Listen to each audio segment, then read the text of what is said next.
So, Mr. Hegney, if you don't mind, having only 4 people, we'll just go ahead and start with you. I think it's pretty straightforward. So good afternoon, everybody, and welcome to the Town of Greenwich Planning and Zoning Commission hearing being held, as you know, virtually via Zoom today, Tuesday, March 29th of 2022. We are going to begin with the only item on the regular meeting. I assume the court reporter will be joining us shortly as well. Before we start, I'd like to announce that there are 2 postponements. The first one is item number 4 in the public hearing. That is Darien Partners LLC at 26 Homestead Lane for a final coastal site plan and special permit. The second postponement is 22 Baldwin Farms 1 LLC at 22 Baldwin Farms South in the RA2 for a final site plan and special permit. Also, this afternoon, Mr. McRae is absent and Mr. Wells will be seated for him throughout the meeting. And with that, Mr. Hegney, we will turn to you for the Innis Arden Golf Club for final site plan to install a 13 by 70 tent until May 16th, 2022. I believe you have confirmed that this is definitely May 16th. That's correct, Madam Chair. Your end date, because there was some lack of clarity in your papers. We'd like to further clarify that for the commission. Okay, thank you. This is going to be a reoccurring tent use that the membership would like to have available to them while the clubhouse is under construction. As you may remember, we did come back before you in 2020 under PLPZ 2020-64 for the construction of the new clubhouse at Innis Arden. This tent as part of outdoor dining service that is being offered at the pool house on the west side of the Innis Arden campus. They'd like to do this between now and May 16th. It will stop at that time so that they may open the pool for the pool swimming season. In our discussions with the building department and the fire marshal's office, we cannot keep the pool or we cannot open the pool while having this tent in place. So the tent will come down at that time. And then when the pool closes in October, we would like to reinstall the tent at that time to run from October through December. Madam Chair, I believe you're on mute. Yeah, barking dogs. Would you return then for the tent permit again for those 3? You're going to go October through 2 months. 2 months. Thanks for the math. For the 2 months after you close the pool, you would return back to us, or Katie, can we handle that administratively if they don't have problems between now and May? Yes, that would be fine. I mean, it would be easier if you took action on both time periods, and because it's going to come down, right, between the 2 time periods. That's okay, correct. so your first I would also date... note that we would be seeking a third set of dates as well in March 2023 through May. We're hoping that by the time summer 2023 rolls around, that we'll be relocating all of these dining services into our brand new clubhouse facility. So, but before we can get to that point, now you've opened up another can of worms potentially, because there was not going to be any food under this tent, and now you're talking about dining services. Mr. Lowe, the pool house has been approved for food service, and food service has existed in the building even before the clubhouse was removed from the campus. The health department has acknowledged that. Food service. I'm talking about the tent, though, just the tent.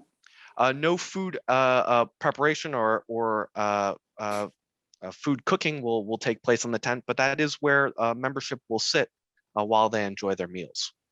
The club does serve a lunch and dinner service Wednesday through Sunday. And we would be looking to use that tent space as part of that. Mr. Lowe, the fire marshal and the building department make a distinction with the food prep versus, sitting and eating under the tent. No, I got it. Yeah. I understand. Thank you. Okay, and the health so department has reviewed Katie, this with us as well. Katie, how many of these sequential? Do you want to do all three? Is that what you're asking? Well, if I understood, there were 2-month increments. So there's 2 months on and then 4 months off, 2 months on, and then how many, what's from when you end it in the fall? What was the end date on that one again? We don't have a specific date yet, but we'd be looking to take it down in December and then come back to the P and Z staff in March 2023. Oh, We 6 can months. certainly provide those dates if it's something that would be helpful. Yes. Now, I would say that, you know, it's not dissimilar from some other projects that the commission has seen in the past where reoccurring tent use has occurred. You know, okay, so sometimes you don't, it's you're going to say October 1 through December.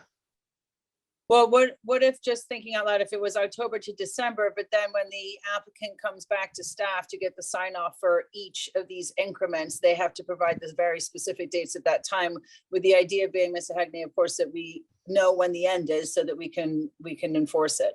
Okay, and next That's correct. question is, so when's your second, the window in the spring is to May, 6 to May, and when's your start for it? that would again be March. You know, I know that we would have hoped to have gotten started earlier this month had we been able. But we did Okay. have a lot of back and forth with the building department and fire marshal's office on making sure that this was a safe project for us to pursue. Now, are you planning on having events? It wouldn't be anything outside of what the club typically offers to its membership. Really, this is an extension off of the Okay. clubhouse project for us to continue to serve membership while the clubhouse is under construction.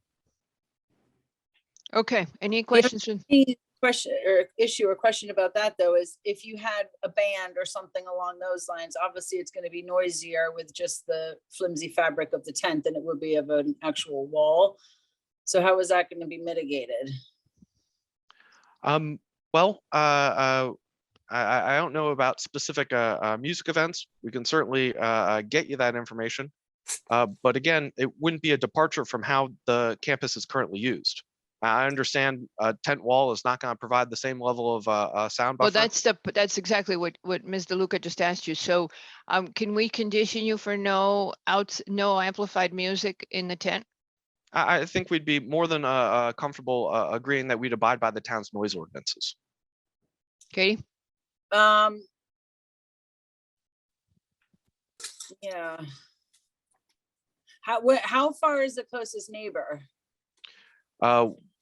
Even with us being on the west side of the campus here, we still have an ample amount of space. Obviously not as large as the east side of the campus, but we're going to be hundreds of feet away from the neighbors in this area. Innis owns the properties immediately to the south of this campus. And then obviously to the north and west, we have the train station. I don't know if and not to mention King's Market. I don't know if we're in an area that will be heavily disturbed by the club's operations.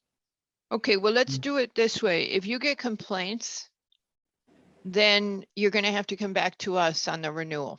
How about that? Yeah.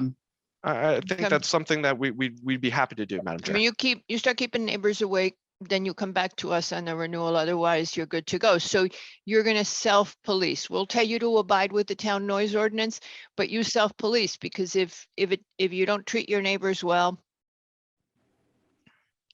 Okay. Is alrighty, it this- the commission like to say that the neighbors are all deputy zoning enforcement staff? Something like that. So, anybody else have any comments? All right, do I have anybody from the public who wishes to speak on the Innis Arden Golf Club application for a tent? Going once? No. All righty, does anybody, go ahead. Just one, so just to clarify, so the tent has walls, right? That's correct. Yeah, so the lighting will be self-contained within the tent. Yes, I think the lighting, again, will be very far from the property lines. I don't think we have any issue meeting the town's lighting ordinances. Good. We're on the far side of the pool house here. So you won't be seeing any of this from Tomac. And then again, the club's property does go fairly far back from this area to any neighboring properties. Is Okay, it fair to say you're not going to add additional exterior lighting? That's not entirely true, Madam Chair. In our conversations with the building department and fire marshal office, they were particularly interested in egress lighting to make Okay. sure that The people exit can get lights, yeah. in and out of the tent safely. Yeah, but that would, okay, but that would be inside the tent. I said outside lights. There is lighting Okay. proposed for outside. You'll see on the latest plans that we brought into the office, there is a temporary fencing. Some lighting feature needs to be included around the pool to make sure that people steer clear of it. So okay, so you're also doing temporary fencing around the pool. Correct. Which is, again, will come and go with the pool opening and closing. And it only needs to be 4 feet high. Okay. Anybody else? Katie, going once. All right. Does anybody object to closing this item at this time? Raise your hand, please. Mr. Yeski, do you object to closing this item? No, just turning on my, Okie dokie. All right, so I'm gonna go with this. That we hereby move approval for the final site plan to install a 13 by 70 tent for the following time periods for the Innis Arden Golf Club from the present to May 16th, 2022, from October through December of 2022, dates to be confirmed with Planning and Zoning Department at the time that the tent is erected again. From March to May of 2023, dates again to be confirmed with the Planning and Zoning Department at the time the tent is re-erected. The tent will be taken down between those 3 periods. There shall be no food preparation within the tent. Lunch and dinner will be served Wednesday through Sunday only. The club will hold the normal events that it would have in the tent, and it will comply with sound ordinance and light ordinances of the town.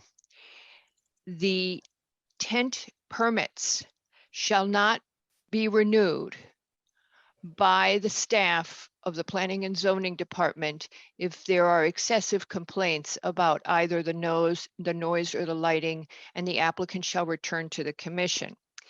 The lighting, the applicant has indicated that the lighting is mostly self-contained in the tent, except for lighting for the ingress and egress to the facility. Did I get everything, you guys? All righty. Do I have a second? Second. Mr. Lowe has seconded. Mr. Wells, how do you vote? Aye. Mr. Levy? Mr. Levy? I'm looking at him. You're muted. Oh, he's frozen too. Okay, I'll Frozen. skip him. Mr. Yeski, aye. Mr. Wells? Already voted aye. Oh, then it's Lowe, Aye. sorry. Lowe. Aye. And Albin is also aye. And with that, the motion passes 4-0.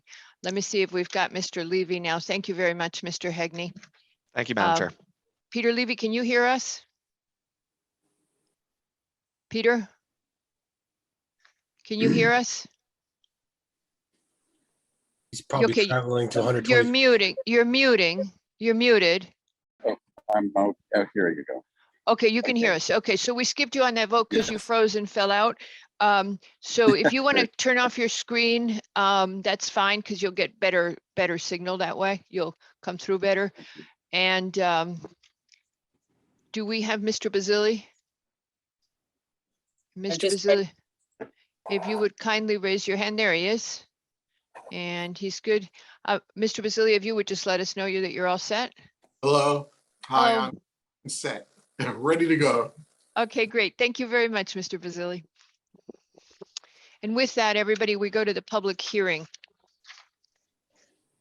Our first item on the public hearing is 5 Brookridge LLC and 515 Putnam LLC.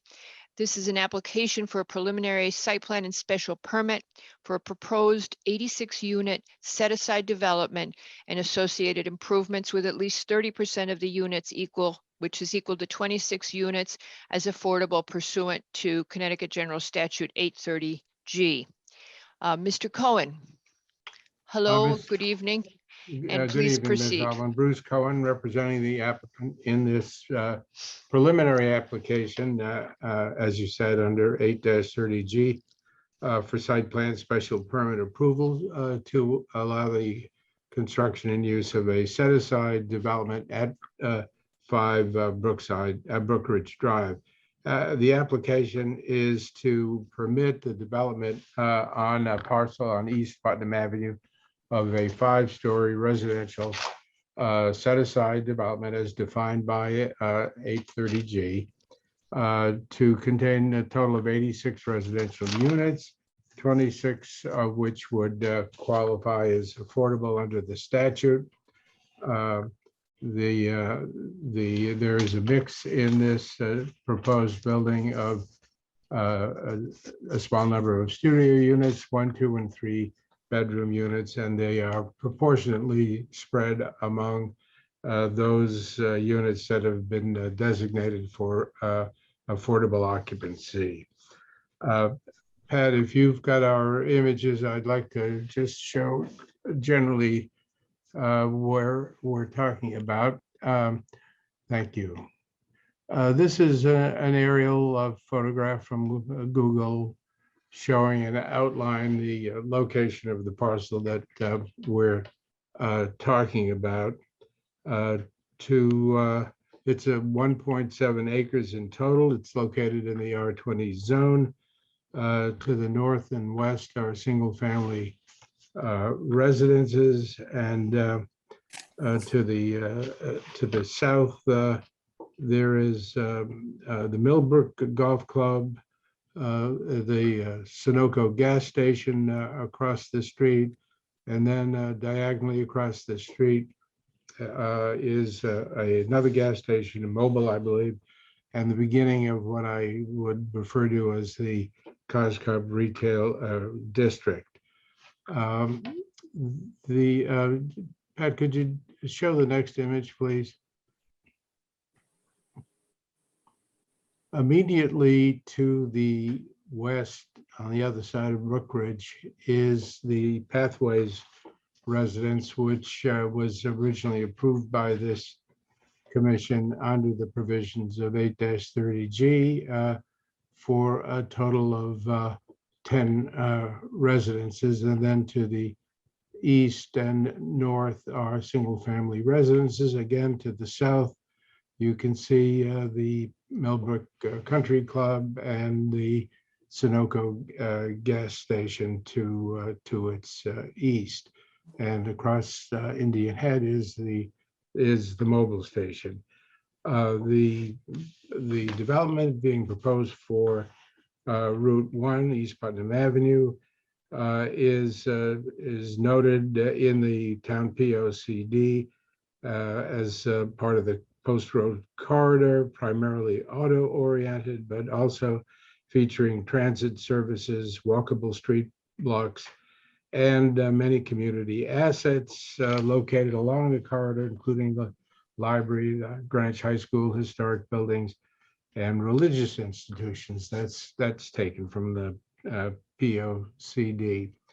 The next image shows the existing conditions, which essentially is there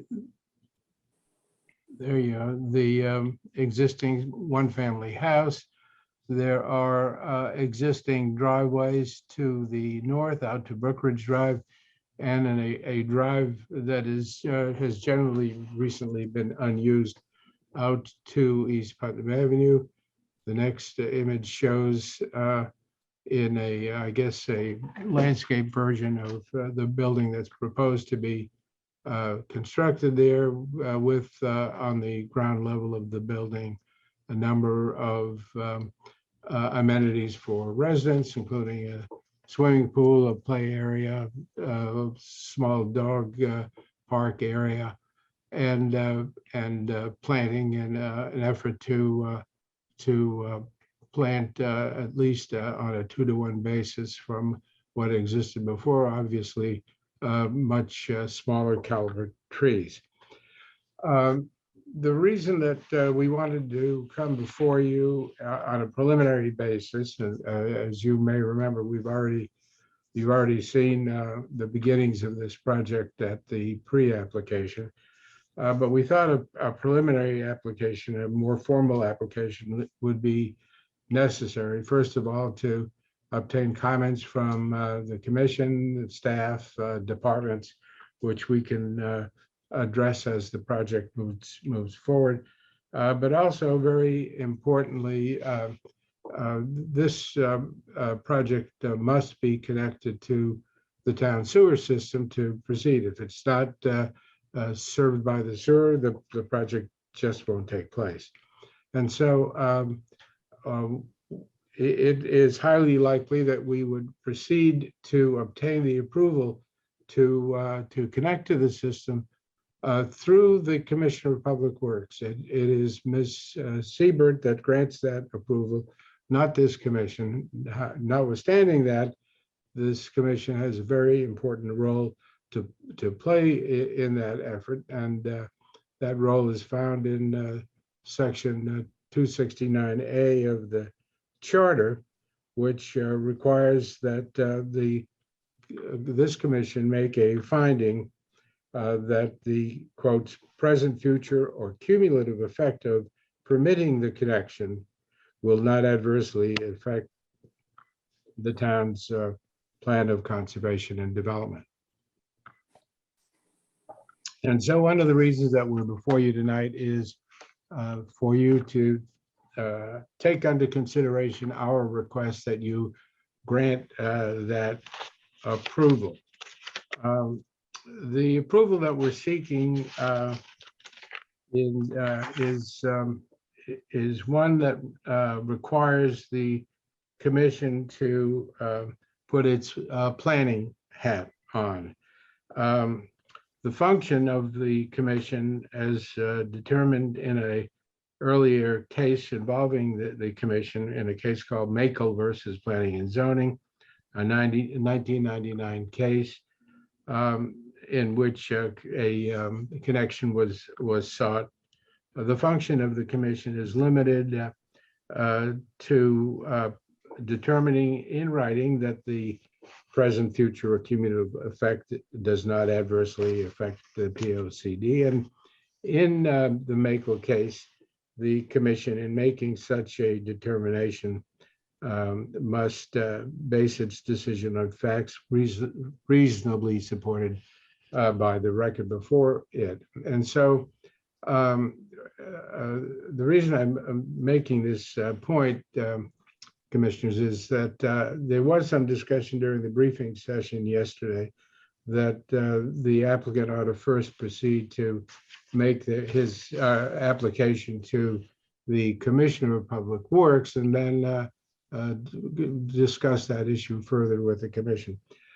We can't do that. The commission, this commission has only one function, and that is to make the determination under the POCD that I outlined. If it does not make that determination, then we don't have a record on which to base an application, which must be made to the Commissioner of Public Works, which we obviously intend to do in order to effect the connection.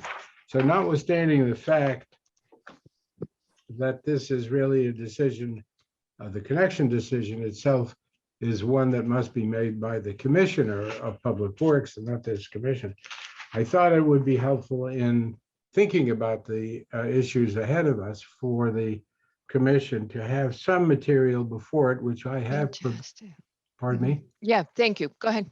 which I have provided in a letter earlier Mhm. Oh, that. that indicates the capacity of the existing system.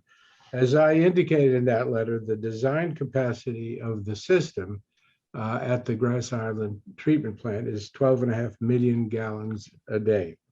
We know that because that is a condition of the town's permit to operate. It currently treats a little over 7 million gallons per day, and the proposed wastewater, which the project is intended to produce, is 23,400 gallons a day. And in my letter to you dated March 23rd, I provided backup for each of these figures. It's sort of interesting to note also in considering the current usage of the sewer plant, there's been a steady decline in the usage of the plant.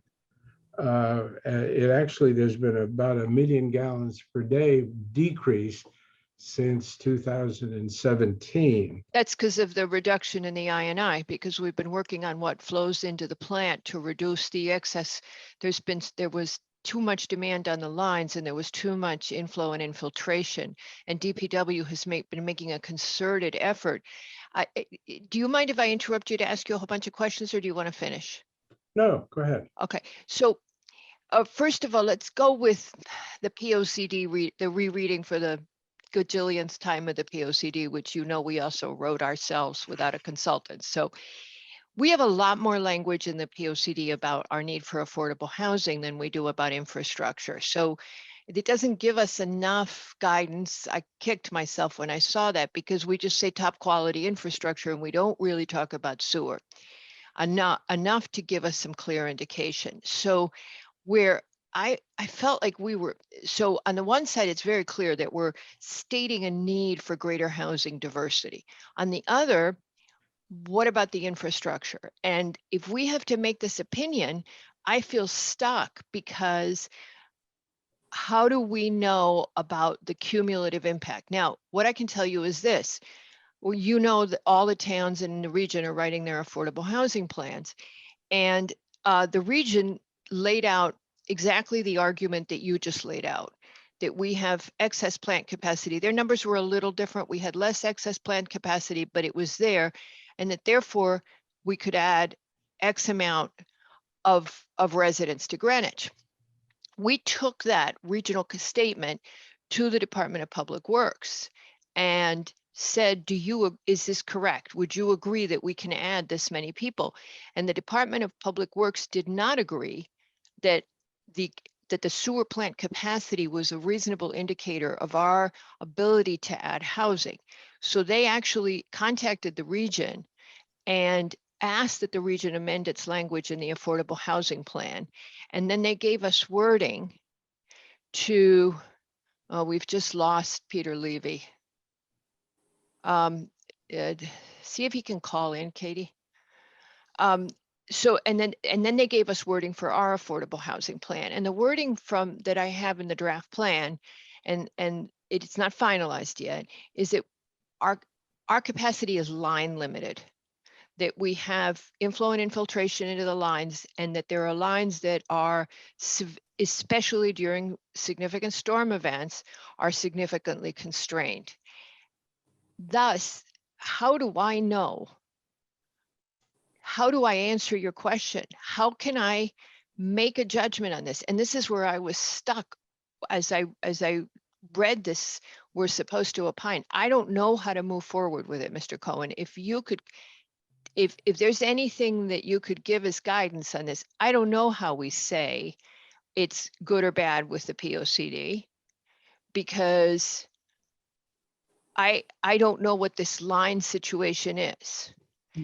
And I don't know what the cumulative impact is on the lines. That's not what we do. And that's where I'm stuck. I can tell you we need affordable housing. I can tell you the United Way indicated as a primary need for our community. But I don't know the answer to this, and I don't know how to move forward. And from what I heard from the commission, we all were asking the same question. So what are your thoughts on that? I think you're right. It's a tricky issue for the commission to determine, and there are other equally challenging issues. But I think, but this is the biggest one, because as you said, how do you go forward without a sewer connection at this Yeah. point? I mean, the Well, write-up well, says we- you can't. We can, we must. You have a sewer. letter that says you can't support a septic system. So how do you go forward? And how do we render you an opinion about the POCD when we don't know the line limitation? Yeah, I know the sewer plant issue. I know the numbers, but that's not ever. And if you'll remember, we have history now.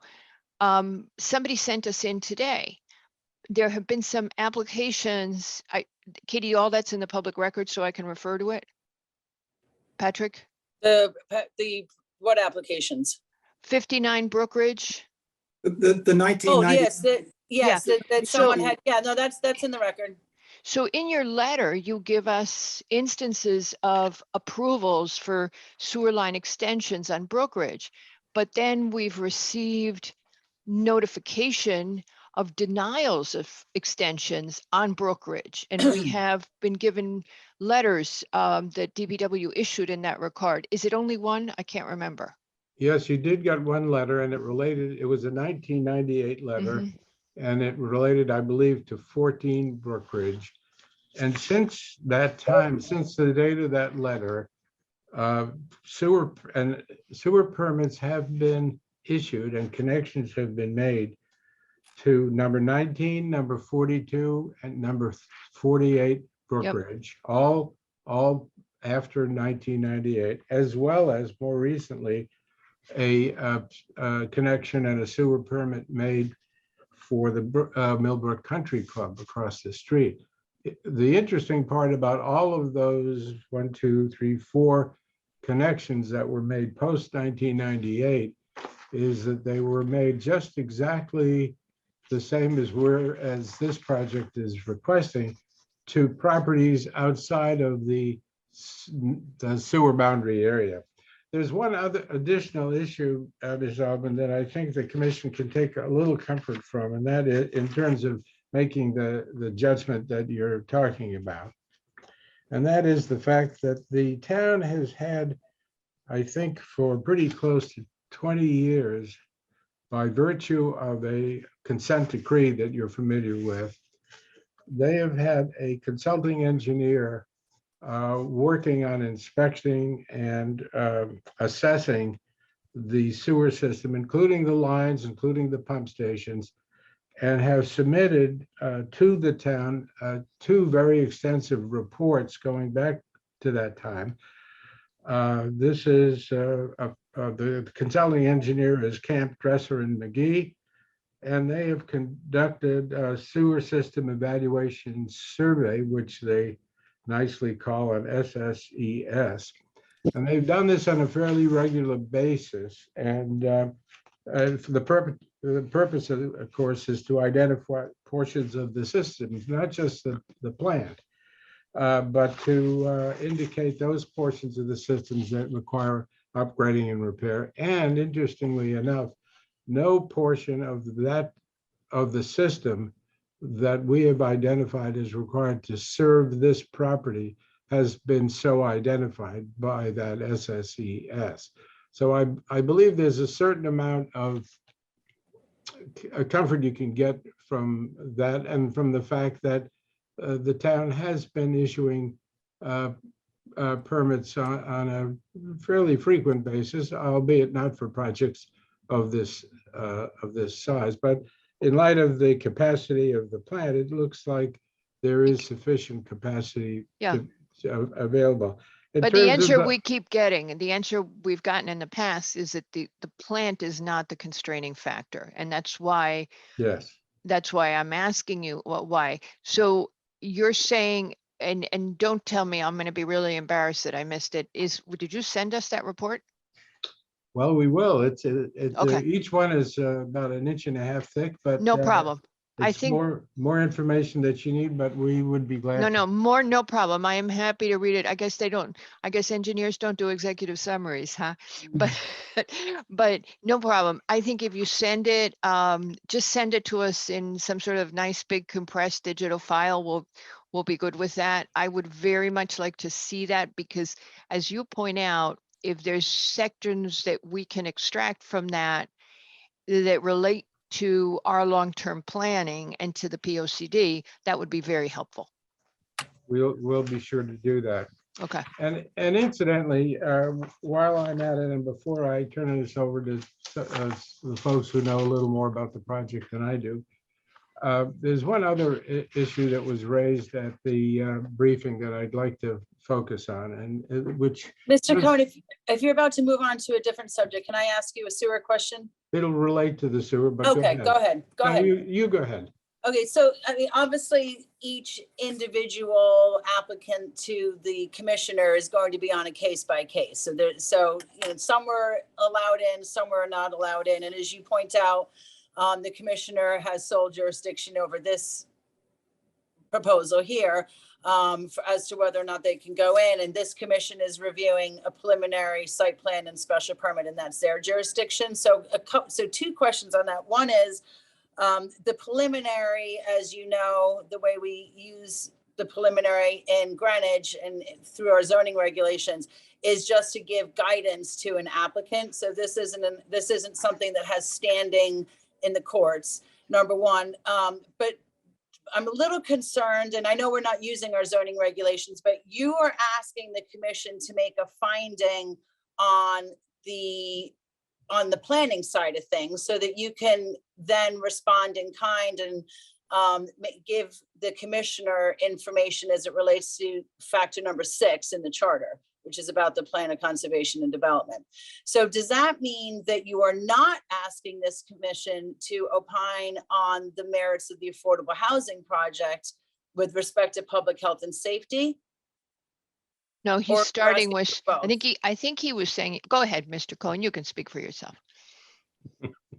I'm just this once, okay? Because obviously we've got a chicken and an egg thing here, because how Exactly. can the commission Well, possibly okay. make a finding on public health and safety without a proper sewer disposal system? Katie, we're asking for both. We're Okay. coming to you in a conventional preliminary format for an 8-30G. But I did want to point out the specificity of what we're asking vis-a-vis this commission's role regarding the sewer connection.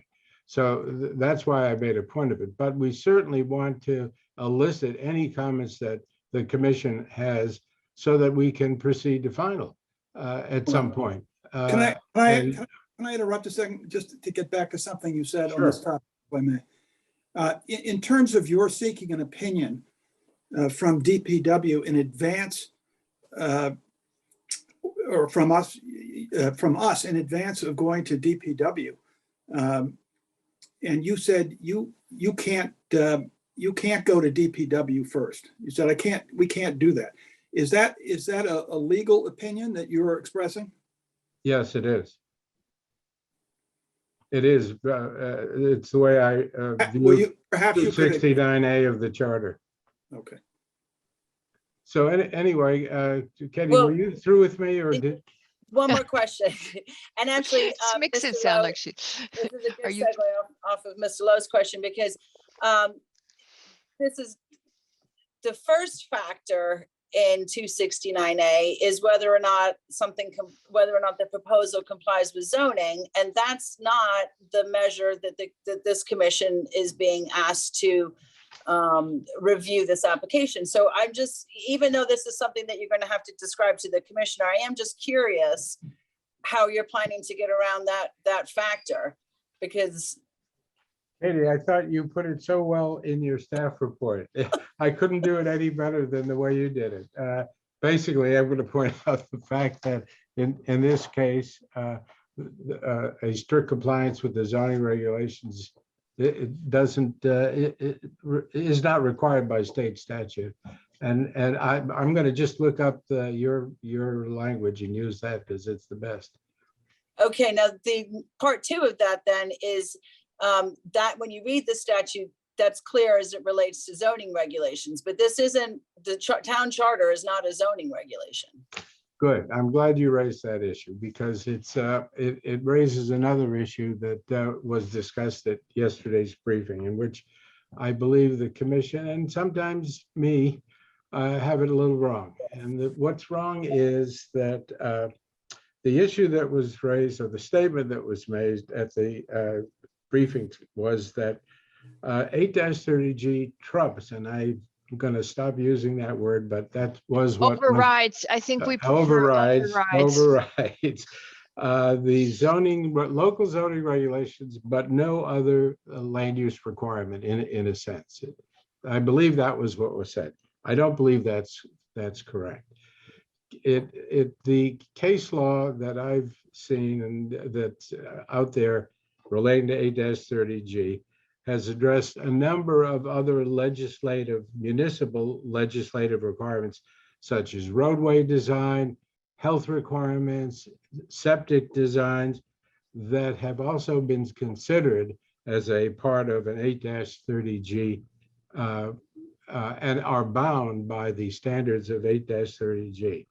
If, in fact, in a case very close to this particular piece of property involving pathways, the Planning and Zoning Commission in the, I think it was in about the beginning of this decade, well, no, it was earlier than that, 2002, granted an 8-30G to pathways, and then, but with conditions that were finally appealed, and it was settled. But in that case, what was that issue was septic design. So to get the very best outline of the law that P&Z has to apply in dealing with not only zoning requirements, but other legislative requirements, I cite you to two cases, and the one that I'm going to read from is called Bryn Mawr Properties, and I'd be glad to send What sounds familiar? I don't have my, yeah, here it is. Go ahead. copies. What's the year of it? It was 2016. Getting it. And here's what it says. Instead of simply questioning whether, and remember, this was not a question just involving zoning, as so many others also involved other legislative requirements. Instead of simply questioning whether the application complies with the municipal legislative enactment at issue under 8-30G, the commission must consider the rationale behind the enactment to determine whether compliance is necessary to protect substantial public interest in health, safety, or other matters. The commission must look at the rationale behind the enactment to determine if there is a substantial interest which outweighs the need for affordable housing. In other words, Got it. just as with zoning, Okay. the fact that there is not strict compliance with a land use requirement, whether it's zoning, health department, road design, or something else, that all by itself is not a reason for rejecting or putting undue conditions upon an 8-30G application. What the commission has to do, and it's not an easy task always, is to look behind that enactment to determine whether or not the reasons behind it and the danger of not complying with it outweigh the need for affordable housing. I'm not sure you easily can do it, but you do it all the time, and you generally get upheld in your determination. So I put that to you as something that you should consider, not only for this application, but in the future. We're not just dealing with trumping or overriding zoning. We're talking about looking at any enactment that limits the ability of a developer to provide affordable housing under 8-30G, and whether that enactment or the dangers of not complying with that enactment outweigh the need for affordable housing. So in this case, we have an application for a large building, but a building that will provide 26 affordable units of 1, 2, 3, and 3-bedroom homes for people not far from the Greenwich High School, within walking distance to a lot of shopping on the bus route. I heard somebody, I guess it was you, Ms. Albin, say that the buses don't run very frequently. That could be true, but we haven't timed it. But I promise you, by the time we come back, we will have timed it. I know, I can tell you because I keep hoping that our bus frequency will increase because it would be so great to have, it's an answer to a lot of questions on the post road to have better bus service. I agree. In But any event, going that- back to what you just said, I just want to go back and clarify. So what I said at the briefing that was baffling me was the reference, and now I'm not finding it in your letter. It was on the stormwater management, and you refer in your letter to the drainage regulations being a zoning requirement, a zoning standard, and they in fact are not. They are in fact a totally different authority. And I think it was just maybe a typo on your part because it is a totally different authority. you're right. And the Department of Public Works actually refers to the 2004 stormwater management guidelines that were issued by the state. Now, I went and looked those up, and they are not a mandate. They are a guideline.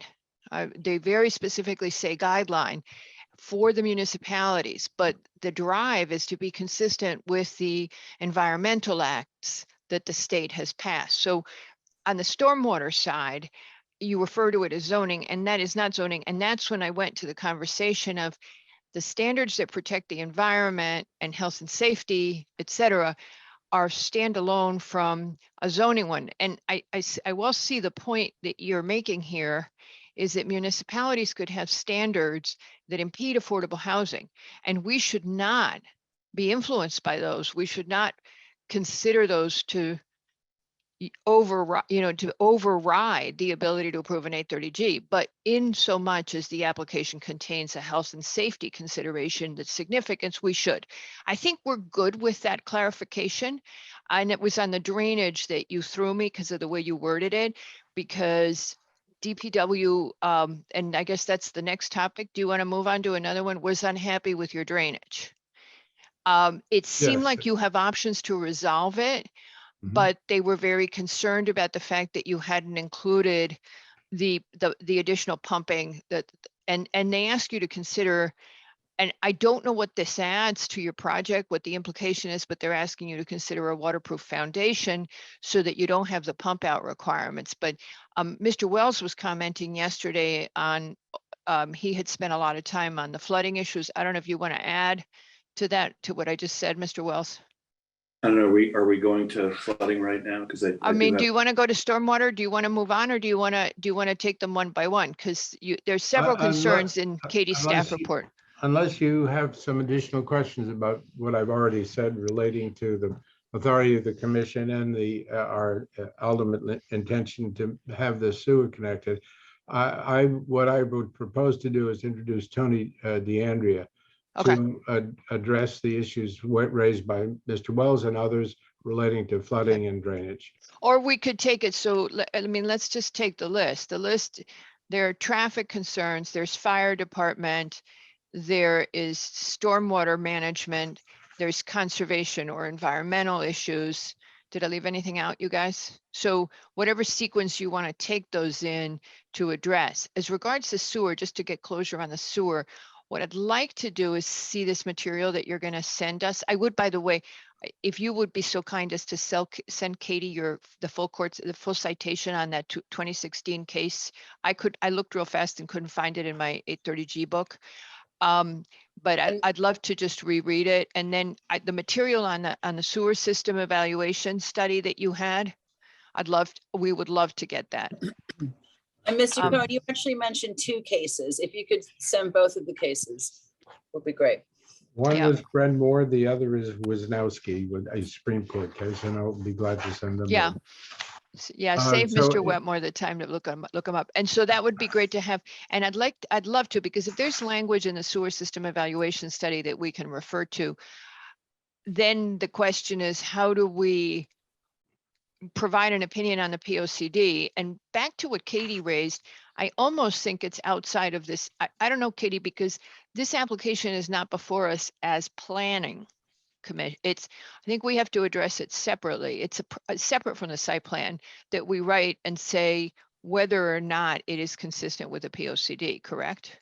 Yeah, this is a bit awkward from that standpoint, but I don't think we should get too deep into that now, Okay. but we need to figure out a way to deal So with that. we because gotta it is get awkward. more, give us some more stuff so we can figure out how to move forward on this. We need more stuff. Relating to this project, yes? Yeah, relating to the sewer right. on this project, I more can stuff. handle I that. know you're gonna give, more information so that we can move forward. Then you pick how you want to proceed. You've seen Katie's staff report, all the issues that have been raised by the different departments. Just Yeah. tell us how you want to discuss Well, all let this. me tell you how I'd like to proceed. Rather than make a full architectural presentation, because I have a feeling that the commission is more interested in listening to us address some of the issues that you talked about at the briefing yesterday, and you just ran through them quickly, Ms. Albin. We have. Well, as included- you've just reminded us, our burden here is health and safety. And I always put into that environmental, any considerations that would exceed our need for affordable housing. So let's get to the big stuff, which Yes. is that. And then That's what we'd like to there do. is a design piece that I'm troubled about, but Sure. we'll get to it. It's Okay. when we get to the fire comments. So here's what I'd like to do. I'd like to have Tony DeAndre talk a little bit about the issues raised yesterday on drainage and flooding and by the DPW comments, of which he's well aware. And then John Canning, I hope, is available to talk about traffic and fire access and that sort of parking and queuing and the other things you talked about. I say I hope because we heard this afternoon that John has come down with COVID and he's hiding away somewhere, hopefully behind a computer screen. We would actually be okay if John doesn't come, because I think we could, you saw there's specific action steps already that he can take, and we probably don't need a presentation from him. If he's sick, we can move forward. Well, he also has a wonderful assistant who might Okay. help as well. But we in can any just event, give him guidance and, he knows what he needs to do. Let me start, if I may, by turning it over to Tony, if that's okay. Okey doke. Mr. DeAndrea, oh, he's already there. Mr. DeAndrea, if you would, there you are. Oh, great. And if we, Good evening, everyone. Tom, just for the record, my name is Tony DeAndrea, and I am a professional engineer and land surveyor. We have been retained as the land surveyors and engineers for the Brookridge LLC. And I have the responsibility to discuss with you this evening and answer any questions relative to drainage.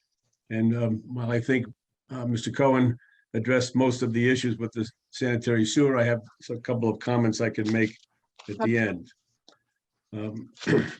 As a little background, prior to our involvement with the Brookridge proposal, we were involved in the preparation of a very detailed hydraulic analysis of East Brothers Brook and that contributing watershed back in September of 2019. And that report was prepared in conjunction with the proposed development of the historic overlay proposal at the corner of Hillside Road and East Putnam. That proposal has been abandoned, but the results of the study remain. In that effort, we were required or requested to determine the elevation of the 100-year event as it would affect the development of that property. The first step in that process was to determine and verify the elevation of the base flood under existing conditions. Part of the requirement of the review established by DPW at the time was that we should submit our report to CDM Smith, Inc., who is or was the engineering consultant to the town of Greenwich on hydraulic issues. And they had previously done an analysis of the flooding along East Brothers Brook. For orientation and reference, East Brothers Brook is the east side of the channel that comes down toward the culvert under Route 1. The high school carries the West Brothers Brook over the dam and then into the same confluence. Our study was reviewed in a peer review situation by CDM Smith. A final summary letter accepting it as accurate was submitted by CDM Smith to Pat Sesto, who is the director of the Inland Wetlands Agency. That letter was dated October 28th, 2019. It's important to note, because I know there were some questions about flooding raised at the discussion yesterday, so I would want to make this part of the record. We established at that time that the elevation of the base flood at the upstream face of the Route 1 was 2775.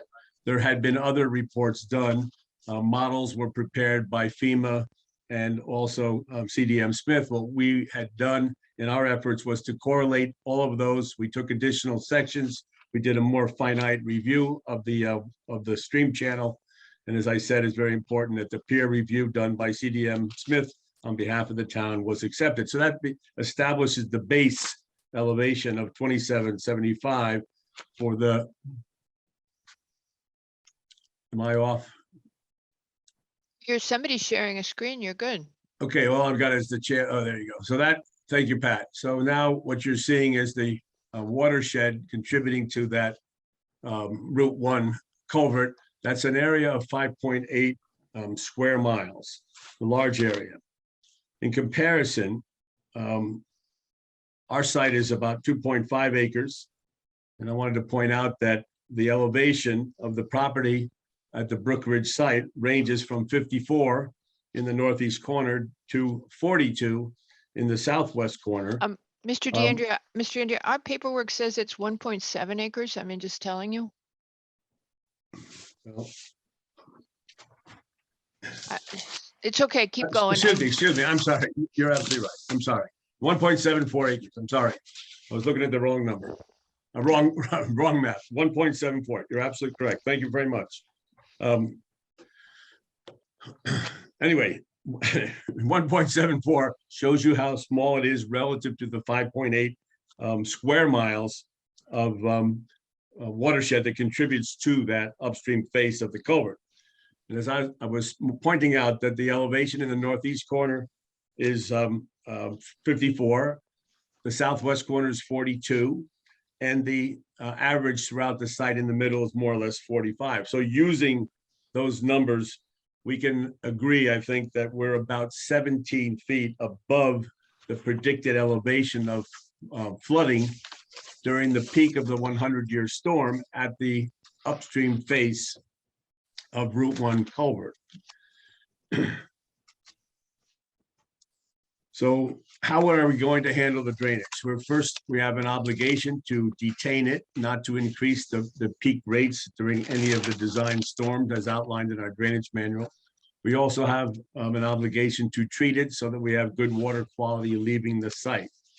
We have proposed that along the north side of, along the western side of the building, we would have a sand filter using material that is equivalent to what we place in rain gardens, so that we would direct all of the runoff from the roof of the building into the sand filter, where it would percolate down through the 7-foot deep filter, and then ultimately be drawn out and dissipated back into the drainage system along Route 1.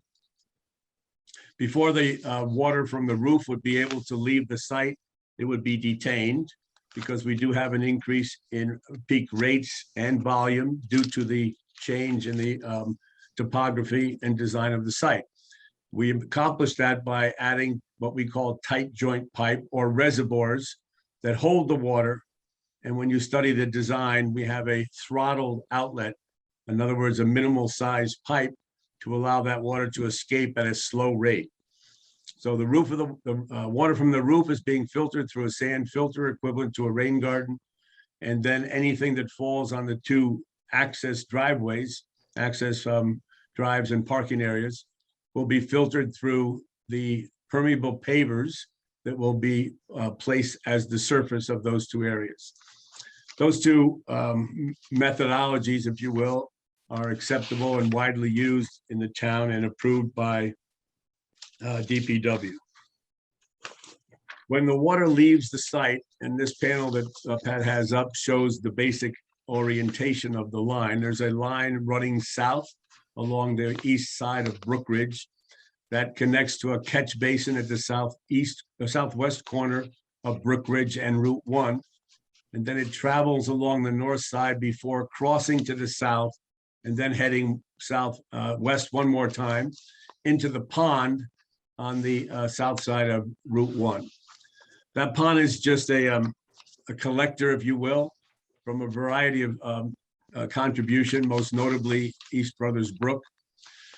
When it leaves that pond, it's controlled by a dam. The dam elevation, if I recall correctly from my notes, is, bear with me a moment, 18.6.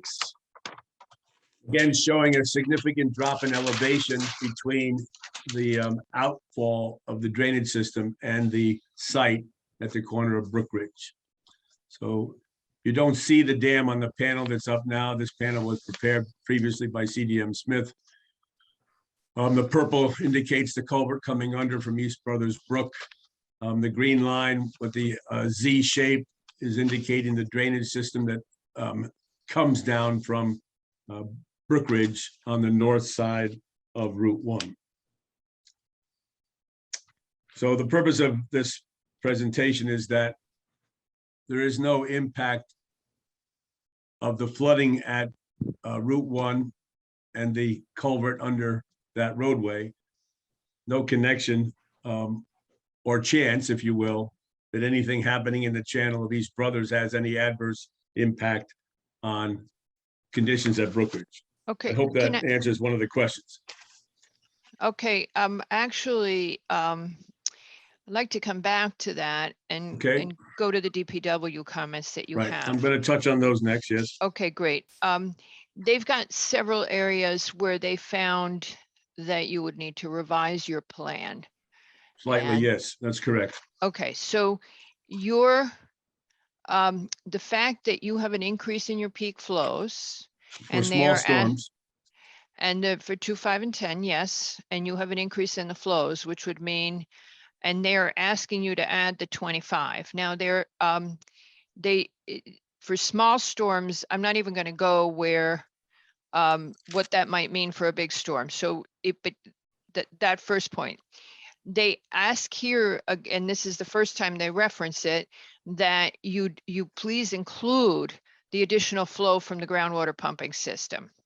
okay, I can explain that Then too. the second point is that they again raise the groundwater pumping system, and that you include, they kind of did this out of sequence because I think they should have said this first. Now they're asking you to just look at what would potentially happen. I don't think they're asking you to meet a requirement, but that you do an analysis of what the impact of the 50 and 100-year storms would be. Correct. Then they've come back to the runoff volume increase and whether or not you should investigate a watertight foundation. And then the final thing, and this is something, at least the final thing that concerned me, and I think others saw different things, the sand filter design was of great concern to both the environmental folks, to conservation, as well as to DPW. That DPW finds it not acceptable. Now, I believe that I saw somewhere in your drainage report that this was the only system that could be utilized here. So now that I've given you, those are the things that struck me the most. Do you want the commission to go ahead and tell you if they saw anything else so you can hit them all at the same time? I think you've mentioned them, and I think there's always the chance that there's some misconception about what's being proposed. The testing that's been done so far indicates that there's a shallow soil cover over predominantly impervious material, indicating that there's a significant, limitation on infiltration. Therefore, what we propose to do is filter the water that comes off, recognizing that that the runoff is clean, but we're going to filter it through the same type of soil that is used and accepted in rain gardens. Oftentimes, we face the problem of where there's shallow soil over clay or high groundwater. And what DPW and our offices, other engineers and ours have agreed is appropriate is to what we call under drain. And by doing that, you filter the water through the top, you let it percolate down through the several feet of material, and then using some of the organic benefits in that sand that has been specified in our drainage manual, we've done a lot to purify, clean, cool, and in this case, also detain. So that's one issue.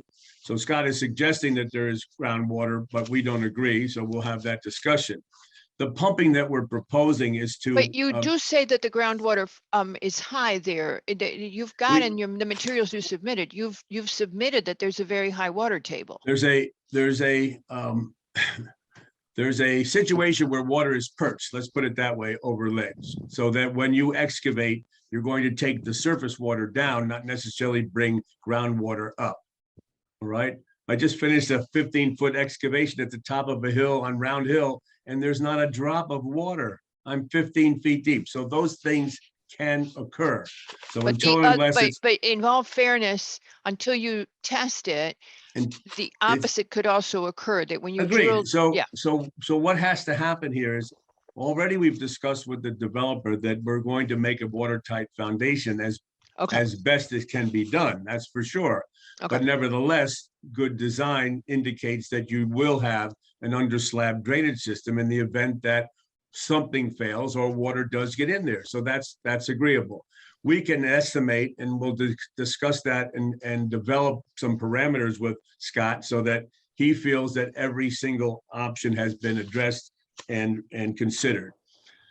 So that's one aspect. Scott has in prior reviews suggested that what we're proposing is a sand filter, which in his mind has been explained as being a concrete box full of sand. I don't think that we have anything different in our proposal. So what we're going to do naturally is work with Scott and come up with a solution, design parameters that we can meet, and we will do so. Now, for okay, those of so you because from- what I'm reading from the conservation, one of the key issues that conservation has is this question of untreated water being able to flow through the system. And one of the reasons she's concerned about it is because you're trying to do, and we're going to get to that in a second, your rapid rate of moving it off property in anticipation of a storm surge. And Mr. Wells, you commented on that yesterday, if you Well, want to first of jump all, in on that. all right, that's incorrect,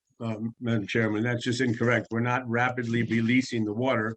As I pointed out, one of the things that we have in our system, and it's well thought out, is to have the large capacity reservoir, not only under the pavement, which is then throttled down with a small outlet, a 4-inch pipe, but also the large diameter pipes that we are required to do to detain the water. So those are on the western side of the building, and they're designed for detention so that there is not a rapid release. But I will point out right now that part of the discussion we're going to have with DPW is that after we treat our runoff in accordance with the drainage manual, in accordance with the parameters that we agree with are acceptable for the finite analysis with Scott and the DPW, is that we're going to determine whether or not it's appropriate to move this water off-site and downstream in advance of the peak that comes from the 5.8 square mile watershed. We did some research on the published data during Ida, for example. And the reason that's important is that it was an unusual event. Unusual and a very serious event for the town, which is why Yes. we're particularly sensitive right now. Yes, of course. And so the development of the analysis that was put up by NOAA was very telling, and it shows that in that particular instance, the majority of the rainfall fell in approximately an hour and a half. And the maximum runoff, the maximum rainfall that occurred was somewhere between 6 and 7 inches, but it occurred in less than 2 hours. So that's where it becomes devastating. In a situation like that, you would hope that anything contributing downstream from the dam, if you will, which is Route 1, you would want to move it out. In this particular situation, our drainage system does discharge downstream from the dam, which is Route 1. I should allude real quickly to the fact that, we keep hearing about the state is going to raise Route 1. It's important that they do, because in Ida, I was out traveling during the storm trying to go west. I could not go west over Route 1, and that's an emergency route, so they need to raise it. But keep in mind, what they're doing when they raise it is not to change anything in the base flood. It will be exactly the same. That's their obligation, and that's what it will be. So we've established that as around elevation 28. They're going to make the road higher with their factor of safety. So it's important for us to have that professional discussion with DPW, so we all agree, since we are discharging downstream from the dam being Route 1. In regard to conservation comments, while I was not intending to, nor was I asked to dissect each one of them. No, Right. the key thing, Mr. DeAndrea, is again, she's concerned about the cation exchange capacity. It's back. The key thing she's raising on the drainage, she's raising environmental issues that stem Yes, from two things: development, extensive development, and impervious surfaces. But I'm going to do a side on that. That's a very hard thing to address when you're trying to do some affordable housing, because you do end up with more density. The other Yes. question she's really addressing is on your drainage, the sand filters, there's CEC, and whether that is satisfactory, because you're not providing the exchange that she would see as safest for the Long Island Sound. well, And she and I will get together and we'll decide, where that analysis should be directed. okay, And while she raises issues, then it's up to us to respond, Okay, and we now- will. when I've discussed this, as you know, and I'm going to remind you, with both in the past with both DPW and conservation, DPW will eventually, hopefully you can revise your drainage plan so DPW is okay with it. But what DPW always says to me is they are looking for best management practices. They are looking for low impact. They are looking for other things that they would like to see developers do. They are not necessarily mandated, except for Section 4 of the manual says to do them. But the question is, conservation is asking, why aren't people going farther? So that's where I would draw the dividing line for you. If you can get that, first you do DPW, and then the second, because if you satisfy your basic drainage requirements, we're starting. Environmental issues, I think, should follow on to that, but a lot of them will have been addressed. Mr. Wells. Yeah, just if we could just stick with flooding. I just wanted to, Mr. DeAndrea, I understand your analysis appears to end at the collecting pond just south of Route 1. And you're discharging into that, but then you haven't commented on, well, what about Millbrook? Millbrook experiences storm surges, significant flooding, obviously due to both those creeks coming into it. So when in your summary, you say the development will not cause any adverse impacts to the site or surrounding area. Can you more precisely define what you mean by the surrounding area? And does that Yes, sir. include Yes. everything in Millbrook down to Indian Harbor? Right. Well, certainly we have not, and I don't think we're obligated to take an analysis of the watershed all the way down to the outfall into Long Island Sound. So our obligation is to take the point of concern, and we can demonstrate that we are not increasing the peak rate or the volume is our real challenge at that point of confluence. But that's where I mentioned that we have to understand the appropriateness of discharging our water sooner than the peak. So you can see what I'm driving at. If I were to discharge our runoff on the upstream side of the dam, that would be counterproductive. When you look at the study done by our office and corroborated by CDM Smith, there was a lag, from when the storm starts. And it shows also on the the chart that I obtained from NOAA for Ida, there's a lag on both sides of the storm. In other words, it starts slowly, it builds to in this case of Ida, a tremendous crescendo in the middle, and then it tapers off. But as that tapering of the storm occurs in the storm itself, the water from the watershed is continuing to flow down. So that's the lag factor in the watershed. It takes a while for it all to get there from the top of the watershed to the bottom. So it behooves us at the lower reaches of the watershed to discharge our water sooner rather than later. The worst thing that we could do is to combine the peaks. And that's just a basic study, assessment that we have to make between professionals. So Scott and Juan, we'll all get together and we'll discuss that and be satisfied that we've addressed those concerns. I want to point out another thing about our design is that we've throttled the discharge down with a 4-inch diameter pipe. If we want to hold back the smaller storms, then you have to have a smaller pipe and a larger reservoir. But a 4-inch pipe is something that we should not go below. Anything smaller becomes dangerous because it can easily be clogged. A couple of leaves, somebody drops a coffee cup, anything can happen. But we have protection against them in the catch basins with sumps and bell traps and silt sacks, but you just never know. So you don't want to go down to something like a 2-inch diameter pipe because that's definitely prone to clogging from a variety of ways. So 4-inch pipe has been accepted as a reasonable size to control, and therefore you don't always get reduction on the peak for the 1-year storm. And as you consider that against the 5.8 acre watershed, 5.8 square mile watershed, you would want to get the small storms out and into the channel below the dam before the peak occurs from the upper portion. But we'll discuss that with Scott and Juan, and we'll resolve those minor issues. Go ahead, Mr. Wells. One final comment, and that is, and I don't want to put words in your mouth, but I just want to say the commission is vitally concerned about what happens to the watershed in the Millbrook area.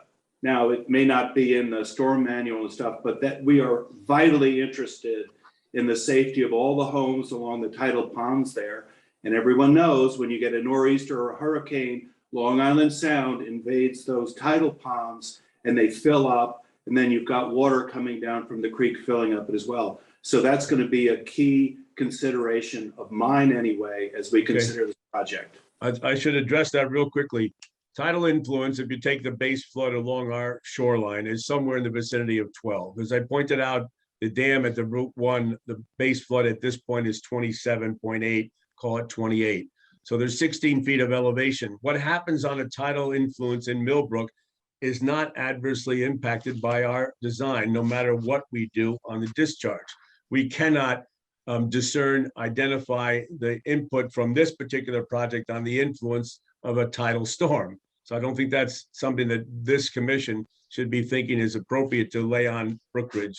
But having said that, we can discuss it at greater detail. Well, and then the reason Mr. Wells is saying that is we got a lot of pushback after Ida, and probably you heard it as well, that we needed to be much more cautious about thinking about future major storm events. So that's what Mr. Wells is saying to you. We saw so much damage, so many homes affected, and in this, this neighborhood is always affected. I think we're all familiar with what happens to the mill pond. Yes, but also, so we all know. but I think we have to separate very carefully the water flow and appropriately the difference between tidal and inland. And the effect that we all suffered during Ida was severe because of the short duration and intensity. Yep. Again, keep in mind the 100-year event volume occurred in, which is supposed to be gauged over 24 hours, occurred in less than 2 hours. And that's where anybody low-lying could not have benefited. Yes. Okay. So if I but your bottom line saying is you believe at this point that you can satisfactorily address the key concerns the concerns that are really in violation of the stormwater manual, all of that, you can address that with DPW satisfactorily. We feel very confident that those Okay. are issues. As those of you who are familiar with the DPW comments, we really have 4 or 5 comments. Items 6 through 9 are all boilerplate, if you will. Yeah, With all due respect. yeah. So half of the first 6 are relative to other issues, traffic or whatever. So, Yes, and we're gonna get we to have- those in a nanosecond. so we have no Okay. problem going forward. And I don't All right. want to belabor that anymore. Do you want me Okay, to touch on anything about sewer? No, I don't, you were dying to share something. We leave it to you. Well, the only thing I want to mention that is a practical approach is that, as you pointed out, you don't know whether or not there's any infrastructure. We give a tremendous amount of credit, although we probably complain a little too much about having to check every But we lateral. play experts on TV, Mr. Yes, sir. DeAndrea. Yes, ma'am. But the point is, to date, there has been no indication, as Mr. Cohen pointed out, in any Yes. studies that were done, that there are any problems in this sewer shed. But I If wanted to there are see, even I any, believe you, but I But- really want to see that report because Right. that's what gives us the wording. That's what gives us, as Mr. Cohen very sensibly pointed out, we see that report. Just remember that, Mr. Cohen. I actually said an attorney was sensible.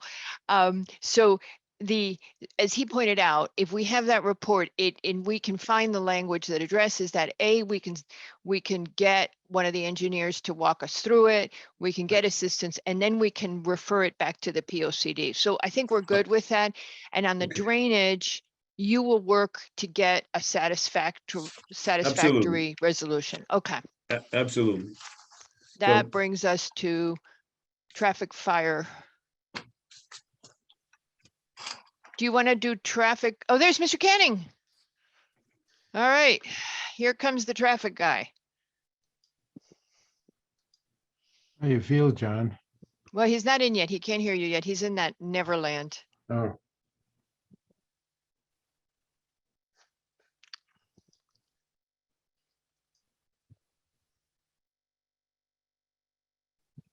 Good evening, Madam Chair, members of the commission. Can you hear me? We can hear you and we're very sorry you have COVID. Now, Mr. Cohen wanted to know how you were feeling and we all send Well, you our sympathy. Thank you very much. I feel a little tired, a little achy, but I'm fine. So just like hopefully like the hundreds of thousands of people who've suffered through it, I'll get through it quickly. Hopefully. Yep. So, So okay, Thank you for your time. So we did listen in yesterday. And, saw you. We did provide a study and we have reviewed Beta's comments and we have reviewed the DPW's comments. So as the commission is aware, the subject property fronts on both Brookridge Drive, which is a 2-lane, 2-way, low-volume Town of Greenwich Street, and East Putnam Avenue, or US Route 1, which is a 4-lane, 2-way, high-volume state highway that connects Stamford with Greenwich. Just for your benefit, the posted speed limit on US Route 1 is 30 miles per hour, and the posted speed limit on Brookridge Drive is 25 miles per hour. Parking is not permitted on either street, and there are sidewalks on either side of East Putnam Avenue that connect at least Hillside Drive with Coscob and possibly beyond. Pat, I think there's a figure there that you've got it up. That's great. Thank you. I gotta exit full screen, back to my notes. So the project, as you know, proposes to develop 86 apartments, a mix of studios, 1 and 2 and 3 bedrooms, and 26 of the units will be affordable. A total of 185 parking spaces will be provided, which is only a little shy than the code required 192. I know I've appeared before this commission before, and we've had a much bigger gap between what is proposed and what is required, and we've done a fairly extensive analysis in our traffic study. Access will be provided, as shown on figure 2, from both East Putnam Avenue at the southeast corner of the site and Brookridge Drive at the northwest corner of the site. And there'll be a little bit more on that later regarding new access. Mm-hmm. We did prepare a traffic study for the project. As I indicated, it was reviewed by town staff and your traffic consultant Beta. The traffic study indicated that the 86 units will generate 8 entering trips and 23 exiting trips in the AM peak hour, and 23 entering trips and 15 exiting trips in the PM peak hour. The peak hours were identified as 7:30 to 8:30 in the morning and 3 to 4 in the afternoon, reflecting school traffic in the area. The traffic counts were conducted when school was in session and they were adjusted for COVID. I believe that was figure 3. Of the project generated trips, the traffic study indicated that 7 will be added to Brookridge Drive, 11 will be added to the East Could you go back, Putnam Pat? Avenue. Yeah, there you go. East Putnam Avenue east of the site, and 16 will be added to East Putnam Avenue west of the site. So in the grand scheme of things, there's probably 2,000 vehicles per hour in the busiest hour on East Putnam Avenue. So increasing traffic volumes by 16 vehicles or 11 vehicles is not going to change materially the nature of traffic operating conditions on the corridor in general, but certainly there are issues to be looked at specific to access to the site. At the last Planning and Zoning Commission meeting, Commission members requested that we expand the crash study area along US Route 1, and Beta has requested that we refer to UConn's crash data repository instead of or as well as the police department. So we are in the process of completing that. The data did indicate on figure 4 that there were 100, we looked at 7 years of data, which is a lot of data. Normally you look at 3, but we wanted to make sure we had a broad sample. It indicated there were a total of 162 accidents on US Route 1 from Hillside to Indian Field Road, actually as far as Old Post Road number 6 and Field Road inclusive. By far the most accidents occurred at Indian Field Road, where 61 accidents occurred. The second most was at Hillside Avenue, where 31 occurred. Both of these intersections are signalized, and only 10 accidents occurred in the vicinity of US Route 1 and Brookridge Drive. Of this 162 accidents, regrettably, 1 was a fatality in 2016. I guess my only comment on that is that the reason for the fatality was reckless driving and speeding. So it's not necessarily a condition of the roadway, it was irresponsible driving. There were only 16 injury accidents and only 1 injury accident adjacent to the site. This is, I mean, the suggestion, I'm a little hesitant here, Mr. Canning, because Beta suggested, the traffic consultant suggested that there was a higher number of accidents than you had been given in your data that is held by the Connecticut, by UConn in their crash data repository. I actually could not get into the crash data repository over the weekend, so I don't know to what extent there's a difference. I did get into the dashboard of it, but it was hard to get the time period. So have you been able to look at whether there's a magnitude of order difference between the crashes you found versus what UConn might have? So it is very interesting and a little perplexing. The number of accidents is about the same.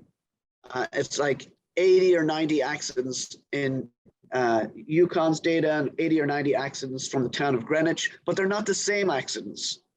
So there were a lot of accidents from the town of Greenwich which were basically dispatch calls. It said the time and it said the location and it said 2 vehicles, motor vehicle accidents, no injuries, and that was it.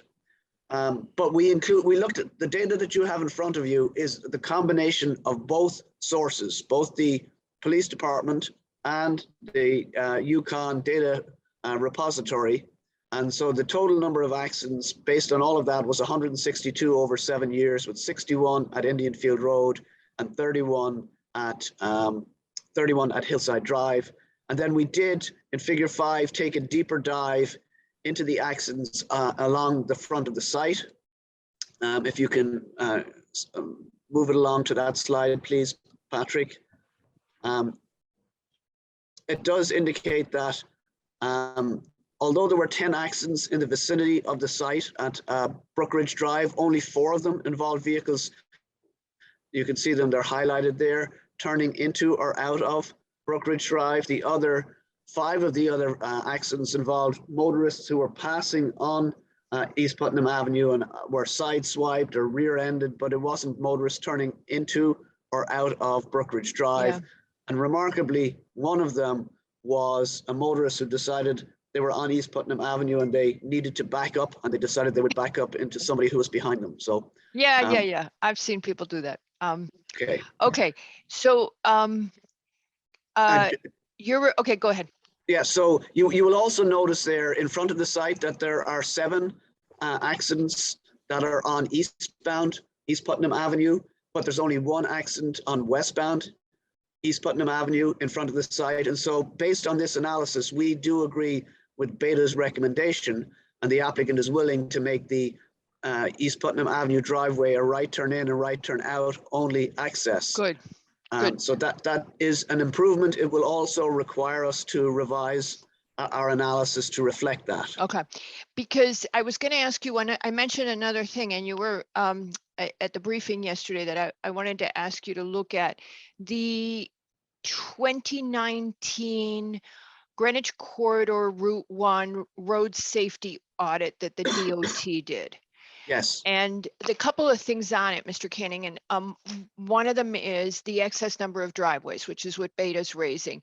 The other thing is that they show all the hot points in the crashes, and they raise indirectly. They raise the level of service concerns at the intersections, because when you have a level of service F, as we do at this intersection here at peak times, you're going to have, I believe, a higher rate of collision. So if you wouldn't mind, when you reassess the crash data and when you revise to change the East Putt access so that it's right turn only, if you would also look at that RSA, I hope, and if not, we're happy to tell you what it says. I don't want to cost the applicant a ton of money in this. So, we're happy to go through staff and send it to you or whatever, and give you the findings. But those are the things that concerned me, because they list some recommendations on how to improve Route 1 safety. And interesting, some of them are the location of the bus stops, whether the town could reduce the number of driveways. It's also about the safety of the crossing areas, et cetera. You'll see. Yes. So if you could address, because as we add, and we have a couple of different populations here, but as we add density to this neighborhood, that we are thinking about the safety overall. I mean, Route 1, as you know, has become increasingly dense. What does it run now, Mr. Canning? Something like 20,000 vehicles per day? Correct.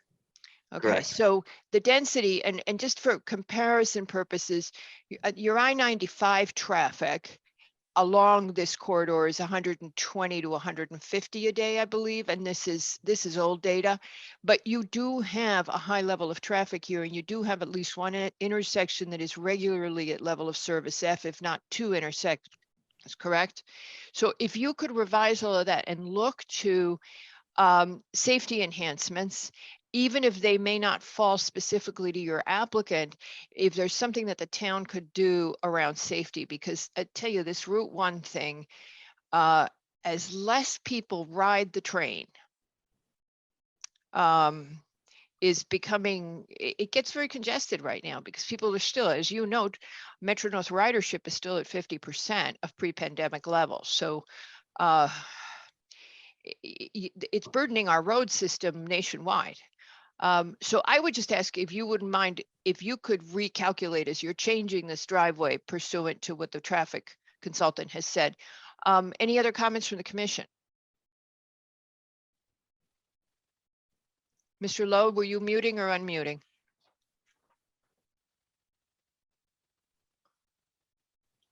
I guess. No, I'm now unmuted.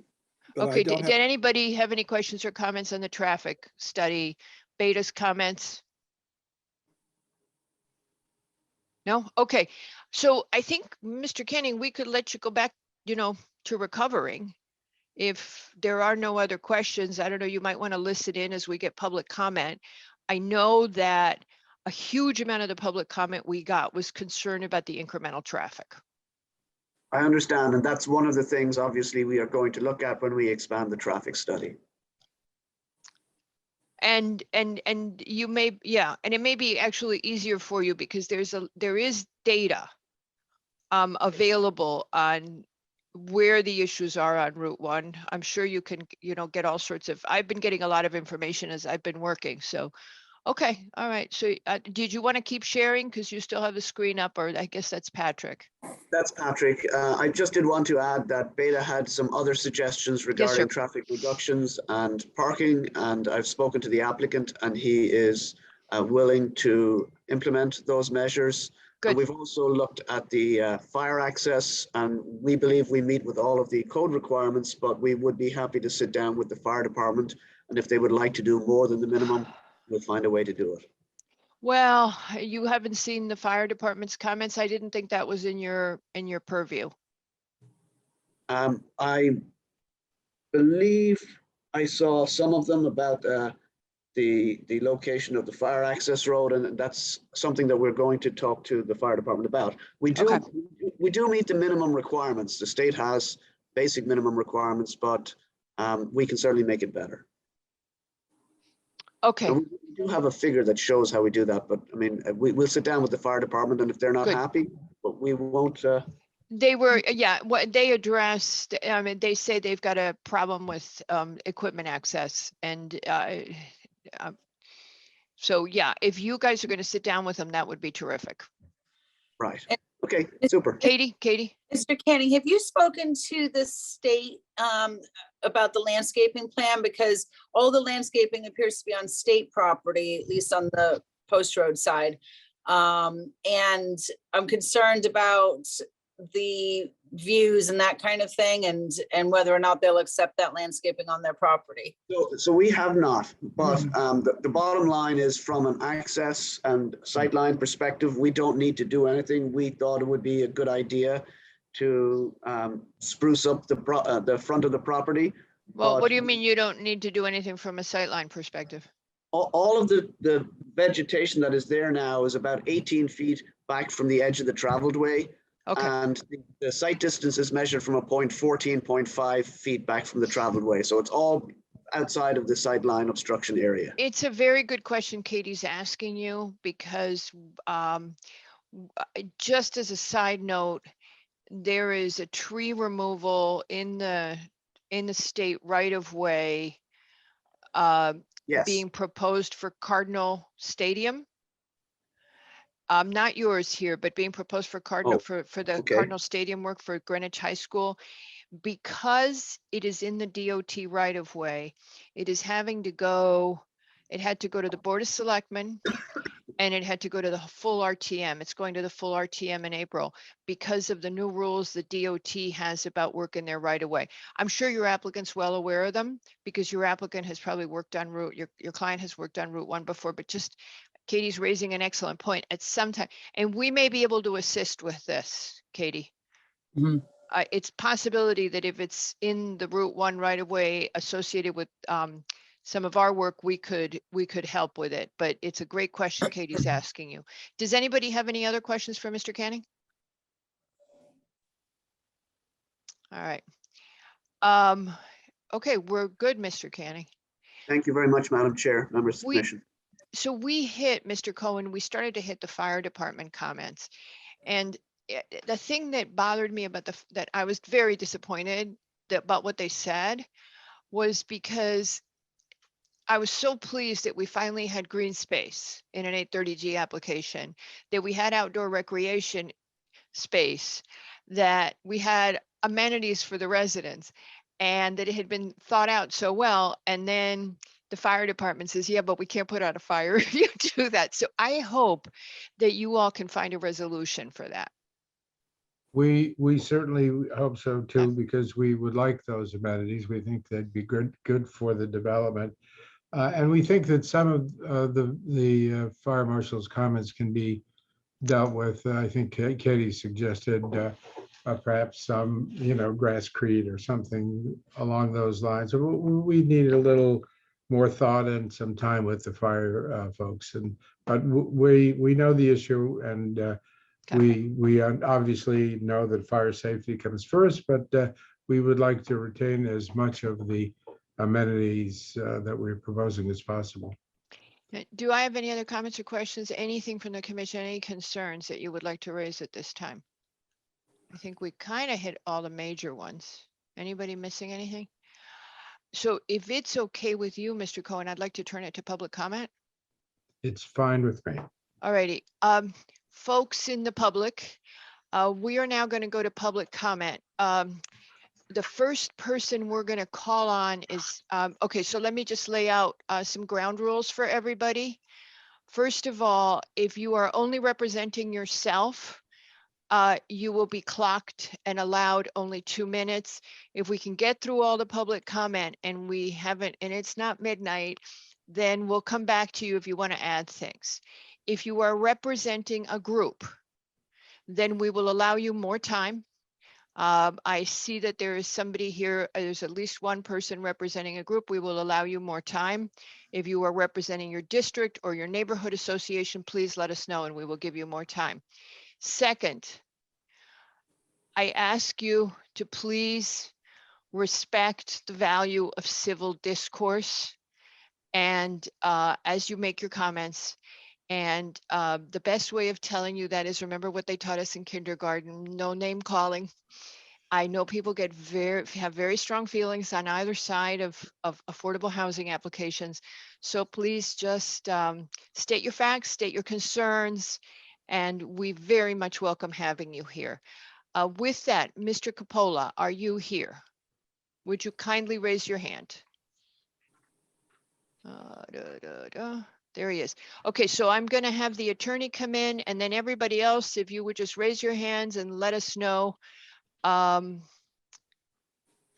we will, Mr. Coppola is joining us now. And then right now, unless there's somebody, so the next person speaking will be Susan Myers. Thank you. And Mr. Coppola, please go ahead. And you're muted. Yep, there you go. Great. So thank you very much. When you were talking about civil discourse, I thought you were going to refer to the what happened at the Oscars the other night. For the record, Mario Coppola, partner at Bircham Moses, with offices in Westport and Milford, Connecticut. I am here today on behalf of the Brookside Hillside Neighbors Incorporated, which is a group of neighbors in the area in close proximity to the subject property at 5 Brookridge Drive.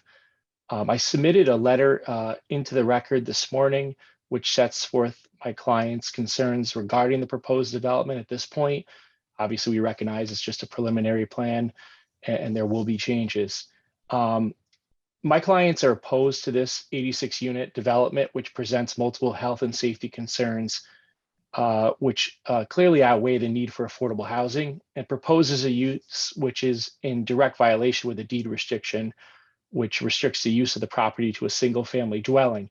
Now, I acknowledge that the enforcement of a private deed restriction is outside the scope of your commission's authority because zoning regulates use and not the ownership of property. Nonetheless, I wanted to make the commission aware that this was one of the principal reasons why my clients are opposed to the proposed development. My clients recently commenced a lawsuit in the Connecticut Superior Court for a declaratory judgment action to enforce a deed restriction recorded in the Greenwich Land Records, which restricts the use of the property to a single family residential dwelling. From my client's perspective, and this is the last thing I'll say on this issue, it's just really unfortunate that they're forced to spend significant time and funds to oppose a proposal for a significant multifamily development on a property that's already restricted on the land records for a single family residential use. As the commission and the town staff have acknowledged so far, this application is not ready for prime time before your commission for many reasons, most notably because the applicant has not proposed an adequate sewage disposal system for the proposed development. I know that counsel for the applicant cited some case law. I'd ask that the commission also take the opportunity to review the cases cited in our letter to the commission. As you know, this property is located outside of the town's planned sewered area. Now, given its proposed density, the development cannot be built without the sewer access. The applicant has not presented any evidence to demonstrate that there will be a future connection to the town sewer system. Connecticut law is clear that Connecticut General Statute 830G does not apply to decisions of water pollution control authorities, which in this case is your DPW, your Department of Public Works. My letter referred to the River Bend Associates case from 2004, where our Supreme Court confirmed that the commission is not authorized to grant a conditional approval of an 8-30G application when there is no reasonable probability that the sewer application will be approved within a reasonable period of time. Certainly here we have a case where there's no reasonable probability that the application will be approved. Based on Article 16 of the town charter, which provides for the town's authority regarding sewers, there's no reasonable probability that the applicant will be permitted to connect the property to the municipal sanitary sewer line.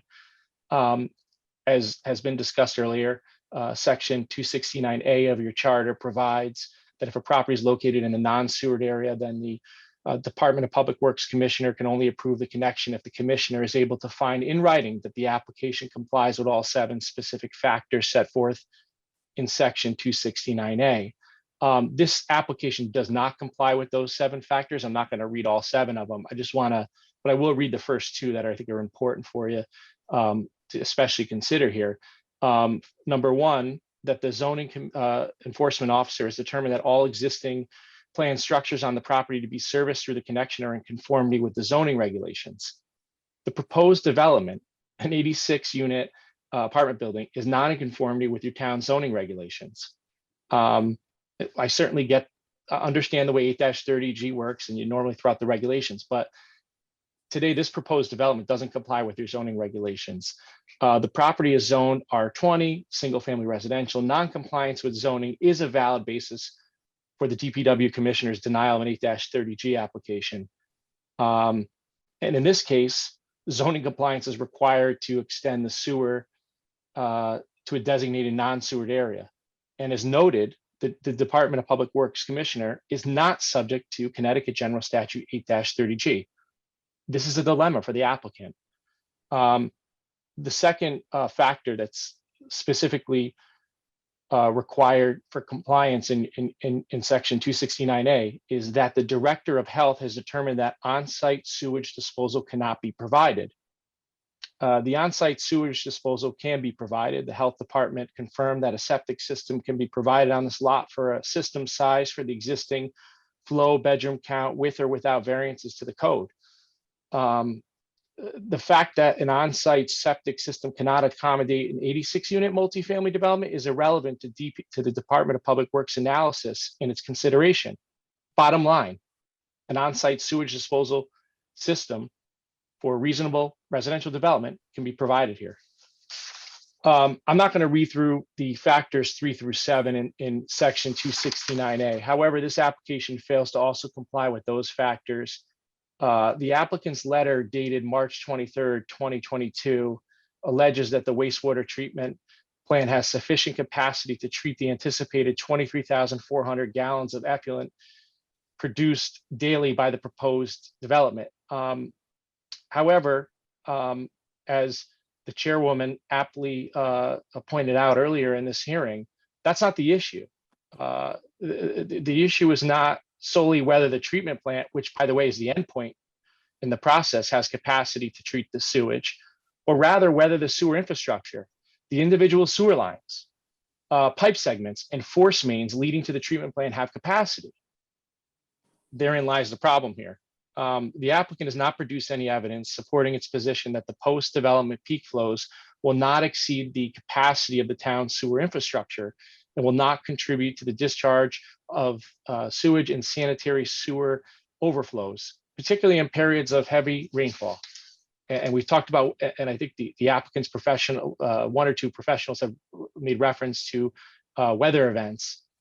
Unfortunately, well, we did as well, Mr. Capola. We talked about inflow and infiltration after heavy rain events. We know that this is a huge problem for the town. Yeah, and unfortunately, these weather events continue to be more frequent than they have in the past. And I think that we have to be cognizant of that fact. Traffic and parking. As noted, by the town's traffic engineer, the applicant's traffic and parking evaluation is incomplete and lacks critical data. The applicant's report misrepresents the number of motor vehicle accidents that have occurred in close proximity to the property. The traffic analysis understates the possibility of significant queuing onto the main road there and fails to account for signalized intersections located to both the east and west of the property. Additionally, the town's traffic engineer determined that the applicant's proposal to reopen a full intersection on East Putnam Avenue is not preferred and will create new potential conflicts along a congested corridor. The Connecticut Department of Transportation's US Route 1 safety audit similarly determined that the number of motor vehicle accidents on East and West Putnam Avenue in Greenwich is substantially influenced by the high number of intersections and driveways and by significant levels of traffic congestion. My clients will testify later to confirm for you that the intersection of Brookridge Drive and East Putnam Avenue is congested and will be rendered unsafe by the proposed development. I ask that you please do listen to their testimony, which is a commission you have every right to do. Granted, you have an expert who's provided information based on survey data. I think that this commission should absolutely take into consideration, in contradiction to the applicant's professional on traffic. The whole reason that people are required to have public hearings is because the public brings something to the table, because the public has information that may be missing from the equations. I think it's the whole reason it exists. It's the value of a public hearing. So of course, we're going to listen. That's our job. So please go ahead, Mr. Coppola. And thank you, Madam Chairwoman, for confirming that. And I also encourage you, to the extent you want to ask any of those people who speak later on this issue any questions, feel free to do so. I'm sure they'd be pleased to provide you with any responses to questions that you have about their experience with traffic in the area, and most importantly, safety issues resulting from concerns about traffic and queuing on the road as a result of an inappropriate number of parking spaces on site. As you know, the southbound intersection of East Putnam and Brookridge Drive already operates at a level service of F. That's not good. It's only going to get worse. And if you add an additional, 31 to 38 trips generated by the morning and evening, which probably is a conservative estimate, it will increase the congestion to create unsafe travel conditions for motorists, bicyclists, pedestrians, including school children walking to and from Greenwich High School. As noted by the town's traffic engineer, the proposed development also lacks sufficient parking. Insufficient parking will inevitably result in illegally parked cars on Brookridge Drive, which will result in a safety issue. Illegal street parking could further exacerbate congestion, burden the town's police department, and impede safe passage for motorists in the town's emergency response vehicles. There's a lot of discussion about the issues pertaining to stormwater management. Our group has retained a professional engineer, Stephen Trinkus, to review the subject application. He's only done a very preliminary review at this point. He certainly has more work to do, but he did provide a brief report, which we submitted attached to our letter. That we'd ask for you to consider it when you get a chance after this hearing. And Mr. Trinkus notes that the applicant's proposed stormwater management system is non-compliant with the town's stormwater manual. One big concern we have is the applicant's proposing an increase in impervious lot coverage by approximately 212%. As such, the development conflicts with the goal of your plan of conservation and development to limit impervious lot coverage on new residential construction. Here you have a threefold increase in impervious coverage in conjunction with the proposal's inadequate stormwater management system, which will exacerbate downgradient, coastal, and neighborhood-oriented flooding, including on East Putnam Avenue adjacent to Hillside Road. Downgradient flooding from this development will contribute to traffic congestion and impede the safe travel of motorists and emergency vehicles during increasingly frequent storm events. The proposed development will only worsen flooding and impair the value and water quality of downgradient wetlands and watercourses within the Brooks Brook watershed, including the Greenwich Creek and Indian Harbor, through increased deposition of sediment and debris, pesticides, and other pollutants. Mr. Trinkus notes that the applicant's erosion control plan is not in compliance with either the town's requirements or the DEEP's 2002 guidelines for soil erosion and sediment control. Okay. Therefore, during active construction period, sediment and runoff will be discharged off-site onto adjacent properties and receiving waterways. Sediment pollution causes, as you know, physical, chemical, biological damage. Therefore, we strongly recommend at this juncture that this commission make a request to the town's Inland Wetlands Watercourse Agency to revisit its decision to not require a permit for the applicant's proposed activity. Per your town regulations, the Inland Wetlands Watercourse Agency has the discretion to determine whether an activity located within a non-wetland or non-watercourse area is likely to impact or affect wetlands or watercourses. Therefore, the fact that the property doesn't contain wetlands does not divest the Wetlands Agency of jurisdiction. The inadequacies of the applicant's proposed stormwater management system and soil control plan will have a significant and adverse impact on downgradient and receiving wetlands and watercourses. We strongly urge you to consider making that recommendation to your Inland Wetlands and Watercourse Agency. Finally, fire safety. Quite frankly, I read the report. It seemed pretty scary to me. The protection of life and property is undoubtedly a substantial public interest that outweighs the need for 26 units of affordable housing. Based on the Deputy Fire Marshal's preliminary review, there are legitimate concerns regarding the ability of the fire department to effectively fight a fire or respond to a medical emergency at the proposed development. The department does not have a fire apparatus that can access the eastern side of the property. Furthermore, the department has only limited access to the northern side. The department's aerial apparatus is restricted on the building's southern and western sides due to the proximity of the parking surface to the building and the lack of direct driveway access off Brookridge Drive and the proposed placement of the walls, shrubbery, the plantings that the chairwoman has commented about both yesterday and today as something she likes.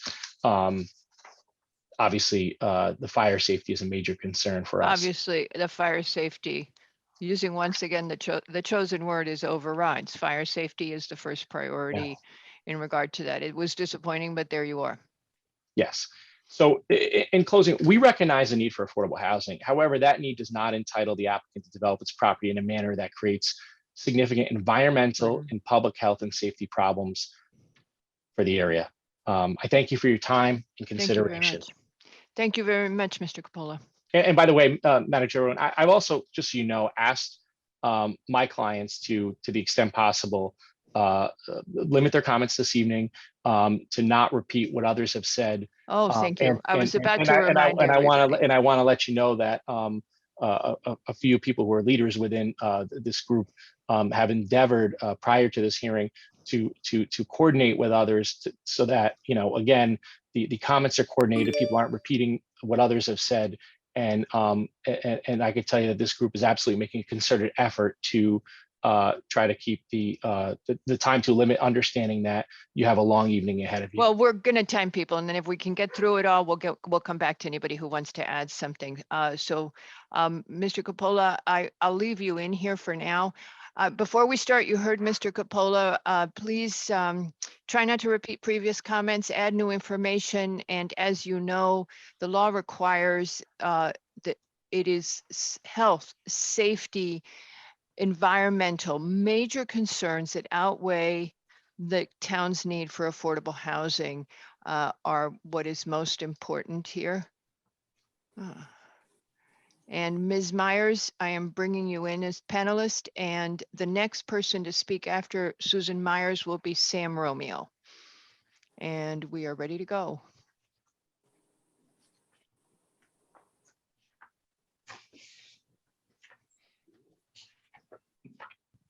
Ms. Myers, are you set? And those of you on the phone, if you want to raise your virtual hands. Okay, where's my, and if you don't know how, it's *9 to raise your virtual hand and *6 to unmute. Ms. Myers, are you with us? Yes, can you hear me? Yes, ma'am, go ahead. Okay, Pat. Good evening. My name is Susan Myers and I live at 9 Brookridge Drive, abutting the proposed development. First, I would like to commend the commission and the various town departments on your dedication and tireless efforts in thoroughly reviewing the complicated and unique issues pertaining to the various 830G applications before you. I would like to point out that all the trees shown on the northern property line of the plan with a line going through them are on my property and are not shared. Mr. Franco, the current owner of the property, and the contract purchaser, Mr. Pecora, and his partner from FTRE, Anthony East, do not have any permission to senselessly destroy any of my trees like they did their own. Their stone column is also on my property. For these reasons, I question the accuracy of the site plan. I would like to, for you to confirm what the setbacks are for the commercial building, its pools and dog park, abutting a residential property in an RA1 zone. Also, what percentage of the building can have windows based on those, of the facade can have windows based on those setbacks. And how will the dog park waste management issue be handled? There could be upwards of 100 dogs living in this building. I have lived in the neighborhood for almost 30 years, and the state road curb cut shown on this plan was never used. It is my understanding that the developer must apply to the Office of the State Traffic Administration to access the state road. It is required for all new and expanding curb cuts that are considered major traffic generators and will substantially affect state highway traffic. This curb cut plays a critical role in the traffic flow of this development, and this issue needs to be addressed. Also, I would like to know if the state has been given the opportunity to review the drainage plan to determine if the sedimentation and stormwater runoff will be flowing into their storm drains. Will the commission consult with the state on these issues prior to making a final decision on this application? My understanding is that the state will not tolerate any additional flow. I concur with all the thoughtful analysis refuting the plans for drainage, flooding, sedimentation, runoff, and I am deeply concerned about traffic and pedestrian safety. The ramifications of making. Ma'am, hang on to that thought, and if we've got time at the end, I'll bring you back in, okay? 2 sentences, can I say them? Okay, go ahead. Yes, ma'am. All Go right, ahead. the ramifications of making an unwarranted exception to the sewer map for a property without hardship is also a concern, and the effects of the extensive blasting will have on the nearby gas stations and all of the 100-year-old historical homes surrounding the blasting site is also a concern. Thank you. Thank you, ma'am. Now I can breathe. Okay, Sam Romeo, I am unable to get you into the meeting. I'm going to try one more time. There he is. Okay, Mr. Romeo. And the following speaker is Ann Knox. And Mr. Romeo, if you would go ahead, you'll just need to unmute. While you're unmuting, Mr. Romeo, I'll quickly answer your questions. Setbacks do not apply in an 830G. Our setbacks do not apply. 830G applications override local zoning.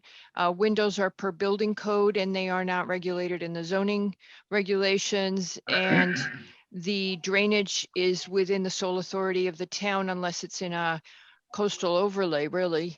I can't think of another situation. And you had one other question we can ask about the dog park waste.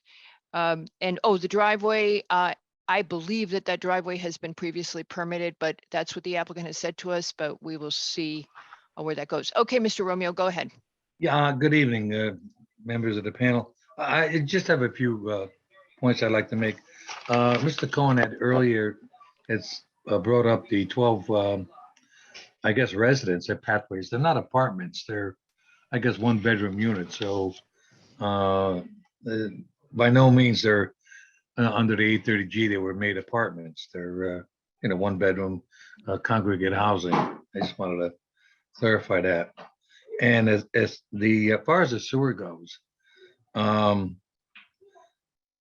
presently there's about 1,216 new proposed applications under 830G facing the town of Greenwich. And I only bring it up because he brought up the capacity of the sewer plant and nothing to do with the INI of the area. But I don't know how many of these applications that are presently before the board that's going to be approved, but that certainly is going to have an impact. 1,216 units of 830G applications. And the other thing I want to bring up about the affordable units that are proposed here is that are the affordable units going to have to pay extra for the amenities like parking, use of the pool, the playground, and things of that nature. Because I know in other affordable projects that have been proposed in other areas, maybe not here, they charge extra if you have a dog or anything of that nature. So that affects the affordability of the apartment. And the final thing I'll mention is that, and even though it's not part of what you're considering, is what happens to all of these affordable units that we're approving after 40 years? They become market rate after 40 years, as only have to look to Stanford at St. John's Towers. Time, Mr. Romeo. They've been demolished and they'll be market rate units. So we're back where we started. Thank you, Mr. Romeo. You're welcome. Ann Knox is next. And ma'am, if you would just unmute, there you are. Hello. Hi, how are you? Followed by Donald Hamilton. Thank you. My name is Ann Knox and I reside at 30 Brookridge Drive. I want to thank the P&Z and the Town of Greenwich personnel for the many hours they've spent reviewing the significant traffic, safety, environmental, and other issues raised by the proposed project. I concur with my neighbors' concerns and would like to focus on 3 issues right now. Sewer, blasting safety concerns, and traffic. I'm going to take traffic first because I do think that the traffic study seems flawed to me just by looking at the sheer numbers. We are 3 people that live in my house and 3 of us are there on peak hours. So I cannot imagine how 86 units is generating 23 departures during that peak time. I don't think it takes into account delivery services, and it certainly doesn't take into account the fact that Waze and Google Maps route people down our road right now to avoid high school traffic. On the sewer connection, I wanted to note that the applicant's attorney just noted that the P&Z would need to opine on present, future, or cumulative effects of sewer connections to the DPW. I would posit that the P&Z would be hard pressed to find that the future and cumulative effect would not be problematic because the applicant cannot meet criteria 2, which requires that that there is no on-site sewage disposal permitted. By way of explanation, it would seem that if I propose to expand my home from 4 bedrooms to 15, but my lot can only support 4-bedroom septic, I simply couldn't expand bedrooms. Moreover, I shouldn't be able to take advantage of that fact to request a sewer connection as there is a reasonable current use of the property. And if it worked any other way, every single homeowner seeking a sewer connection would propose an enormous number of quote unquote bedrooms that could not be supported merely to satisfy that criteria and bully DPW into a connection. Permitting Mr. Pecor to have this would undoubtedly unleash an avalanche of similar requests. The cumulative effect would be disastrous for the health and safety issues relating to this town and the sewer capacity. I would also note that the blasting of ledge rock required for the underground parking garage is enormous. Would you mind, ma'am, could you, I'm gonna stop you because you've gone through your 2 minutes. I know you want to talk about the blasting. I'm going to bring you back to the end of the queue. Raise your hand again. And if we've gotten through everybody, we're happy to bring you back in. Okay, thank you. Okay, great. Thank you very much. The next speaker is Donald Hamilton, followed by Sandra Heath.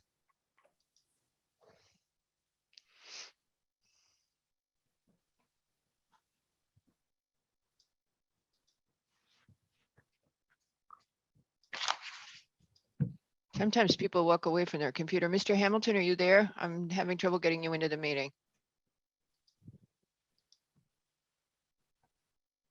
There he is. Okay. And then after that, Sandra Heath, followed by Ernst Schirmer.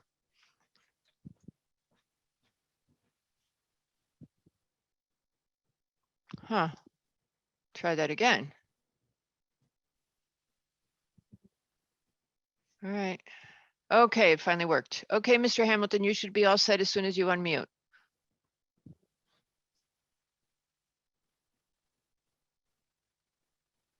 Mr. Hamilton, if you would unmute.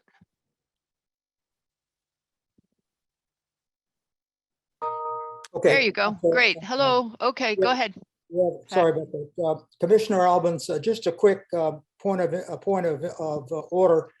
The last 2 speakers and myself are officers of a neighborhood company, not-for-profit, formed specifically to address the Oh, okay. They didn't say that. So we'll bring everybody back in. That would be, well, not Mr. Romeo. So that would be Ann Knox. Susan Myers and Sandra Heath, who hasn't spoken yet. Okay, all right. So if and you all myself. are, okay, well, we normally do it for one person, so give it a shot. Okay, go ahead. Okay. I have 2 points, and then I'd like to come back to a point on traffic that I raised in the tree hearing as well. The first is that Ida flooding damaged at least 7 homes on Brothers Brook from Fairfield to Route 1. That's up 1 block from number 5 Brook Ridge, the planned apartment.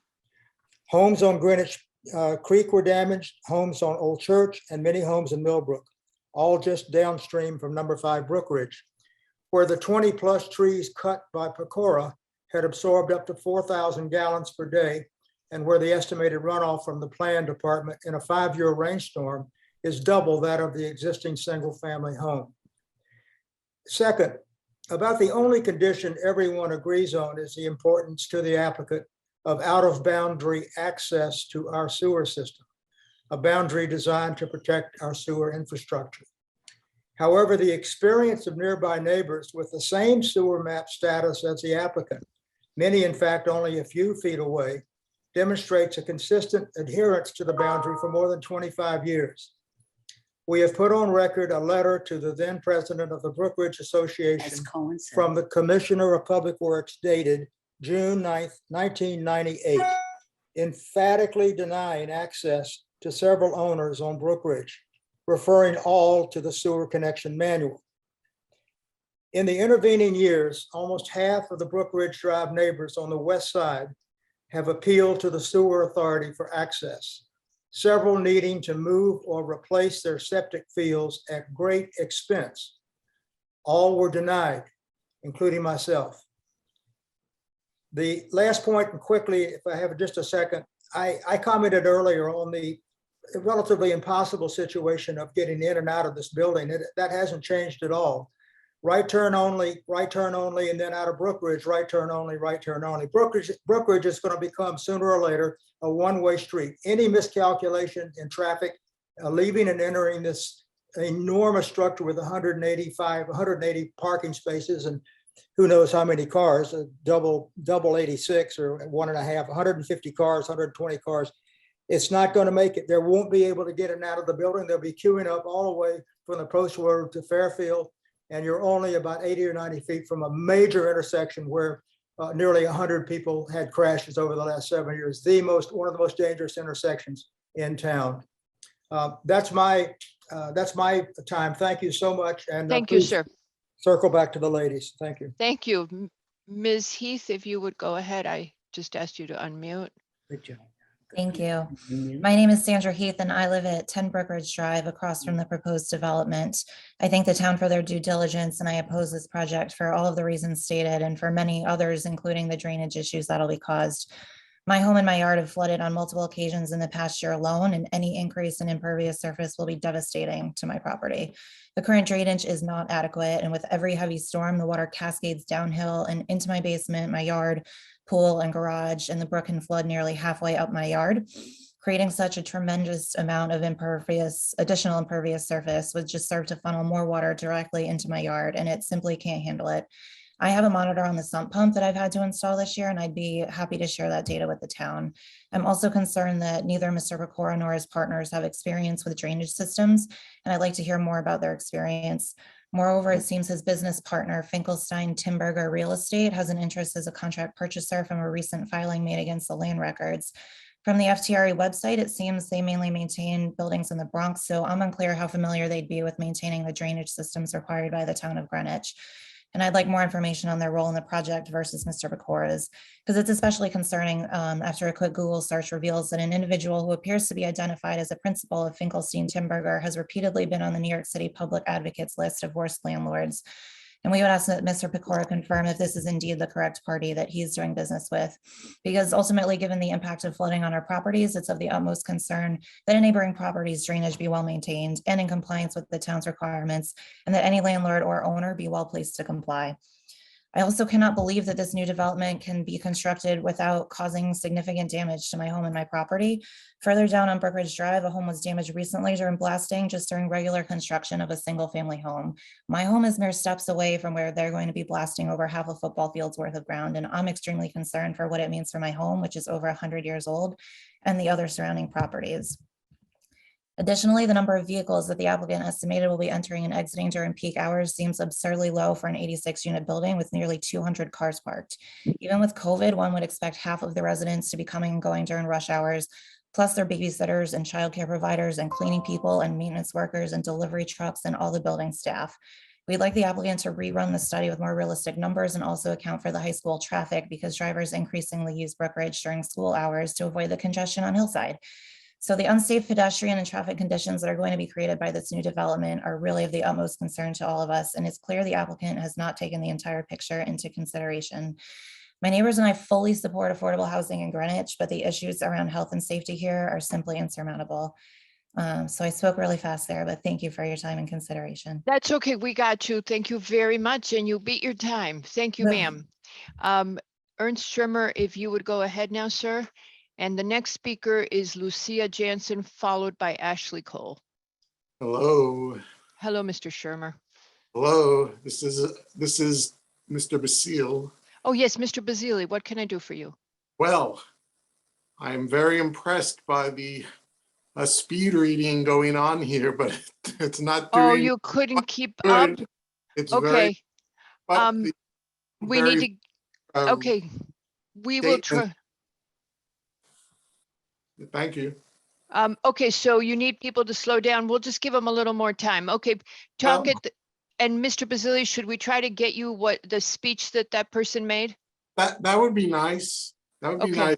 Anyone who reads their speech, because they're trying to fit it in and they're going.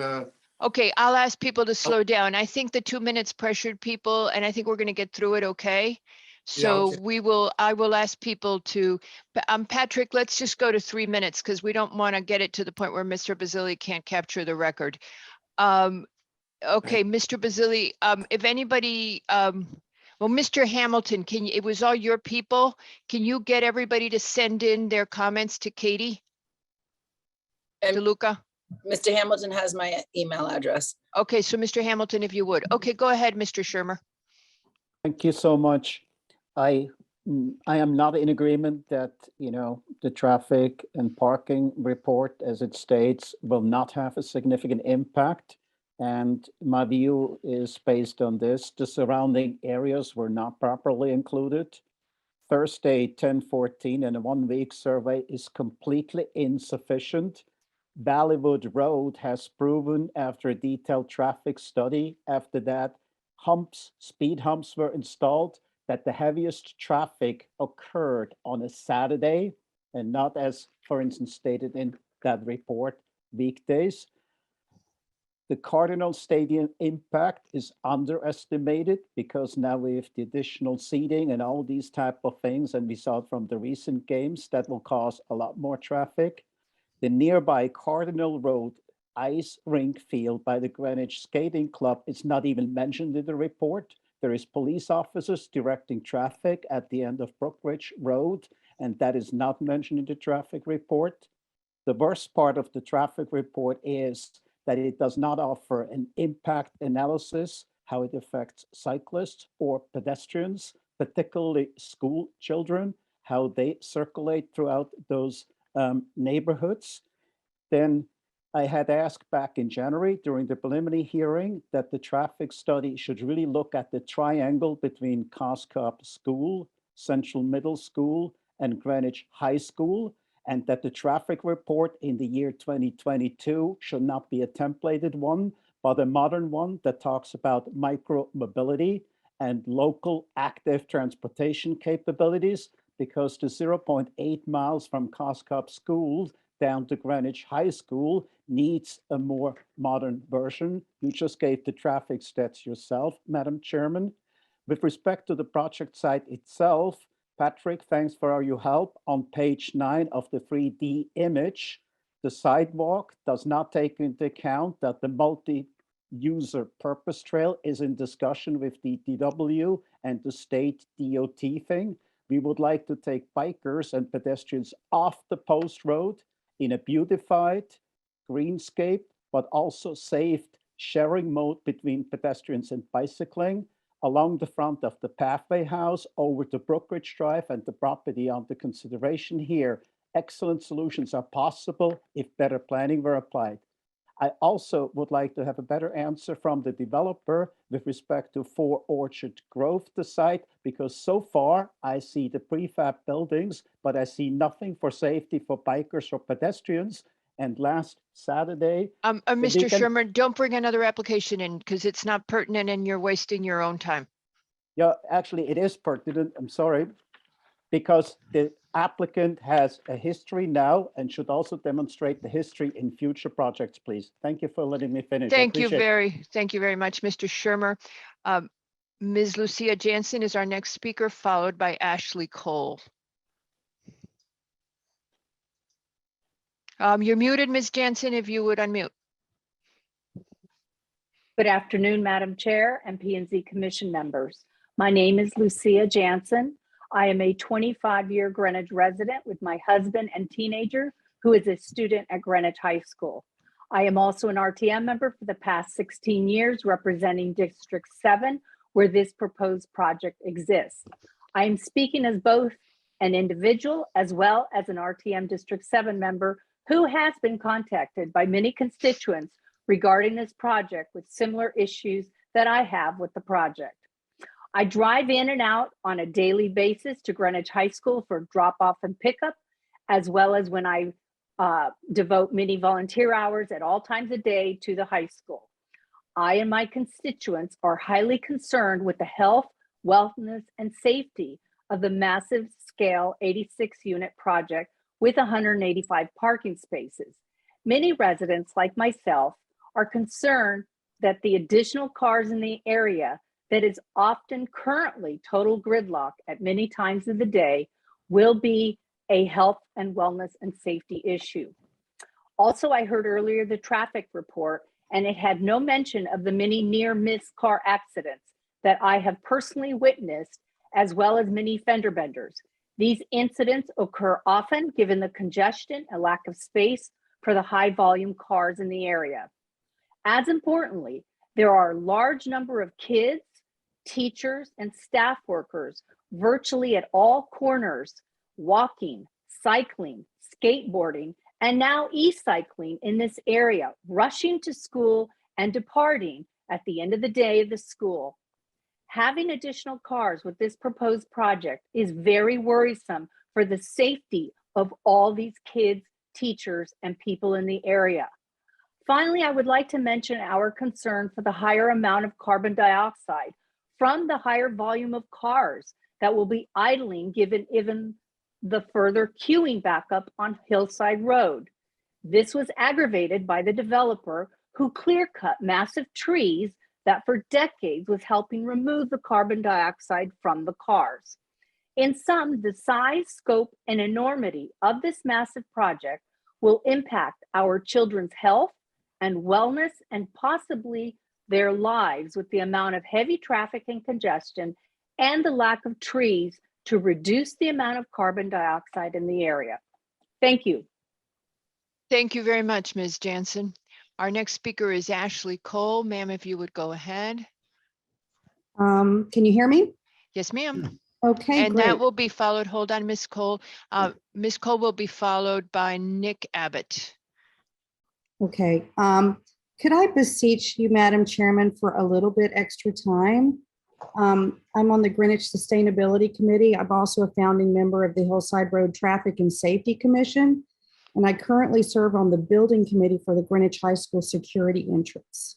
I think I can get it done in 3 minutes, but Patrick has my some important photographs I'd like to share with everybody. Okay, why don't you go ahead and Patrick, I will, while you share, while you do that, I'll start, I'll right. start the clock on my phone and Patrick and I are going to work together on this one. All right. So I'm Ashley Cole and I live at 11 Hillside Road. and I serve obviously on these committees. So I do know a bit about this area and the safety of the people who live, work, and study here every day. So I sent this document out because I wanted to take a snapshot in time that I think is very relevant and encapsulates all the problems and issues of this application. So here we are. On September 1st, 2021, the remnants of Hurricane Ida pushed up through the Gulf Coast and created a massive water event throughout the Northeast. It started as a hurricane in the Caribbean, but by the time it got up here, it was a tropical depression. Here you see, this is the Post Road at the intersection of Hillside. Look at this water. This closed the Post Road. We can go to the next picture, Patrick. That evening, my son was traveling from Dallas to New York City, and after many delays, he finally landed at New York. And it took him a harrowing 5 hours to drive 28 miles from LaGuardia Airport to our home on Hillside Road. Some people actually never made it home that horrible night and died.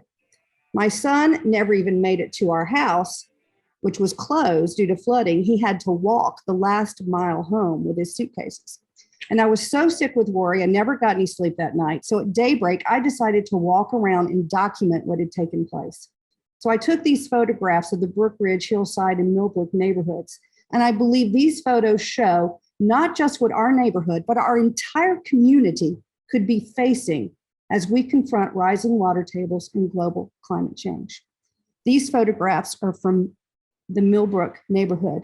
You can see it is, the creek has overstepped its bounds and it has wiped out a driveway, leaving the residents stranded in their homes and unable to pass. Okay, Patrick, next sheet. Here's another picture of the creek overflowing. I believe that's West Brother Drive, dangerous and unpassable. And the water also wiped out all these other driveways here. The next picture is, I think, Greenwich Creek, or one of the Brothers Brooks.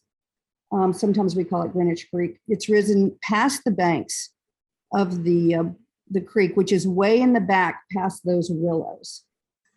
Okay, let's go to the next photographs, Patrick. Here are some of the backyards in our neighborhood, full of water, flooding. And here, this final picture, you can see 4 police vehicles guarding the Post Road so people don't get caught up in the rushing waters. Needless to say, the Post Road is one of the most important travel arteries in our town, carrying more than 20,000 vehicles a day, as well as thousands of pedestrians.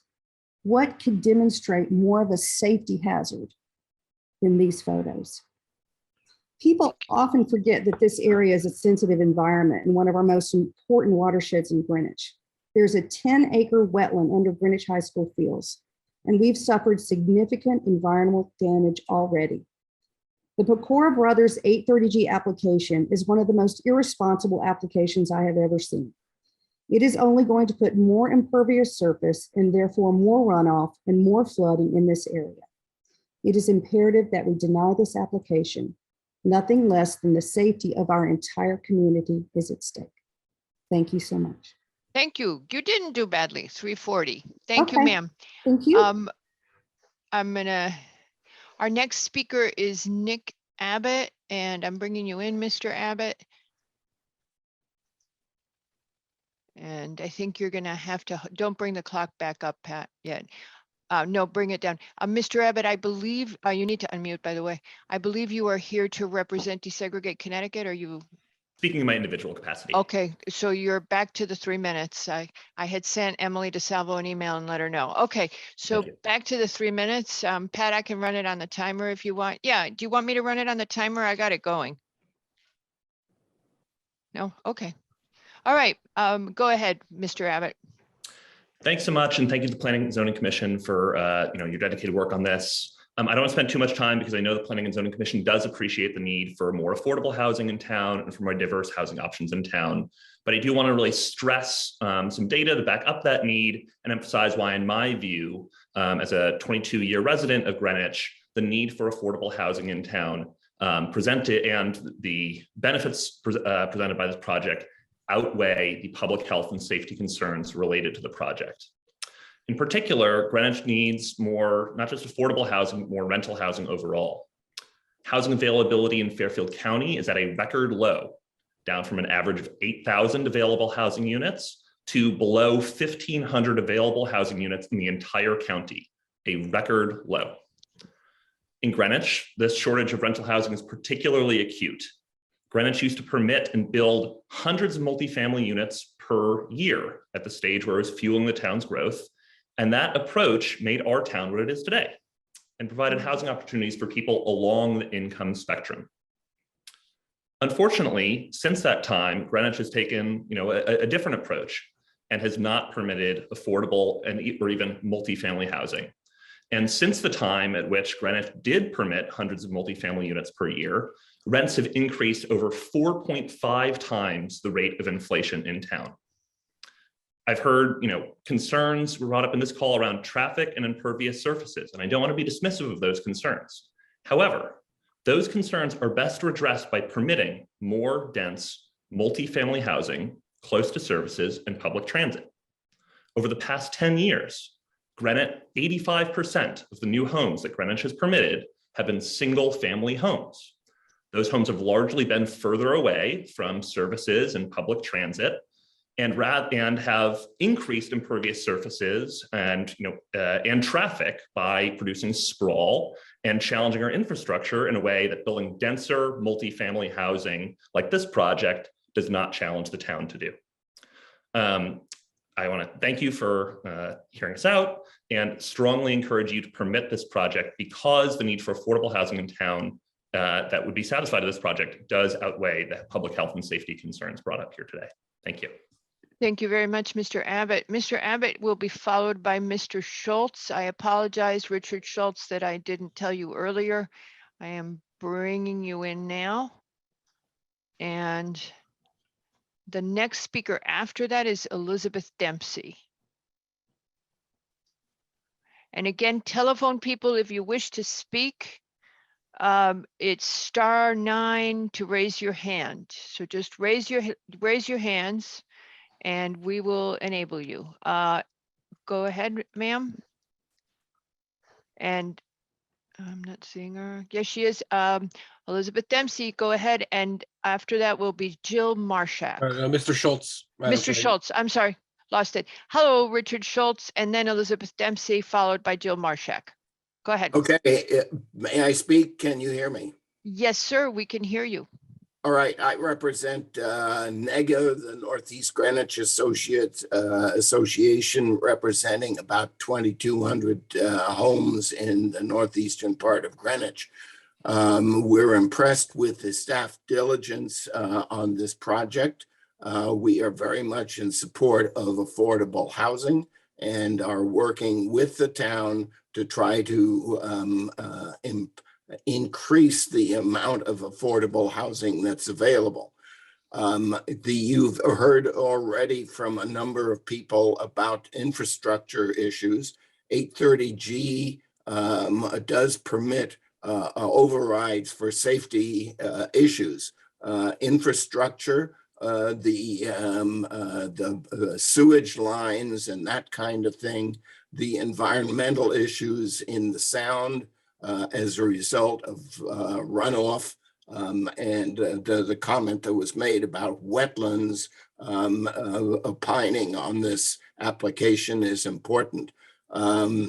What was not covered is, for example, water availability, water lines. I live up Stanwich from the proposed project, and I will tell you that I have lived for some 20 odd years with low pressure because there isn't enough, there aren't sufficient water lines. And that is a fire issue in terms of the fire department has had difficulties responding to fires because of low water pressure in the system. Another issue that has not been raised is the availability of electricity. Eversource is trying to build more infrastructure, electrical infrastructure, but this project will put a significant demand on that. You talked about school traffic and all that kind of thing. When I go from Stanwich down to the Post Road, there's significant gridlock there. It was also raised the response times of fire in the police department for emergencies. That has not been, in my opinion, addressed. And I would just add, I've lived in this town for 41 years. I invested in it because I like the atmosphere in the town, and putting this project in where it's proposed is going to start the rundown of the whole of the area that I invested in. Thank you. Mr. Schultz, your time's up, but you're representing the neighborhood association. You said. Nega, yes. Yeah, And okay, go right ahead. I would just finish by saying, if I had wanted to live in downtown Stamford or downtown New Haven, I could have done that. I invested in Greenwich because of the implied likelihood that P&Z will not significantly change the rules on zoning. And basically, what's happening with the state trying to override local zoning is what is called in the legal term is bait and switch. And that's what that zoning is, that zoning override is attempting to do. So Thank you. As you can imagine, I therefore suggest you decline this application. Thank you very much. Thank you very much, sir. Our next speaker is Elizabeth Dempsey. Hi, everybody. Followed by Jill Marshak. Go ahead. Yes, Hi. you're good. I heard you start. Go Terrific. ahead. Okay, hi, I'm Elizabeth Dempsey. I live on Hillside Road, and I concur with my fellow neighbors in the area on all the points raised, and I'll try not to be too repetitive. For matters of background, I served on the first selectman appointed committee for Hillside Parking and Traffic. And as such, I'm fairly familiar with the traffic issues, parking and problems associated in the entire area. Also a member of the Greenwich Sustainability Committee and have done a lot of environmental advocacy. However, I am speaking for myself here today. Because of the Hillside Parking and Traffic Committee, I'm really familiar with the studies done by Fuss and O'Neill and by Beta Consultants. I've also looked at traffic counts and been daily witness to the backups on Hillside and East Putnam, and they are substantial. And because of that, and being a resident for over 20 years, I don't believe in the traffic counts put forward by the applicant. I think there will be more, and the lack of parking is also something I'm familiar with, as I know P&Z is across the street at Greenwich High School. The bottom line is everyone is more mobile. People have very little patience for the time constraints of the traffic in the town and busing. So everyone wants to have everything. They want to drive their own cars. Students want to drive their own cars. East Putnam is a main corridor. There's more food delivery, Ubers. I get Ubers constantly coming to my house that are meant for the high school. So I believe the traffic counts are vastly undercounted. We know that there's 20,000 people a day traversing East Putnam. It serves as Greenwich's primary emergency services corridor. And I don't feel like that has been considered enough in the applicant's statements. Additionally, in this area, it's not just the high school with its over 3,000 people. There's Central Middle School, Greenwich Country Day, a K through 12 now school that has its athletic facilities in the area. Coscob Elementary, we're bookended on one side by several religious institutions that are up the hill to the west and the YWCA, and with the downtown Coscob retail area and the I-95 exit to the east. This is a really difficult traffic area, and I feel that the impact and the delay on emergency services really is a huge health concern that I hope the board, the commission will consider. Lastly, on the environmental front, it's true, with respect to the arguments on our water authority being able to manage capacity, I would agree. I would again point to evidence that people aren't talking about, which is the water quality for the non-point pollution sources of pollution. And we know that in Long Island Sound that we have to close our beaches because of the effluents. No one's talking about that. So we know that the capacity that we have in Greenwich and our infrastructure and our pipelines are not working well. And so this is a big addition to it. And I would point to Long Island Sound and our beaches and the closings of them regularly as an actual occurrence, despite whatever calculations engineers might put forward. So just wanted to add those two things, and Great. thank you very much. Thank you very much. Our next speaker is Jill Marshak. I think you're ready to go, followed by Wynn McDaniel. Thank you. Thank you to the commission for hearing us. I'm Jill Marshak. I live at 52 Hillside Road. My family's lived here since 1970.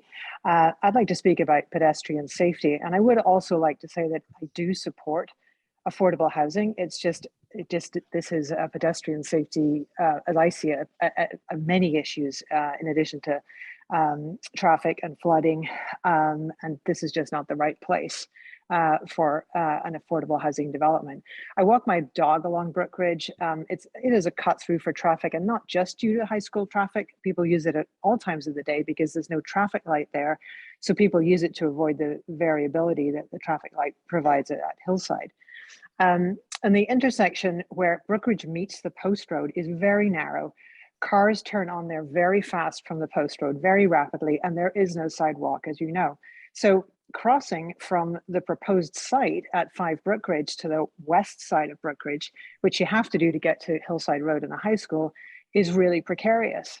Now, I can certainly go walk my dog somewhere else, but pedestrian residents of Brookridge, including those who would be at this proposed development, will have to deal with that dangerous intersection and that crossing, and especially those who are children who are going to be walking to Greenwich High School. And that actually raises the question, as I understand it, part of the reason for affordable housing is that one of the intentions is that it is supposed to have proximity to a commuter rail station. And in this case, how would people actually get on foot to Coscob train station? Would they go down Indian Field Road? That's a tough street to even drive down, never mind walk on. So I feel this is a safety concern, not just for residents currently, but also for pedestrian residents of the new development that's being proposed. So that's all I want to say, but thank you again for listening. Thank you very much, Ms. Marshak. Just to clarify one thing for people, what you want to have multifamily housing be near transit, and there is a bus line there. Ms. McDaniel, if you would kindly go ahead. All right, thank you. Next Hello, speaker Madam. is Valerie Stauffer. Sorry, Ms. McDaniel. Right, no problem. Hello, Madam Chair and members of the Planning and Zoning Commission. My name is Wynn McDaniel, and I am the chair of the District 7 RTM, but I am speaking as an individual and lifelong Greenwich resident. I am speaking today to support the neighborhood concerns with this project. As with many other projects that I have spoken about in the past 2 years, I want to ensure, as you all have done in the past, that you listen to the neighbors. And I say listen in all caps. The repercussions of this project will only make matters worse for the existing homeowners and Greenwich residents, which they will need to deal with long after the developer finishes the project and moves on to another project. Please listen to all the concerns raised on this call as you analyze this proposal. Thank you for your time today and for your service to our town. Thank you very much, Ms. McDaniel. Valerie Stauffer, if you would go ahead, and the next speaker after that is Kimberly Fiorello. Yes, I'm Valerie Stauffer. I'm also a member of RTM District 7. I've been on it for decades. I'm speaking as an individual, as several of our other delegates did. As we all are concerned about affordable housing, but this particular project is in an inappropriate location. I'm concerned about a variety of issues, but the drainage, I live up in the Round Hill Road area, and Storm Ida, I think I and all my neighbors in that storm suffered thousands of dollars from flooding. It was a first ever, and I've lived in my house for several years. Ma'am, we're having a little trouble hearing you, Ms. Stouffer. All right. There you go. Can you Yeah, hear me now? something is hitting your mic some of the time, if you could make Okay, sure. sorry. Okay, So I am concerned about the drainage and water issues because I think you can't just look at past decades or past years. The new storms such as Ida have brought a whole new set of complex issues. And another, I'm also on the board of GEMS, which uses the post road, of course, for emergency use. I personally have trouble just dealing with the post road. The traffic is hard to deal with at most during so many daylight hours. And with this new traffic flow in that area, I think that will be a dangerous situation. The other aspect is that a sewer line will be needed, and I wonder if the developers have really dealt with that issue. So, but thank you to Planning and Zoning for giving us the opportunity to speak. thank you very much for making the time. The next speaker is Kimberly Fiorello. For those of you who don't know her, she is one of our state representatives. Thank you, And Madam Chair. that will be followed by Monica Tetamanzi. Thank you, ahead. Madam and Commissioners. I am a state representative for the 149th district, which covers Greenwich and parts of Stamford. And I serve on planning and development that has purview over the 830G statute. But I am here to speak particularly on this project. And I've learned so much in listening to the all the details that are being spoken by the developer, by the other side, and all the residents here. And I just wanted to add to the public record that we're foregoing a lot of local considerations and P&Z details because this is an 830G invoked project. And so, and this is for 26 affordable units, which would have to go to people whose income level at 80% of state median income is about $57,000, or at 60% is about $43,000.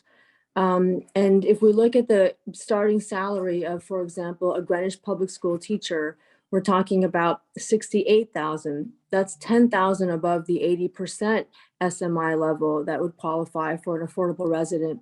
And for police officers, on Indeed.com, it says Greenwich police officer starting salary is $73,542.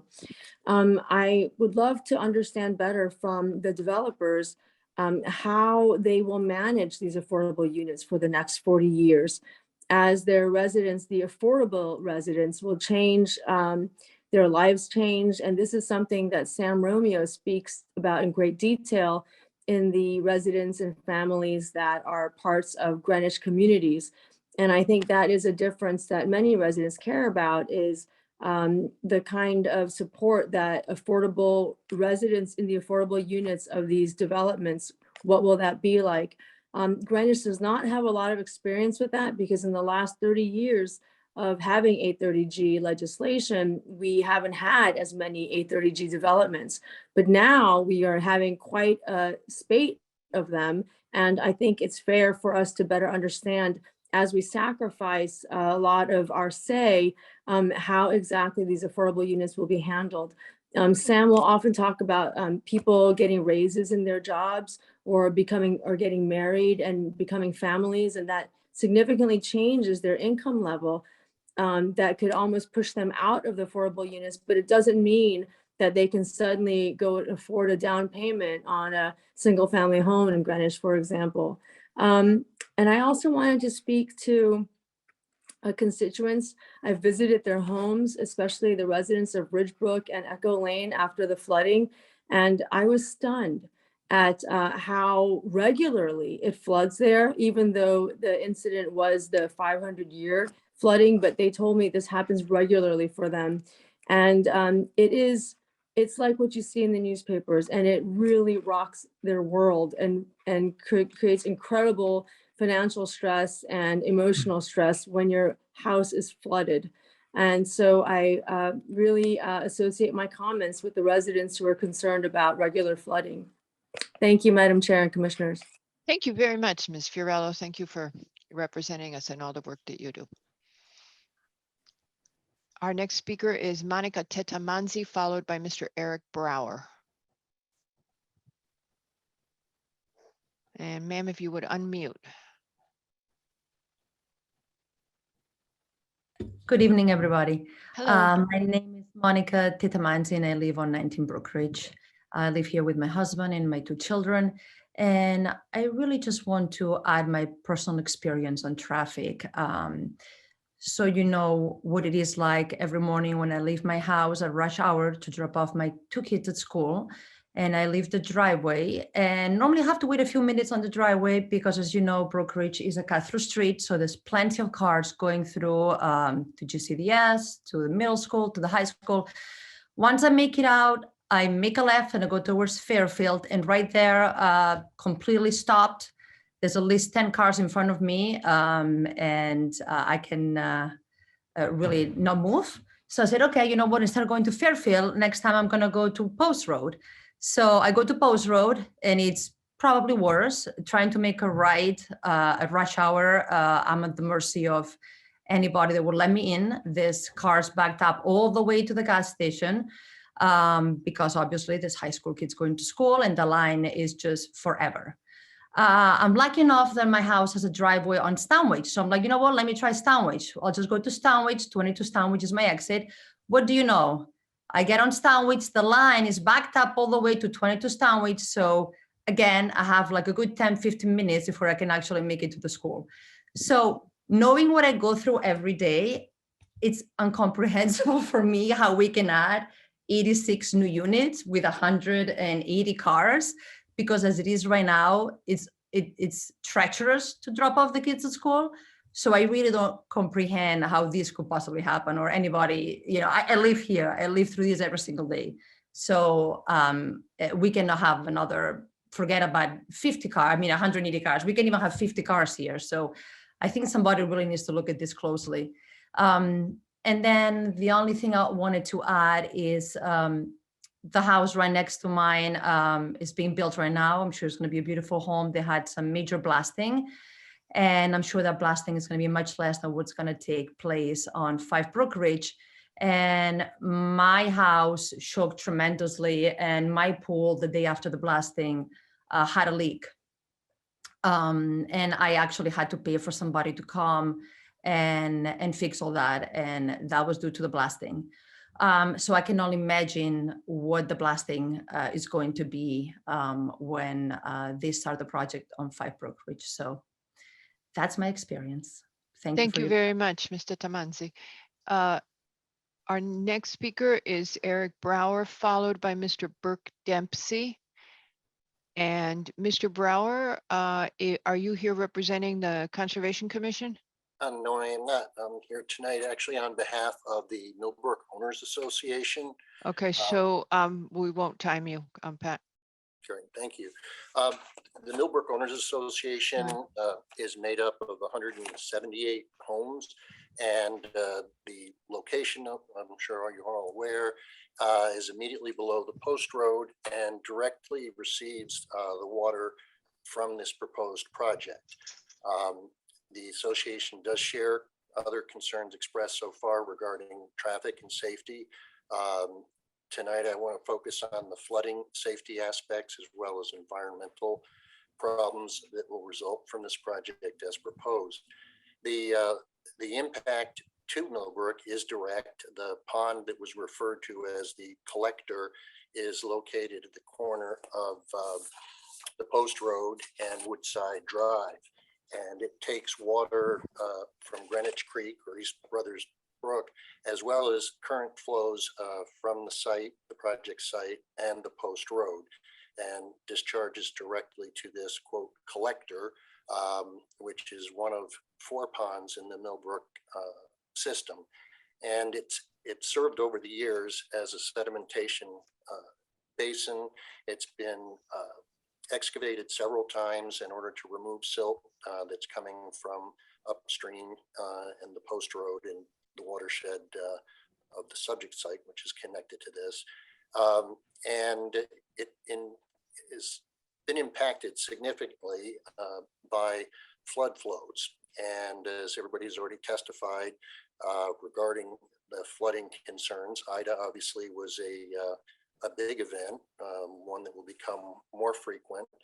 And there were photos and testimony about the two driveway bridges on West Brothers Drive, number 12 and number 20, which were essentially, well, totally rendered unusable and inaccessible for any purposes during the storm and for many days afterwards. And that was with the existing conditions at the dam and the so-called dam of Route 1.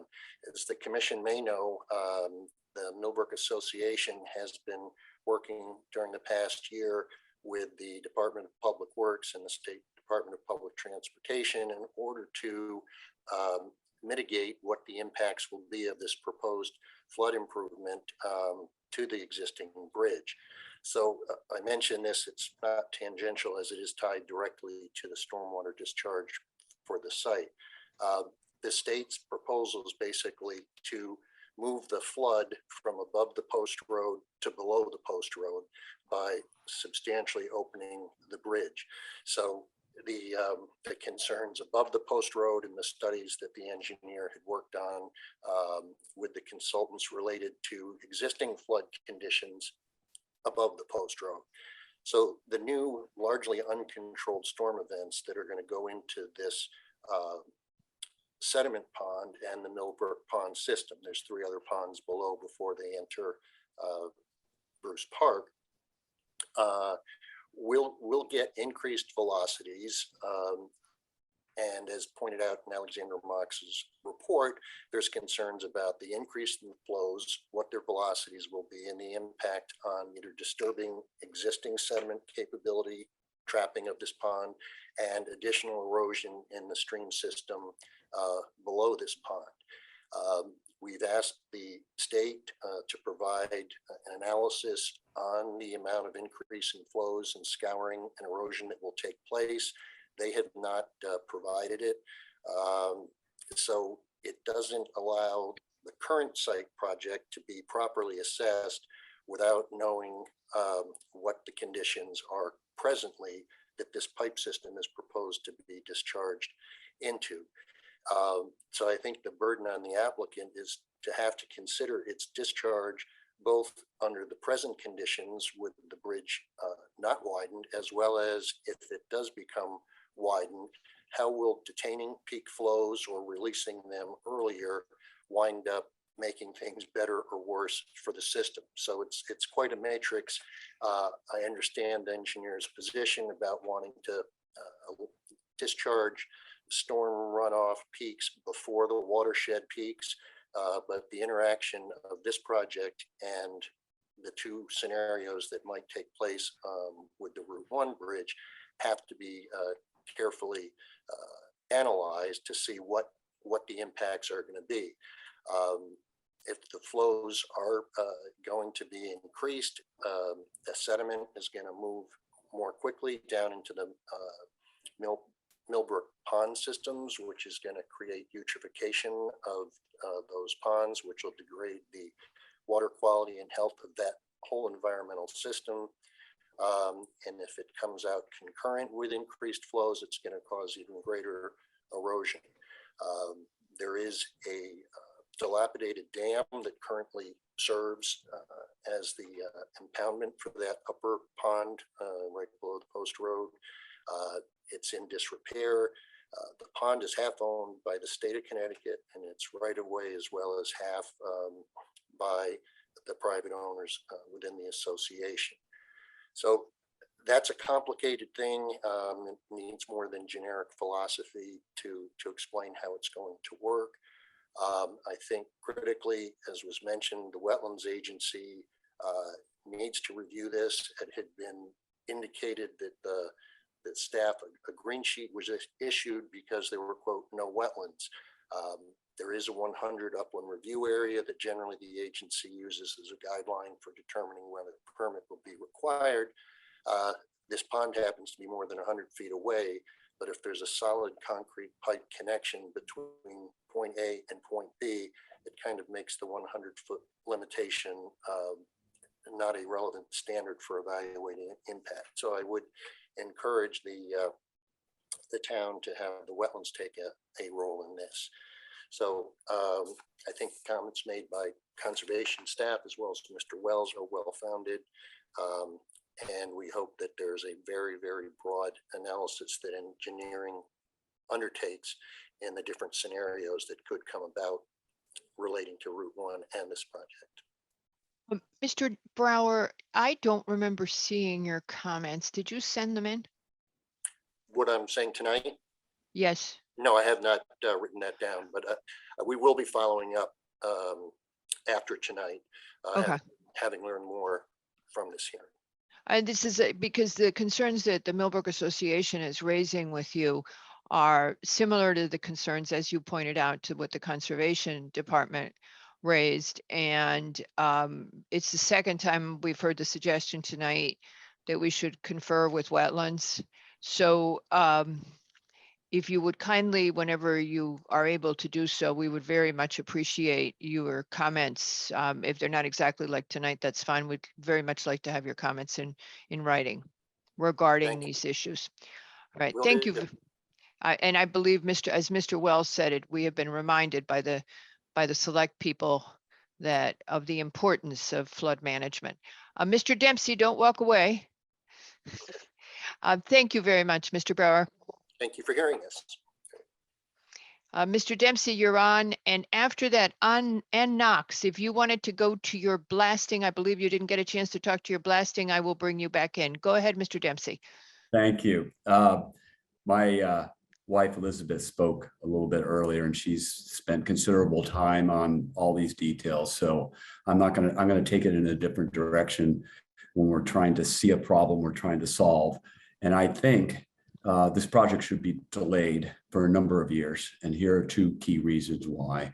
Mr. Brower just mentioned the bridge. The bridge is going to be, a lot of people on this call don't know it, a big snafu. We've been trying to communicate that to our neighbors. It's not just because we live at Hillside. It's going to be one of the biggest snafus people have seen in a long time. So any construction crew, if this were to even be buildable, is going to create even more, because the shock waves, if anyone has studied traffic, shock waves will go both directions up the road everywhere. It's a heart attack. So you really can't be building anything on that scale anywhere near this bridge in the next number of years. So for me, I would say everyone in the town, we should just stop talking about this. The second is the affordable housing. The contours of affordable housing are changing as we speak. My business and what I do for a living is based on real estate, residential, multifamily, single family of all types. And I'm a known financier in the area. And I do a lot of affordable financing and other things. I think it's a great thing. I don't think anyone on this phone disagrees with it.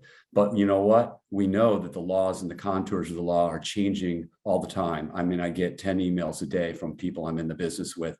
It's all over the place. And we're trying to decide on something right now.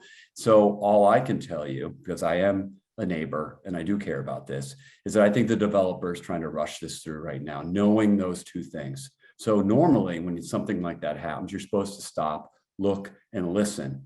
And I don't think, given those two broadly changing things, the bridge and the laws, that we should be building this big thing right now with the affordable, as using it as a means to get something done. And on top of that, the tactics used to cut all the trees down is yet another real estate tactic to try to draw out every possible argument, litigation, lest that we don't do that. And then they'll say, I think it's called the promissory estoppel or something like that, but it's a tactic. So I don't like what they did.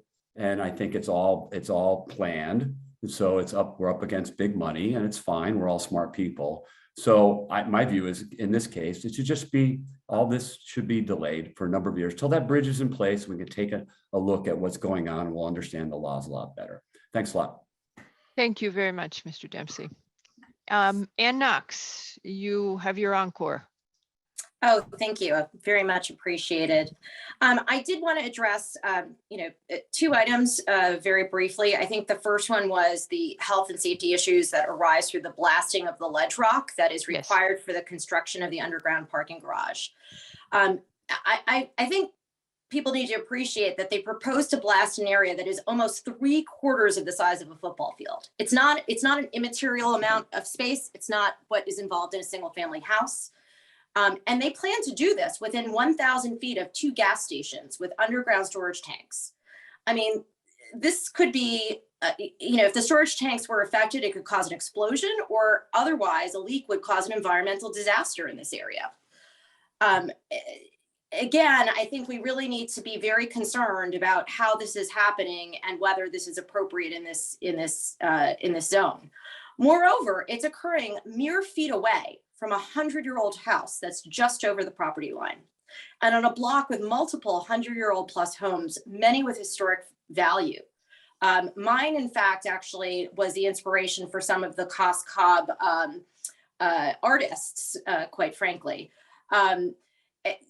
Indeed, blasting from the single family home that was referred to by one of our neighbors is directly across the street from me, and it recently damaged neighboring property. Moreover, it shook everyone's home all the way down Brook Ridge. There was a text thread of about 8 neighbors that were surprised by it because they didn't get noticed, because me across the street didn't even get noticed because I was more than 150 yards away. And then given the weeks of blasting that are necessary for a project of this size, it's a real concern because these 100+ homes could be severely damaged and our personal safety compromised. I mean, just imagine if there was an issue with a foundation or a collapse of a wall. So we'd ask the town if they've reviewed these issues, and if not, please, to refer to the appropriate agencies. The last item I'd like to raise is that, we would also ask if the town or applicant has proposed doing water quality studies on Brook Ridge to determine if there are issues that would be exacerbated by the proposed development.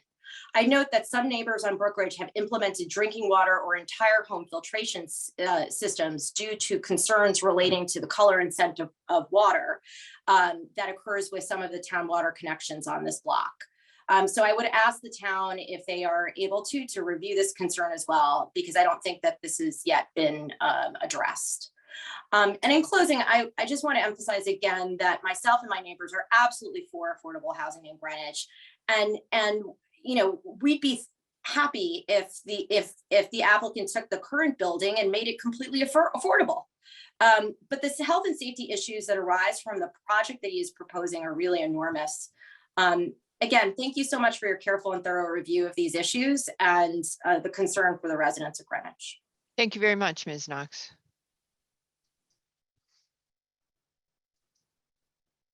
All right, Mr. Cohen, we have gotten through the public comment. Commissioners, do you have anything that you would like to add or ask?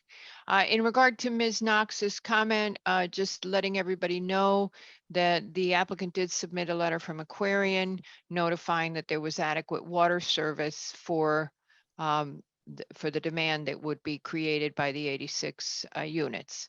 Mr. Cohen, in terms of moving ahead, I think it's redoing the traffic study, working on the drainage plan, and most important of all, give us what information that you can regarding the sewer system, not the plant. You've got that study. If you give us the link, if you give Katie the link, we can look it up. Also the legal opinions, the court cases, I apologize. And we are also going to try to figure out how we move forward on this planning and the plan of conservation and development and how we handle that, because it's just such an awkward thing. Anything else? Yeah, I want to just also, you were good enough to mention the letter from Aquarian, but we also submitted with our preliminary application a green sheet from the Wetlands Agency, who the staff of which reviewed this for wetlands jurisdiction. I would just in closing, point out that from Representative Fiorello asked an excellent question, which is how do these projects get managed over the long term as people come and go, qualifications change and such. And I believe, as the commission is well aware, the managers of this project and the developer have already developed a number of 8-30G projects with their own affordability plans. They have managed the affordability operation very well in accordance with affordability plans that have been submitted. If a person becomes overqualified, we have an arrangement set up in advance to make sure that all of the affordability requirements of 8-30G continue to be met. We will, of course, address all the things you've told us to look at, and as many of the points as the neighbors have made, we will take into consideration, and particularly the comments that Mr. Brower made regarding the impact to Millbrook. But in terms of priority, Mr. Cohen, I think we got to get to the sewer thing, because otherwise you're going to be going to a lot of trouble, right? We will be sure that you know a lot about the sewer system. And also that you're saying that you want us to do the letter about, you want us to opine on the plan of conservation and development before you go to DPW. I think the key question comes back to, if you got a system answer from DPW, that would answer our POCD question. So in my mind, if you would approach DPW, you would get the POC, we would then be able to write the POCD point. That's, I think someone said at the briefing yesterday, it was a little bit the cart before the horse, because DPW gives us an answer, we're set. We can then answer you too. Well, that is putting the cart before the horse, at least as I read 269A. So I'm still requesting that you make that determination, and hopefully the material that we provide will help you with that. All right. Okay.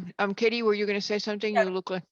What material are you going to provide? Well, the sewer system study. So not on the procedural preliminary issue.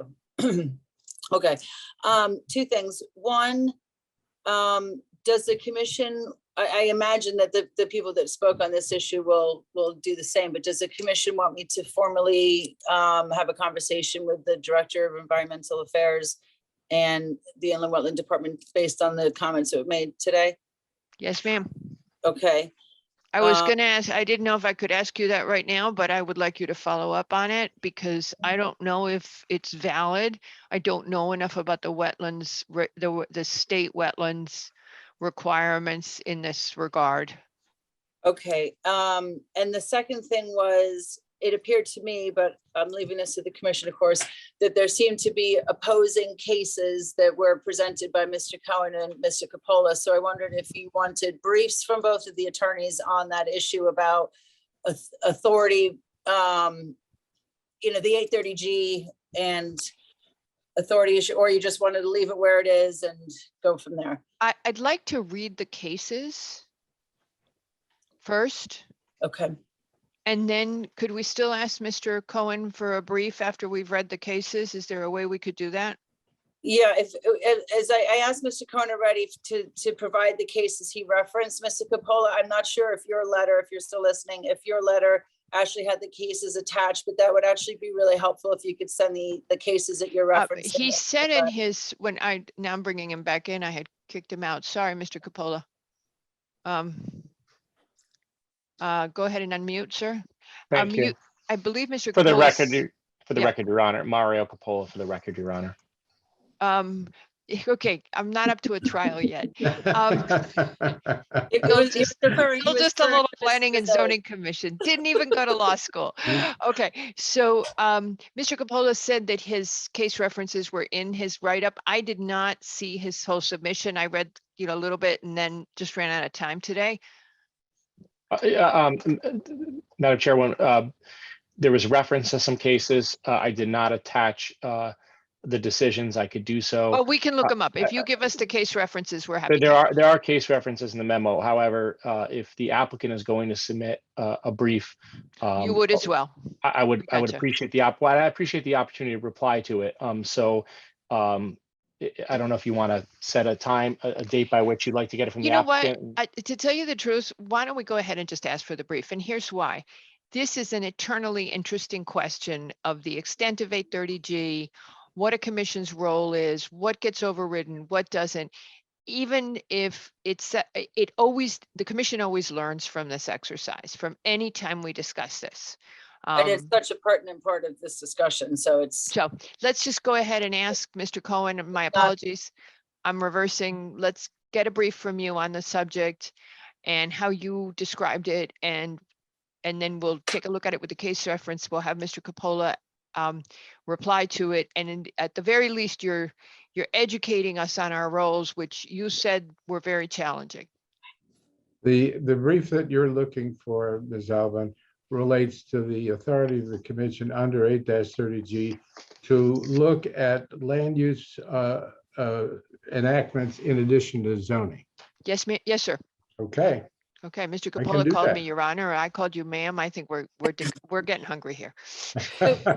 just quickly, Mr. Cohen, and I think the specific issue though is how it relates to the factors within the charter in 269A. So I think, this is not an academic exercise. This is a specific question relative to our charter. Yeah, to 269A. And I would also, one of the other topic that we've of course talked about is drainage and environmental contamination, which I think are very clear cut, Mr. Cohen. You probably do not need to address them because I think the case law has been clear cut and state statutes are clear cut. But if you want to opine, please, I'm not going to detract from your expertise. I think I'll keep my opinions to myself. All right. Okay. Anything else from anybody? Could you just confirm for us a date by which you'd like Attorney Cohen to submit something, and then a Madam date by which DeLuca. you'd like us to reply? Madam DeLuca. Well, we have 35 days unless Mr. Cohen gives us an extension to hear this application again. So I assume, Mr. Cohen, you'll be giving us an extension? Yes. Okay.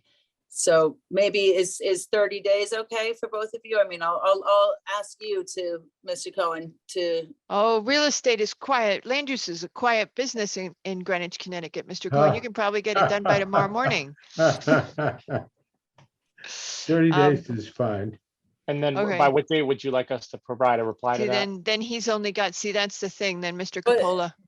Yeah, We need 15 days. How about we give Mr. Cohen 15 days and Mr. Coppola another 15 after Yeah, that? so that the total is 30 days. All right, so then Solomonic. if that's the case, you just confirm for me, what date would you like Mr. Cohen's brief by, and when would you like ours by?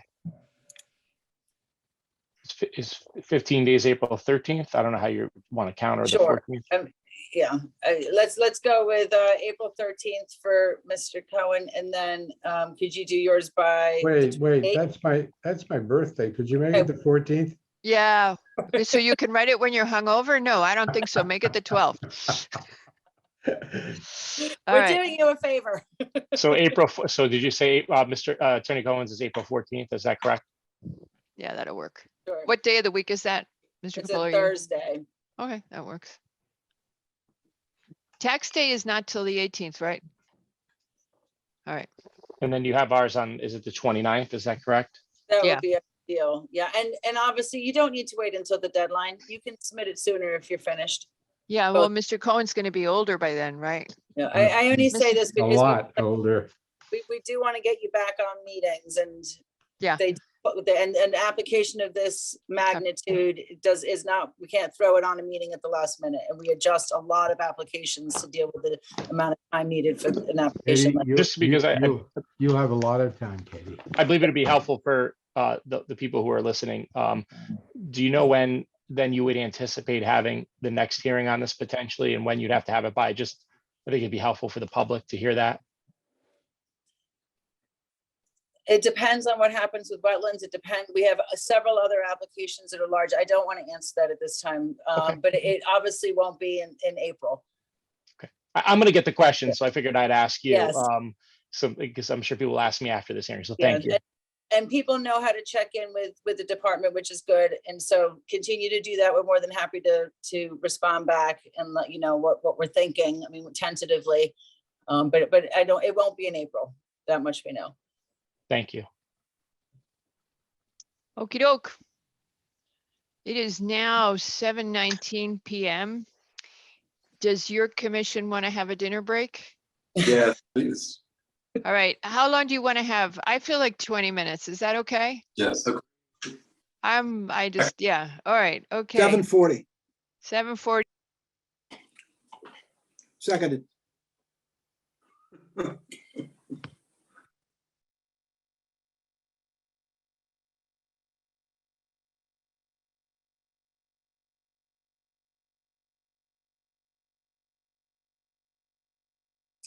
Patrick, are you sitting there for another 20 minutes? You look very, very, it looks like a very desolate screen with all of you there. Yeah, it's a lonely existence, you know.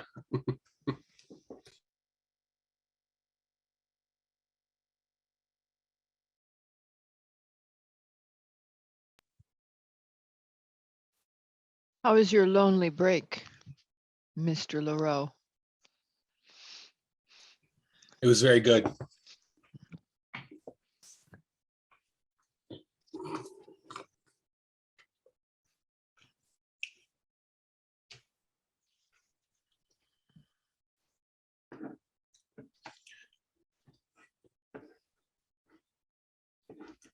Mr. Hegney, are you by yourself this evening, or is there anyone else you'd like to enlist? If you could bring in Mr. Liebman and Mr. Kenny.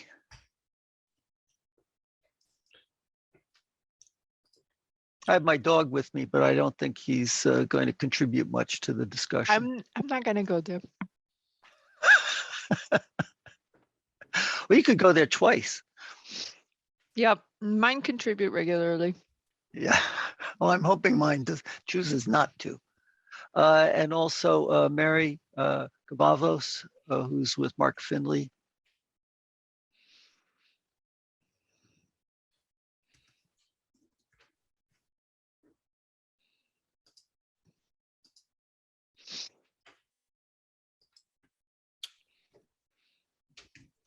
I don't know if Bill Kelly's here.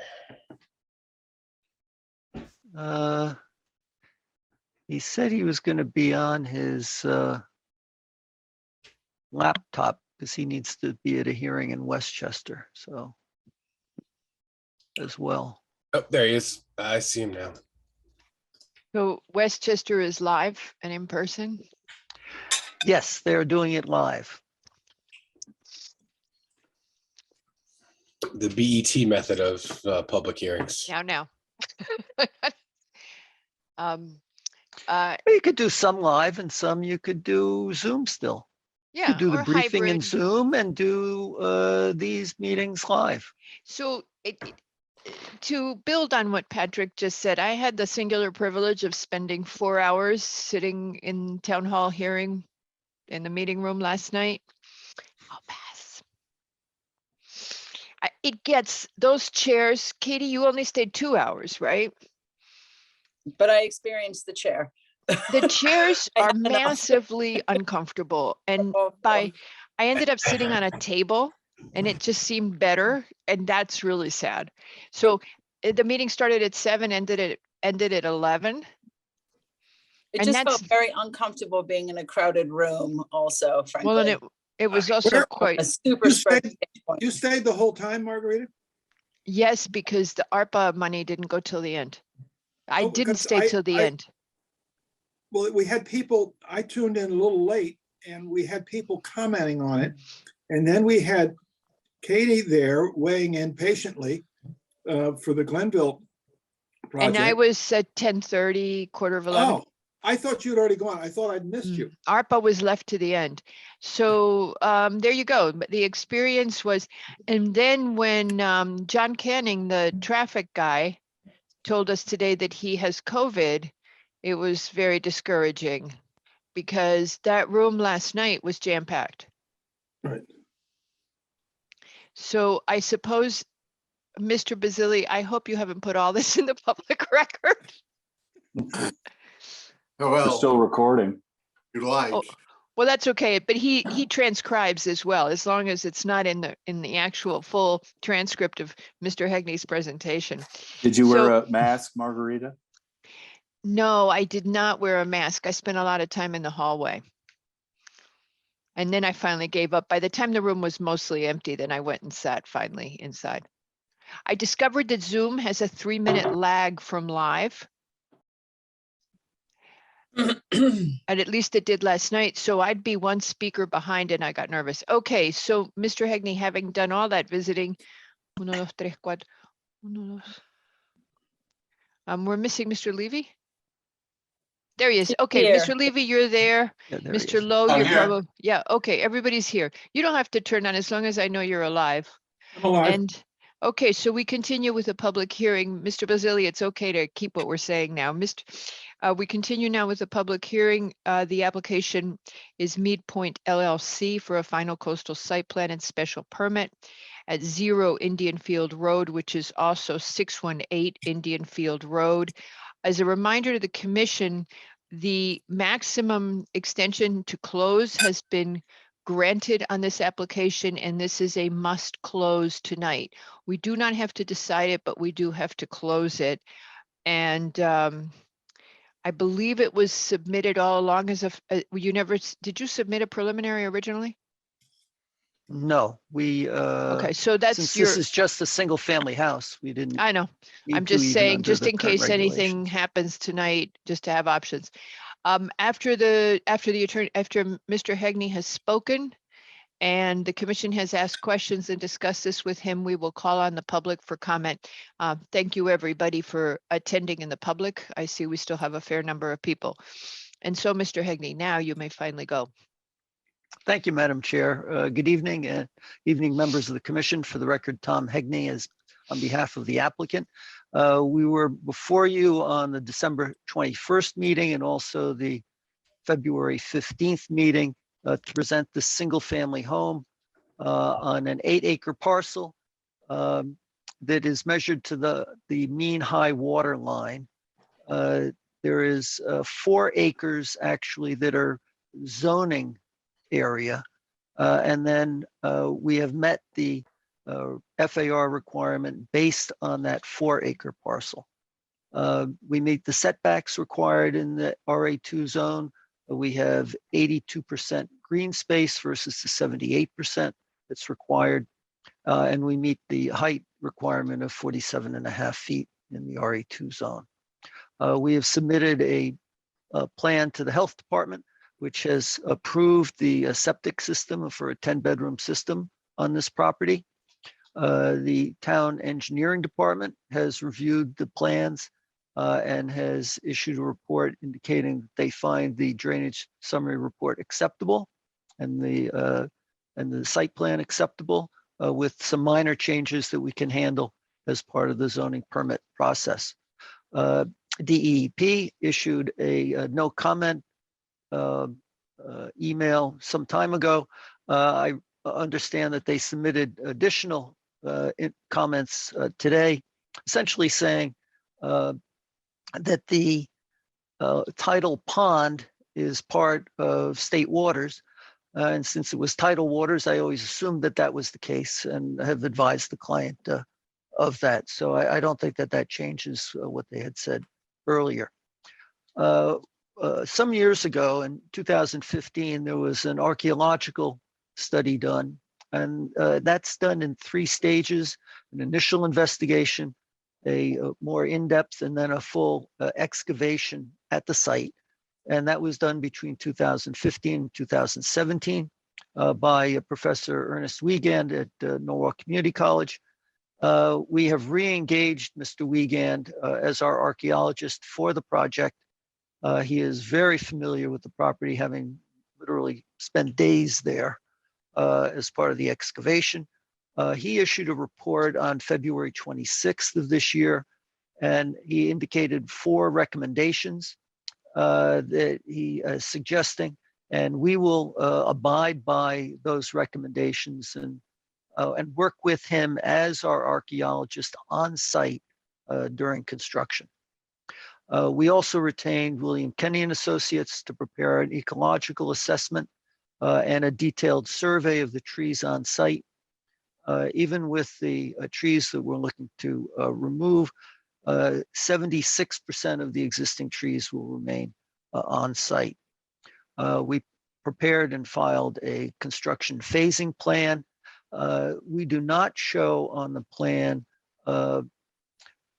storage or stockpiling areas. Material that is excavated will be removed from the site, won't be stockpiled, and material being used for construction also will be brought on site as needed. We've revised the landscape plan, which has included relocating the geothermal wells and regrading portions so that we could save more of the trees on the site.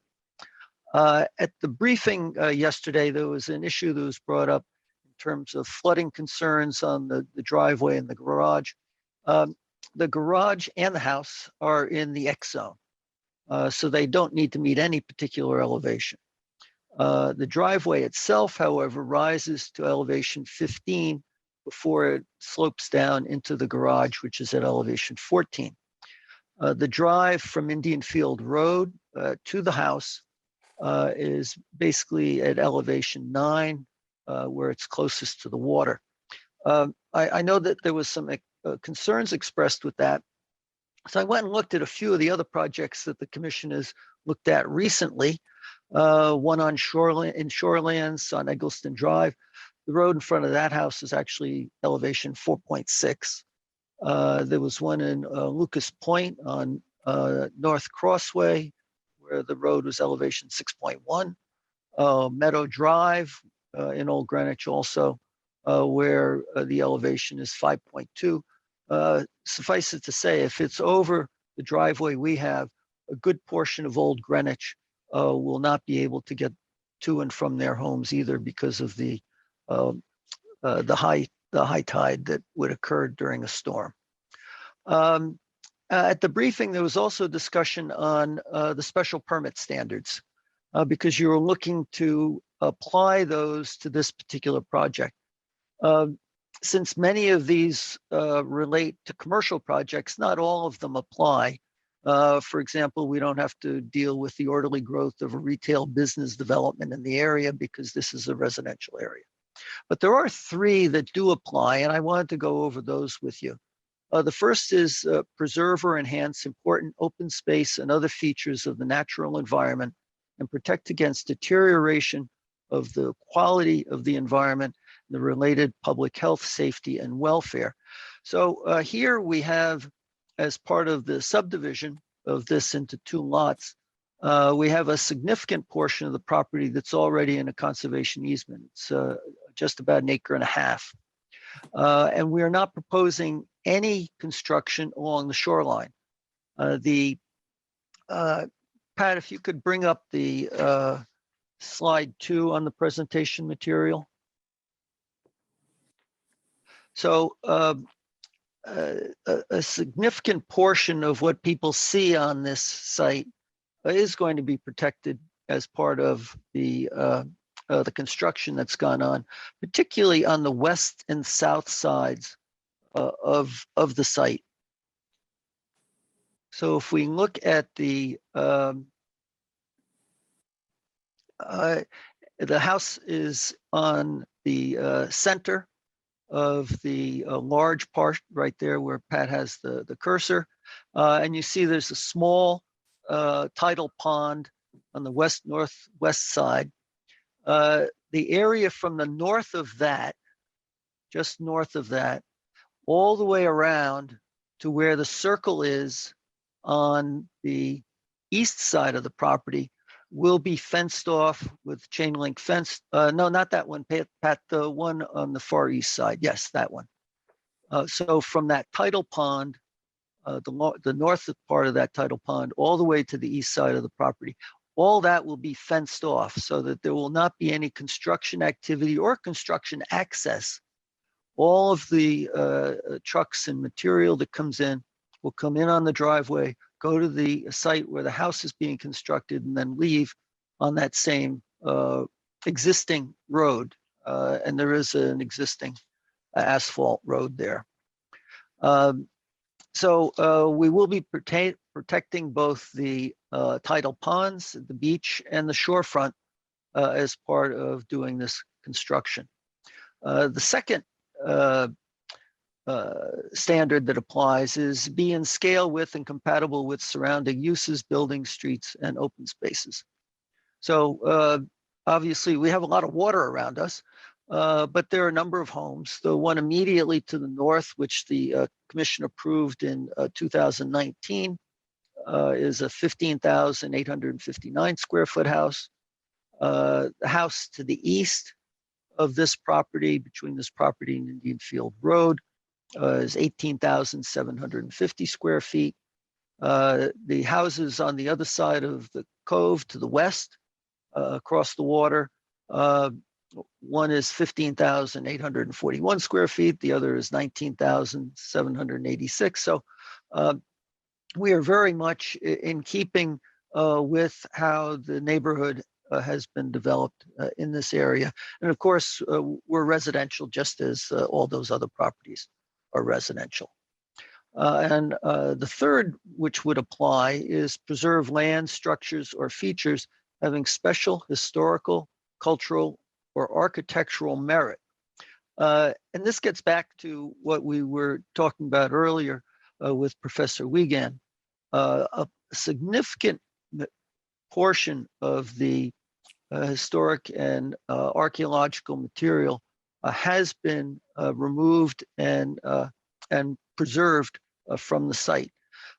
Professor Wiegand, in his review last month, went over the site again, has identified additional areas that he would like to be able to remove and preserve the artifacts that are on site. And he will be there to supervise any of the excavation and construction that's going on in those areas while work is continuing. So he will be our archaeologist for the project. There were a number of comments by the Conservation Commission that I thought we should go over. We have reduced the number of trees which need to be removed, and that was by relocating the geothermal wells and regrading certain areas and relocating walls. I would say that we will have propane to heat the pool, but other than that, there will be no fossil fuels on the site. The geothermal wells will provide both the heating and cooling for the house.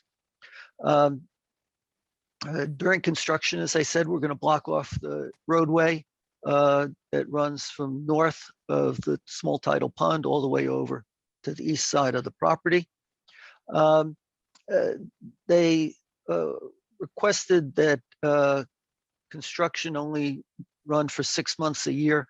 That is not something we can do, but we can protect the coastal resources through screening them off. There is no work in the coastal areas. It's all in the center of the site and almost all in the X zone, with a very little portion of it being the pool and some of the pool terrace being in the AE 14 zone on the west side of the property. And as I said, we'll be maintaining the pond and keeping that open to the public. Overall, this project as developed meets the zoning regulations and meets the special permit standards that we have in our regulations. The question may come up as to whether this development is reasonably likely to have the effect of unreasonably polluting, impairing, or destroying the public trust in the air, water, or other natural resources of the state. I'd like to have Bill Kenny and Larry Liebman weigh in on this. They are our environmentalists, and Bill being also the landscape architect supervising the site. So my question to both of you is this development going to have a unreasonable effect on the air, water, and other natural resources of the state? And if so, why do you not think it will? Bill? Sure. Good evening. I'm Bill Kenny. I'm the principal of William Kenny Associates in Fairfield, Connecticut. I'm a professional landscape architect, soil scientist, wetland scientist. I have a degree in environmental management from the Yale School of the Environment. And I've been practicing for over 25 years with quite a bit of work in Greenwich. My firm, we conducted a review of the property as well as the development, the proposed development. We spent a number of days on site looking at the property, looking at the various resources, natural resources, and the development. And based on that, it is my professional opinion that it is not likely to have an unreasonable potential for polluting the air, water of the state. The project, Mr. Kenny, Mr. when Kenny, you look at the two, Mr. Kenny, yes, would you turn off your vid? It'll help because you're breaking up on the sound. Okay, go ahead. sure. So the none of the coastal resources at the site as defined by the state statutes will be impacted, and that accounts for a good 60% of the property, with the tidal ponds, the tidal wetlands, the beach areas, the tidal areas, the rocky shorefront, intertidal flats. All of those areas will be protected. No developments proposed in those areas. The development is focused in one corner in a woodland area. It's although it's on the water, it's a common woodland area. It doesn't support the breeding. It's not expected, and it doesn't support the breeding of unusual or rare or endangered species. And so as defined by the state, coastal natural resources are being protected. And then when we look at water and air, as mentioned, there'll be a geothermal system. So there's very little air pollution from this project without the need for fossil fuels to heat and cool the house. Then we look at the potential for pollution of water, and that would come primarily from stormwater runoff or from sanitary discharge. Again, we look at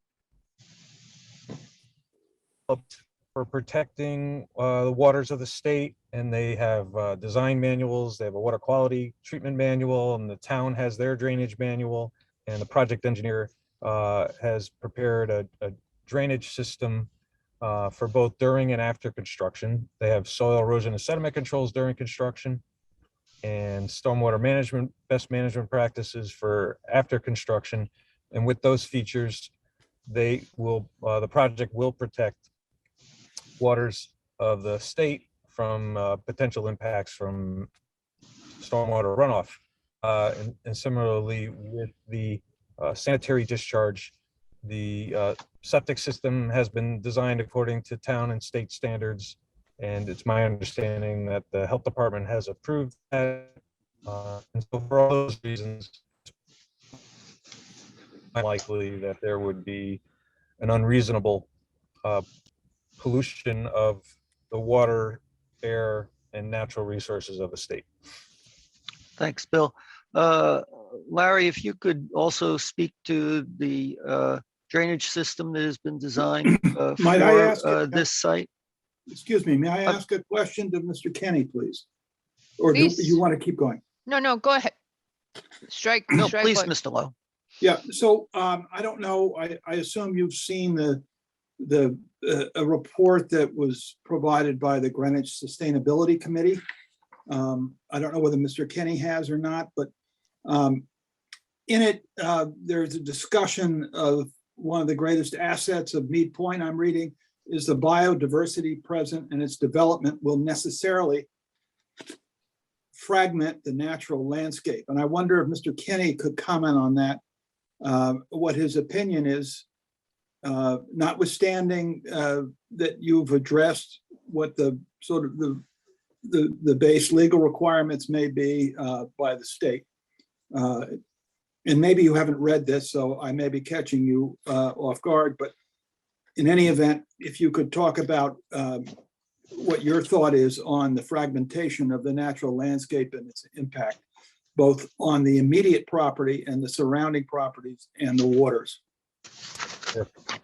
Yes, I have seen that document, and it is the property by its nature, by its arrangement of the land and of the water, the tidal waters, the path of various ecological communities, different habitat areas. So, and unlike if you, for example, if you compared it to a 20-acre site that's 100% forest, or 50 or 100-acre site, when you start to have forest areas that a much larger area where the distance from the edge of the forest into the interior is 100 feet or more, then you start to have species that require that interior space. They cannot successfully nest in areas that are close to the edge.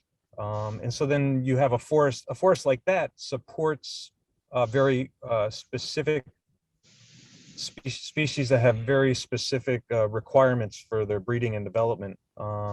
And by its nature, this forest is relatively small. It's only about 300 feet across. The largest area of woodland on the property is about 300 feet across.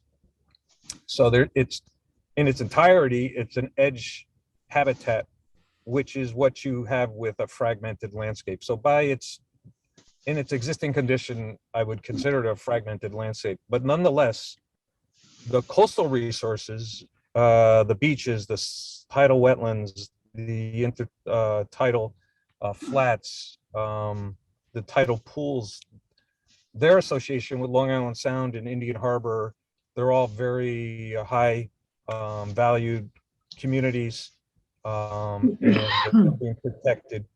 So I think the work within the woodland will not cause an adverse effect from fragmentation, and that there will still be several acres of woodland remaining on the property, and because another way that the woodland could be of greater value is if it was located further offshore on an island further offshore, such as the island in town, Great Captain's Island.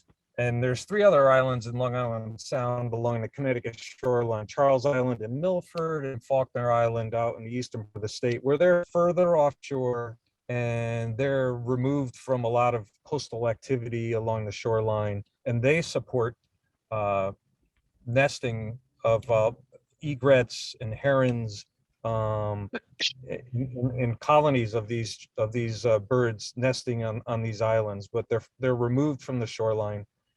This property is not supporting those birds, breeding of those birds, and really, because of its small size and its location, it makes sense that it's not supporting those birds.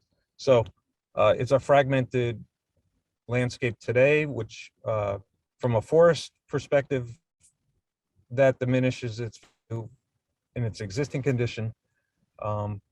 But that is not the case with the coastal resources, which are being protected by the project. Mr. Kenny, are you saying that there's One little follow-up. The cutting down of 148 trees in this report described as quote, improvements in, how do you account, I mean, why is that necessary to get rid of a quarter of what is already, by your account, it seems to me, a limited forest area? In order to put a residence, to establish a dwelling on this property of whatever size, the related improvements, and that's what, when I use the word improvements, that's what it was related to, the development improvements. You have a dwelling, then you have a septic system, then you have drainage improvements, then you have an access driveway. It's unavoidable. You need to take down some trees to put in improvements to develop this according to the as of right zoning for this property. And so the fact is, the primary, there are many, and I've listed in my report, there's many ecosystem values from the wood. Some of them are soil erosion, that protects the soil from eroding, and the site will be revegetated. Where there isn't a building or a driveway, will be revegetated, will be for that function. The trees to absorb water and control runoff. So where the trees are being removed, water system that will provide that function. Mr. Kenny, we're having a little problem hearing you very well. Okay. Mr. Kenny, one thing you might do, you're somewhere in the wilds of Westchester, correct? Was that what they said? Yes. You might do better. It wherever you are doesn't seem to have, I don't know if you're connected to their Wi-Fi.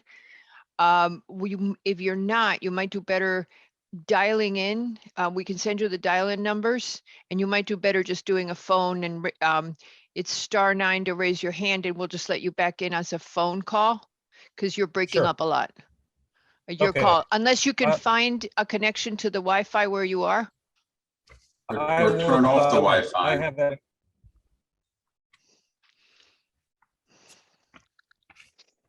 I'm good. Well, I'm gonna dial in.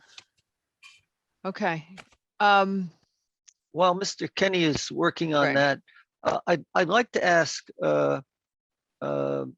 Mary Cavavos at Mark Finley's office, who has worked on the landscaping, to provide a description of the plant material that is proposed as part of the revegetation of the area. Mary, if you could go over how those materials were selected and what they provide as a benefit to the site.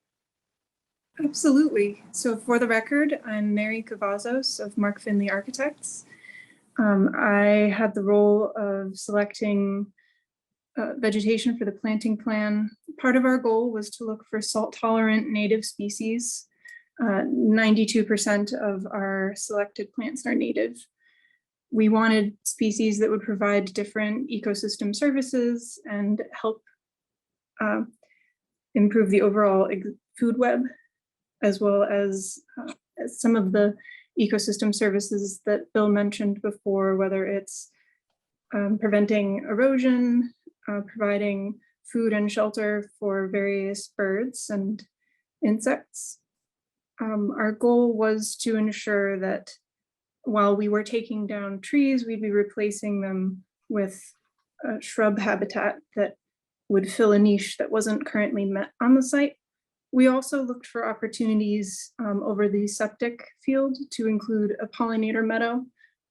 There's some existing meadow on the site, but we look to increase the overall square footage by over 3,000 square feet of meadow. Could you, Mary, describe some of the plant material that you are putting in terms of shrubs and trees? Absolutely. So along the driveway, we've looked to put in serviceberry and Melanchier canadensis, which we're hoping will provide for migratory bird species as it fruits in the summer and flowers in the spring for pollinators. We were also looking most specifically at species like Comptonia peregrina for retaining soil and slope This is a fantastic species also for nitrifying soils so that even after construction, soil quality can be improved over time. We're looking at salt tolerant bayberry and especially beach plum. Beach plum is disappearing from New England coastlines due to overdevelopment, and we've identified some places on the site that we believe can support some new colonies. We're also looking at American holly. Bill Kenny suggested this as it would provide unique overwintering shelter for a species of owls and birds that don't migrate and that will need to stay here. We noticed that most of the existing vegetation on the site is deciduous, and so we look for opportunities to include new evergreen species that would provide those ecosystem services that we thought could be improved upon. Thanks, Mary. Since Bill hasn't been able to reconnect with us yet, Larry, if you could go over the design of the septic system and its location and the stormwater drainage system that has been developed. Thank you. Good evening, Madam Chair, members of the agency. Larry Liebman from SE Minor. I'm the Chief Environmental Scientist as well as the Senior Project Manager. My education is from Syracuse University and the College of Environmental Science and Forestry. I'm also a certified erosion control specialist.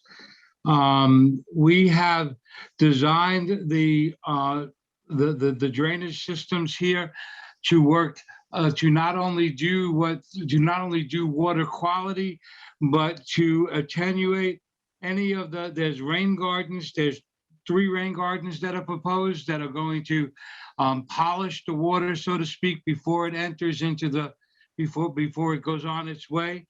The septic system is designed in the best possible location for where the soils are on the site. The sequencing is such a fact that once it gets constructed, it'll be cordoned off so that this way then it won't be disturbed by construction. When we designed and worked with the contractor of getting the plans together, the drainage systems are all going to be installed first and then work our way back so that this way then there's also temporary, so this way then all of the drainage will be maintained and the water will be clean as well as non-erosive. The construction management has been designed in such a way that as Mr. Hegney said earlier, that we are not going to stockpile materials on the site, so everything is going to be left. Just currently what's going on around the property to both the north and to the north is they're crushing. They have a plant that's actually making the soil. We're not doing that on this site. Everything will leave. The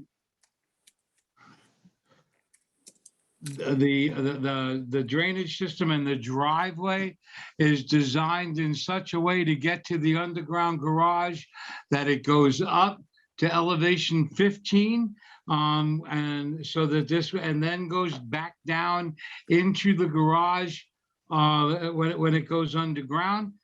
So that this way then the water would have to rise to elevation 15 to get into the basement, which in our opinion, we don't think that that's going to happen.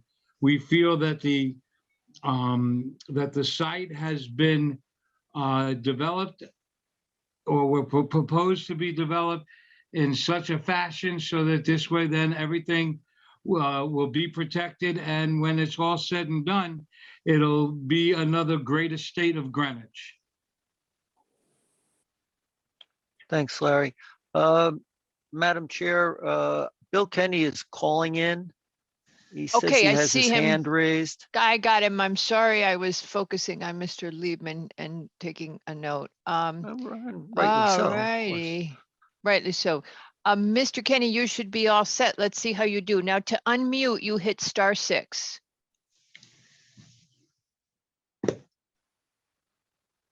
*6. There you go. You're all set. Go for it. Excellent. Hello, sorry about that. Oh, this is good. You're good now. Great. So, Bill, in your absence, Mary went over the plant material that has been specified for the site. And I think you were just in the process of responding to Mr. Lowe's question regarding the how the site would be improved with the reforestation plan that's been set up.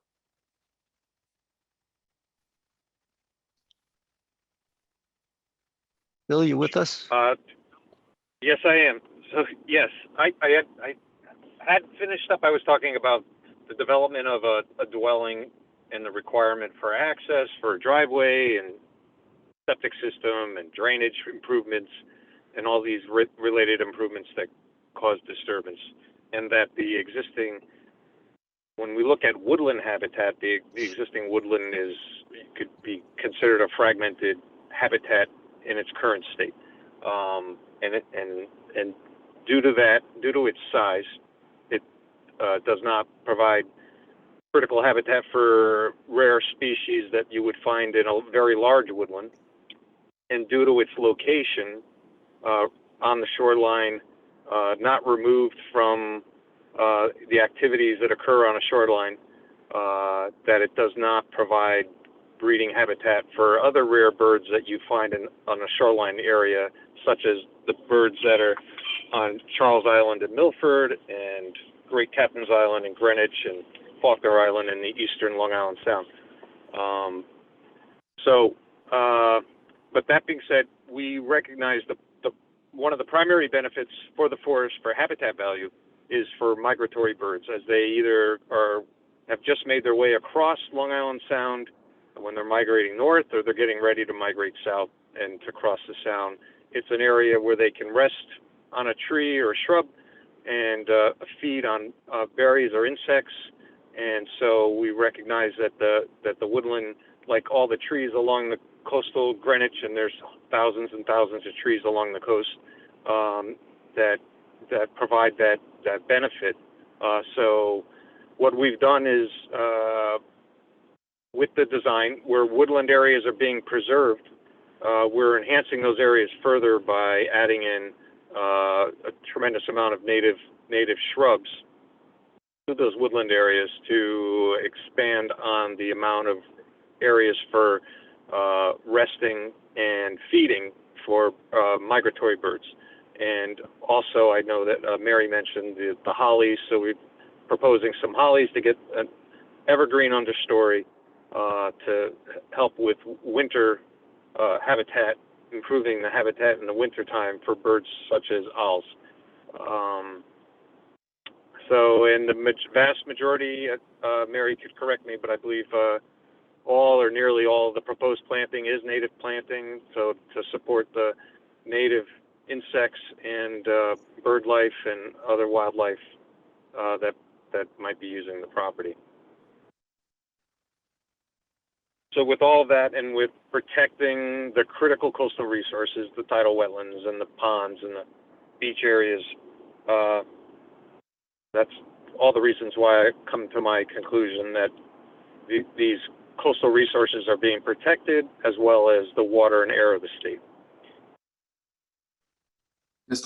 Thanks, Bill. Mr. Kenny, I'm not sure I understand the comment by that's been made by is it the I'm not sure which commission about the environmental the environment is fragmented. So the comment, the way that you look at it is, it already is, but so you're not doing anything to make it any worse. Is that fair? That's mostly, yes, that's mostly fair. And the fragmented in this context is most often used in land use like this for forested landscapes. And it gets back to the edge effect, what animals will live on that edge of the forest. And those are more generalist species. And to be able to support the real rare species that are living in the interior, you need large blocks of forest. And once you start intruding into those large blocks of forest with development, you're creating a lot of edge throughout the forest. And thereby, although you may have some forest patches between home sites, say you're developing a 30-acre property that's all forest and you put in 10 houses, and you have a lot of forest land left over, you've converted it from being interior forest habitat to edge forest habitat, which does not support those species that are only forest dwelling Right. species. So the fact that I understand that. I understand that. It's a good explanation. I'm just trying to make sure I understand what the comment really means, and is it just a term of art, fragmented? Yeah. In other words, the that's where I landscape hear is itself is. mostly applied. Yeah. Okay. So the term of art, fragment, is really referring to the existing context and what the environment and how the environment works. There's a fragmentation of sorts which you explained. Yes. Okay. Good. Thank you. Mr. Wells? We done with the, I had a couple of questions, Madam Chair. Pat, could you please bring up the email we got from John Goucher from Connecticut? Do you the Goucher one or the Brian Thompson one? The Goucher one, Okay, so this is, showing the causeway. oh, okay, well then you need to scroll down to Brian Thompson today at 4:39 PM. That was the latest one. That's the latest one. Yeah, we're supposed to multitask, but we had a 20-minute break. I took a long time. Okay, so before we go there, Mr. Hegney, do you have a copy of this emails or have? Yes, staff did forward it to me. Good. And this is the one from Brian Thompson, who's the Director of Land and Water Resources Division for DEP.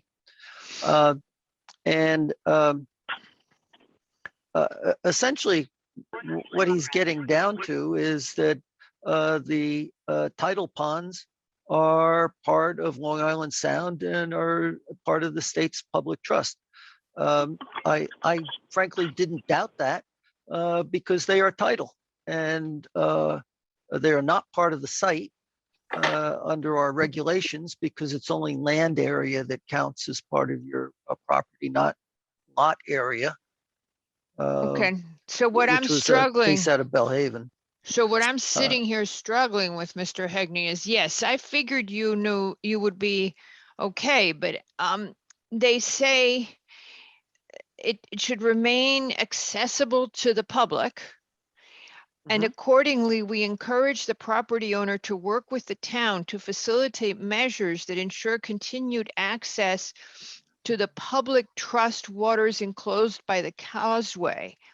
Appropriate signage may be required to ensure that the areas of private land and waters are firmly identified to define the limits of public areas. I'm not sure I know what that means, and I was trying to talk to Katie during the break to find out. I don't know quite what, I'm not sure, and I don't think any of us quite know where they're headed with this. are they saying that there has to be private property signage? Are they saying there has to be access from the private property? I don't know if everybody's had a chance. I'm sorry, because there's a lot of people here. We have almost 50 people who are listening. This letter came in from Deep at 4:40 this afternoon. Was news to us. I think that most of the commission didn't even see it. Patrick, do you want to comment on it? Yes, Madam Chair. Thank you. So I had the opportunity to speak to Mr. Goucher, who's staff to Mr. Thompson at the State Department of Environmental Protection and Energy and Environmental Protection. He alerted me that this memo was coming and wanted to make sure that we understood what the scope of it was.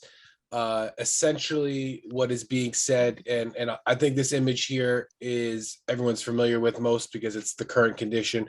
This causeway essentially separates the sound to the marsh, the lagoon, or whatever you want to call it over here.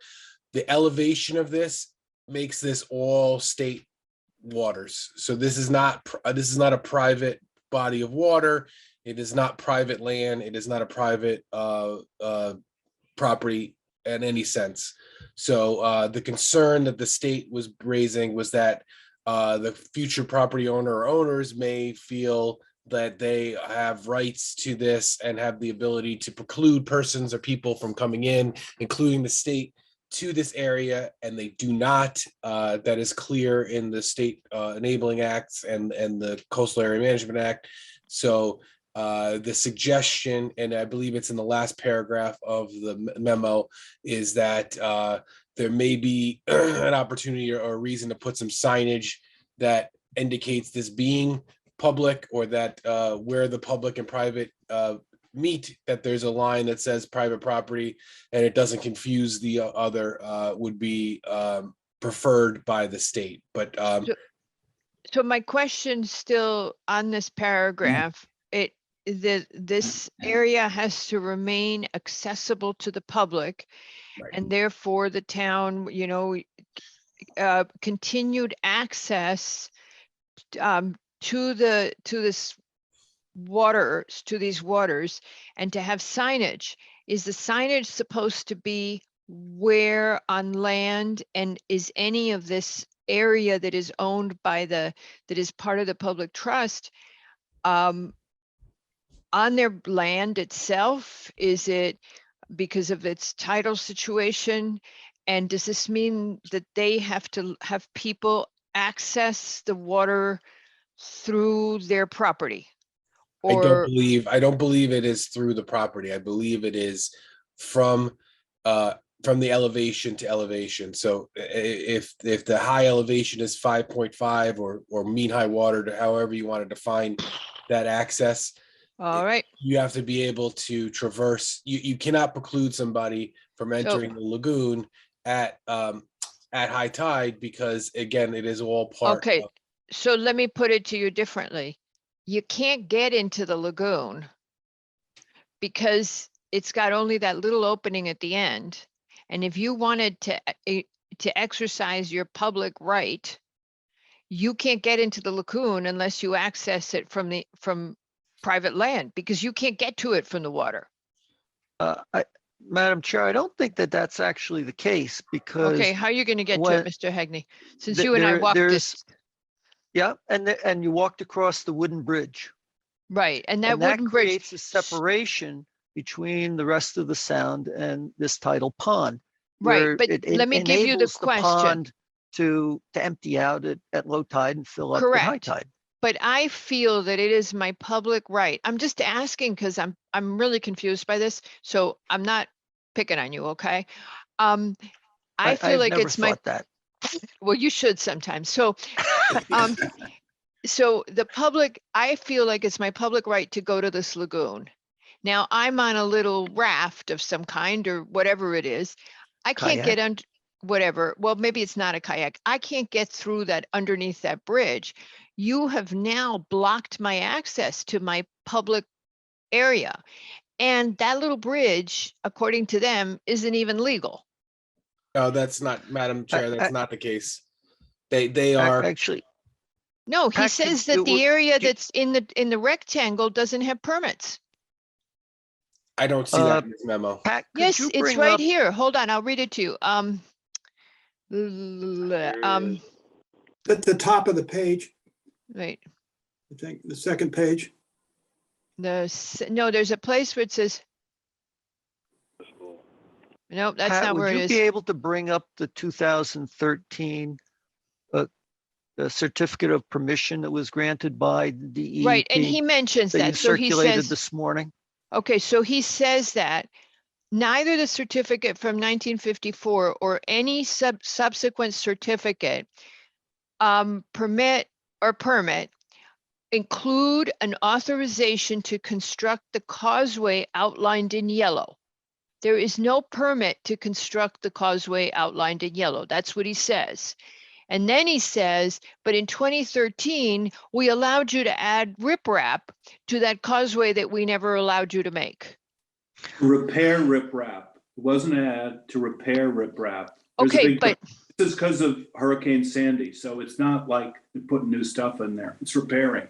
but still the point, Mr. Wells, I agree. they I agree. say we didn't allow the creation of this causeway. Oh, but we did allow you to repair it. Hello?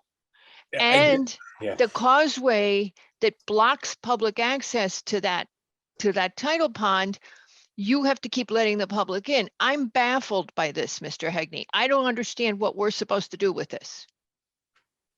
Well, I'd like to find authorization for that causeway. I think that's the big question. No, they say they don't have it. They say very clearly, I agree. So then should it be removed? no, they don't want to remove it. It's bizarre. Because first they say that it's, I don't understand this. It says neither the They gave a certificate. permit to repair it and improve it and to Exactly. replace the bridge that Exactly. was washed out by Hurricane Sandy. Yeah, I, Madam Chair, I read the order of the discussion that it was inconclusive as to the authority to create the causeway. The causeway exists. They can't determine that it was done with or without permits. And then they specify that those other permits. It's not what they're saying. They say neither the certificate nor any subsequent certificate or permit on file applicable to this property include an authorization to construct the causeway outlined in yellow. It's very clear that they don't think they ever authorized it. However, they did authorize the repair of it. I get that. In And 20, yeah, I actually, get the it. Planning and But Zoning let's- Commission through its staff did as well. Yeah, Madam I- Chair, so this but- is the 2013 permit and clearly the work described in here, and this is not just the town authority, this is the Army Corps of Engineers and the State Department certificate of appropriateness. The work outline in here clearly indicates that it was. All right, okay, so let's repaired. read on. Wait, you guys, you're all jumping to the conclusions. So they go to the 2013 permit. And then they say, even if the causeway had been authorized, such authorization would likely not have created a new privately owned tidal water body, particularly since the, Right, What? and so that, would that say? who's in the background? Wait, somebody. So they say we would not have authorized that water body since the vast majority of it was not created. I'm baffled. I don't know why we're going through this. We've all read this stuff a million times. Well, I think one way or the other. I Madam know the Chair, bridge is it's a there. It's a state issue. Oh, not but a what I'm local issue. confused, no, it's a local issue because I'm being told right now in this letter that I am supposed to work with you, you're the representative, to facilitate measures that ensure continued access to the public trust waters enclosed by the causeway. And I have no idea what I'm supposed to do. So at the time that What's- the bridge was rebuilt, the state, if it thought there was an issue in terms of accessing this pond, could have required a different design than the one that is there today. And they approved the specific design of this bridge, which at some tides will allow for access into the pond and at other tides will not. You know, it's just like everybody who has a But that's not what they're No, telling no, them. no. on the mud Excuse- flats. ex- They don't know, excuse they're me, not always Mr. able to Hegney, access their property. Excuse me, Mr. Hegney. The penultimate, in the penultimate paragraph of Mr. Thompson's letter, it says, accordingly, we encourage the property owner to work with the town to facilitate measures that ensure continued access to the public trust waters enclosed by the causeway. Now, that's pretty clear. Yeah. Yeah, And yes. he's, And I Yes, don't it have is. an issue with that. no, Well, you're but the talking about problem it is, working out sometimes when they can, the public is allowed to access it. This sounds like we need to provide access on an ongoing basis. yes. Those are And my, There are many, excuse me, this is Larry Liebman. There are hi, many Larry access Liebman. points. There are many access points along the shoreline, along the whole entire coast that you can only access when it's during different tide stages. Okay, and I interpret what that letter is that we can't put up anything to say you can't go in there, but once you're in the water, you can get in there. No, it says we're that I- supposed to have signage. The sentence says appropriate signage may be required. Y'all are making up stuff that isn't in the letter, okay? Appropriate signage may be required to ensure blah de blah. For starters, and then coming back to what Mr. Lowe just said, and Mr. Wells, yes, they issued the certificate in 2013, but then they say, even if the causeway had been authorized, such authorization would likely not have created a new privately owned tidal water body. I don't even know what they mean by that. So they're saying, yes, it's public, and yes, you have to let the public in, and you may have to put signs in, and where are we supposed to put the signs? Madam Chair, Well, here's a suggestion. Either remove the bridge or you put a sign on that causeway saying allowing people to pass over My it. take. I think they have to, I mean, Because that's it my was- big question. Yeah. I 'cause don't that- see that how causeway that- was unauthorized, so let's allow the public to cross over it. Zeckendorf Right, put it in. is the public allowed to go across the land to access it? I I don't say think no. so, That- Mr. That would Levy. be I don't think, trespassing. I believe that I'm with Mr. Levy. We all, I mean, that was the quick convo I had with Katie a minute ago was I think that would be trespassing. The only, I mean, we don't, there's a million shorefront properties in town, not a million, but you know, we don't make them give the public access. So why would we do it now? But on the other, so I don't know, So- but when they say that we're supposed to put signage up, and there's where no, are we gonna, where are we gonna put those signs if we don't put them on dry land? and you know, there's no mention of sort of the high water mark or high tide line or that the public could have access to. They're not making that distinction. They're making, in fact, you go back another paragraph, and again, somebody's already mentioned this, but the word, unfortunately, neither that 1954 certificate or any subsequent certificate or permit applicable to this property includes an authorization to construct this causeway. Now, we've got a ways to go on this, Mr. Hegney, but you remember I kind of dropped the ball in the beginning because I was saying to you, my take on this is if Patrick and Katie could indulge me with getting this onto the next agenda, if you could get deep to say exactly what they are asking us, the town, to do here, so that we can decide this application. I know it's a must close tonight. If you could convert it and then just, we could waive you the fee. I don't know if you could do all that, Katie, how you could do that. But I don't feel like you're to blame for this. I feel like Deep has come in very late to this and I don't know what to do with it. And I want to do the right thing by the Department of Environmental Protection, but at the same time, I don't want to mess, I don't get this. So, I don't know what my Madam job Chair- is here. And you know, I get all Girl Scouty, but I don't know what my job is here. So you're being asked by the state to ensure that the access, frankly, that exists now continues to exist and that it's recognized that this is a tidal pond, which is part of the public trust, and that whatever access there is currently would be continued. And we could put a sign on the bridge that says that the pond is part of the public trust and accessible by the public.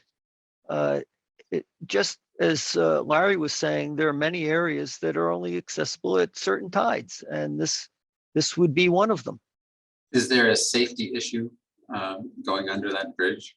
That's my question. See, I got so many questions on this. And it doesn't, Mr. Hegney, it doesn't say at certain times. It doesn't, it's not restricting public access in that letter. It's not saying, oh, the public will be allowed at certain times that the owner shall deem appropriate or something. I mean, we're not trying to be difficult on this. I'm really stuck. And my easiest answer is, can you get us something more detailed?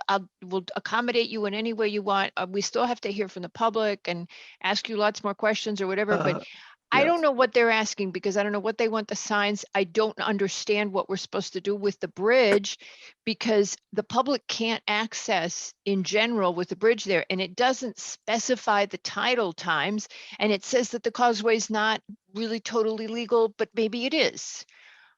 But I would have thought that this issue, if it was an important issue at the time, both with the causeway and the access to the pond, thank you, would have come up as part of the review. Thank you. By the state of the certificate of permission in 2013. Forget 2013. Also last by week. The review, also by the review of staff in looking at this, knowing that the pond is part of the state tidal waters. Mr. Hegney, not only in 2013, we have gotten opinions from DEEP on this application. When was the first opinion that came in? I mean, you've been around for a while. It was months ago. It was There's months another ago. tidal pond in Coscob Harbor that is very similar to this, and that has some sort of concrete structure between the inlet at the Sound and the pond itself.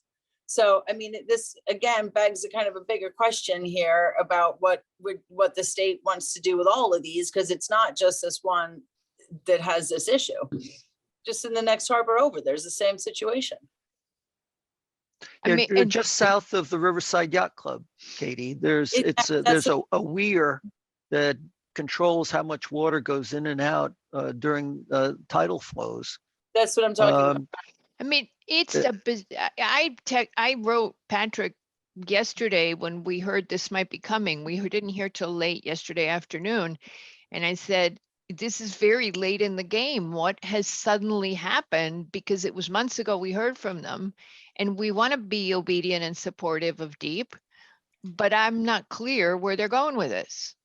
Well, I mean, the letter does seem to say, it seems to me that they just want the signage. They want it understood that this is part of the public trust and that it should be signed as such. So perhaps that's all that's needed here. But my point here, and I think Peter Lowe just said the same thing, and so did Peter Levy, not clear that it's accessible with the bridge. And what do they mean us to? Is that this commission's issue, though? I mean, if they have a problem with that bridge, they should take action against the applicant. That's not this commission's. But when they ask that yes, but I'm supposed to facilitate measures that ensure continued access to the public trust waters enclosed by the causeway. Facilitate measures that ensure continued access to the public trust waters enclosed by the causeway. So what's the elevation of the bridge, Mr. Hegney? Depends on where you are with the tides, right? I mean, sorry, stupid answer. Sorry. I was looking at the 54 plan, and it looked like it was it was at elevation -4 or -6 underneath the bridge. Just look at that. Well, I mean, whose jurisdiction is the bridge in, is where I'm going with this. Because I do think if they have jurisdiction over the approval and a certificate of permission is needed, and they feel that there's a violation, the onus is on them to do something about it. And they're saying, you do something about it, please, which really doesn't make much sense. 'Cause It it's doesn't not- make sense to me either, but I have to, they're the boss, they're the state, they're deep. It doesn't make sense to me. I mean, I'm saying to Mr. We're looking for, Katie, we're looking for clarity here. Yeah, we're just looking for clarity. Now, and I don't know how I want to help Mr. Hegney get this resolved. If I were Mr. Hegney, I would be very disturbed by the fact that, I'm sorry, that Deep has come in so late to this. I know they're in their full right, but Yeah. on the day that it's a must close, half an hour into our meeting, they sent a memo. Now, maybe they don't know all that and maybe they don't care because they're the state, but what are we supposed to do? Now, there's a couple of things. We could close it, and then staff, you could advise us on how to handle it, right? If it's closed, you guys can still talk to us and, we could just figure Well, out what we the say. problem with that is if they say A, B, and C, then Mr. Hegney doesn't have an opportunity at that stage to respond to the comment. Yeah, I think this is too big an issue to close because it's part We of the. don't have a choice. This is the problem. It's a must close tonight. So Mr. Hegney, we can't postpone it. He either has to convert to preliminary, and I've just offered him to waive the fee for them to file the final, then convert to preliminary now and file the final so that they're not prejudiced by what has happened with Deep, because it's not fair to them. I mean, Mr. Hegney, I hardly ever take your side. But in this I case, appreciate it whenever it occurs. but in this case, I just feel like I'm not sure how to discharge our duties lawfully and responsibly. I don't know what I'm being asked for, and I don't think we're going to solve it here because I'm going to keep sounding all dramatic like this. So, Madam Chair, I'm looking at the section that Race included as part of the certificate of permission that was approved in 2013. And it shows a mean high water elevation of 3.3 and the top of the bridge abutment at 9.4.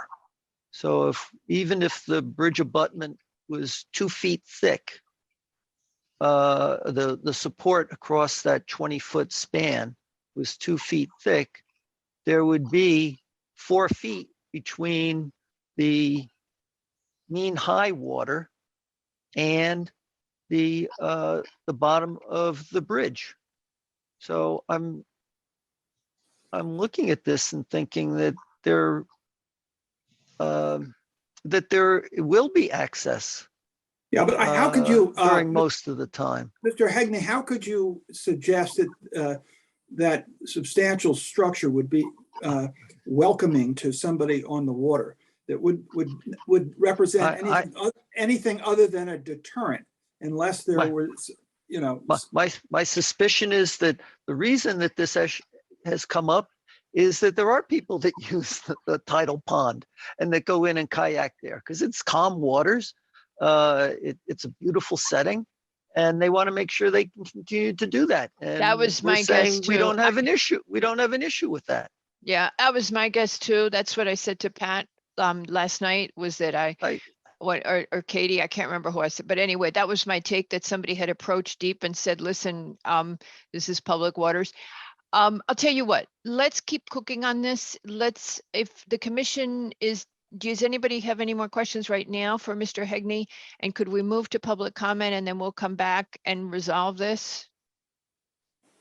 Well, having tried to go in once by kayak, I found that when the water was rushing out, it was exceedingly hard to get in.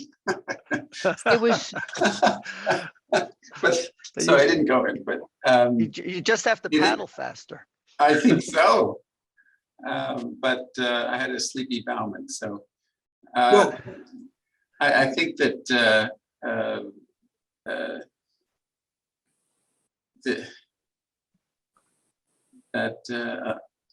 unless somebody gives us an idea of how people do use it now, it's kind of hard to understand what to do.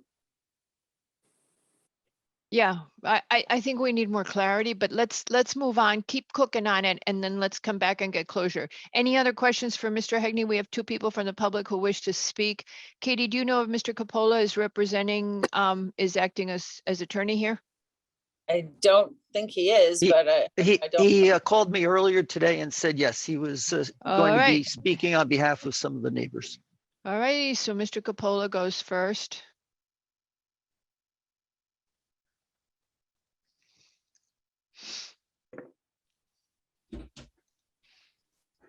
Thank you. So good evening again, Mario Coppola. You really lucked out with us tonight. I did. This is, yeah, my wife doesn't feel that way, but yes. Just got a couple of text messages from her. So good evening, everyone. Again, my name is Mario Coppola. I'm a partner at Bircham Moses with offices in Westport and Milford. Thank you for having me back again. And thank you, Attorney Hegney, for clarifying my role this evening. Yes, I am here representing some of the neighbors in the area of this development, Carolyn and Malcolm Weiner. And we filed shortly before your meeting today a letter providing our concerns regarding the development. And also we filed a verified petition for intervention under the Connecticut Environmental Protection Act pursuant to Connecticut General Statute 22A19. I don't like to submit things right before hearing. I was only retained as of this morning. So had I had more time, I would have endeavored to get it to you sooner. That's the best we could do on short notice. So if I can, I'd like to opine a little bit about this issue with DEP because I dealt with it before.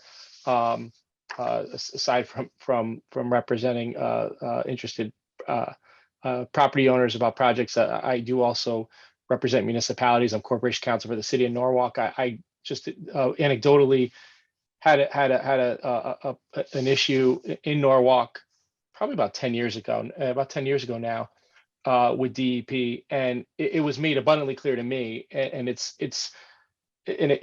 gives me, quite frankly, 100% confidence that I know what the answer is here, and that is that there has to be access on the bridge for the public, and for a couple of reasons. Anecdotally, my situation in Norwalk, literally it was a decking over the waterway, and DEP made it abundantly clear that over the public waterway, over the tidal water there,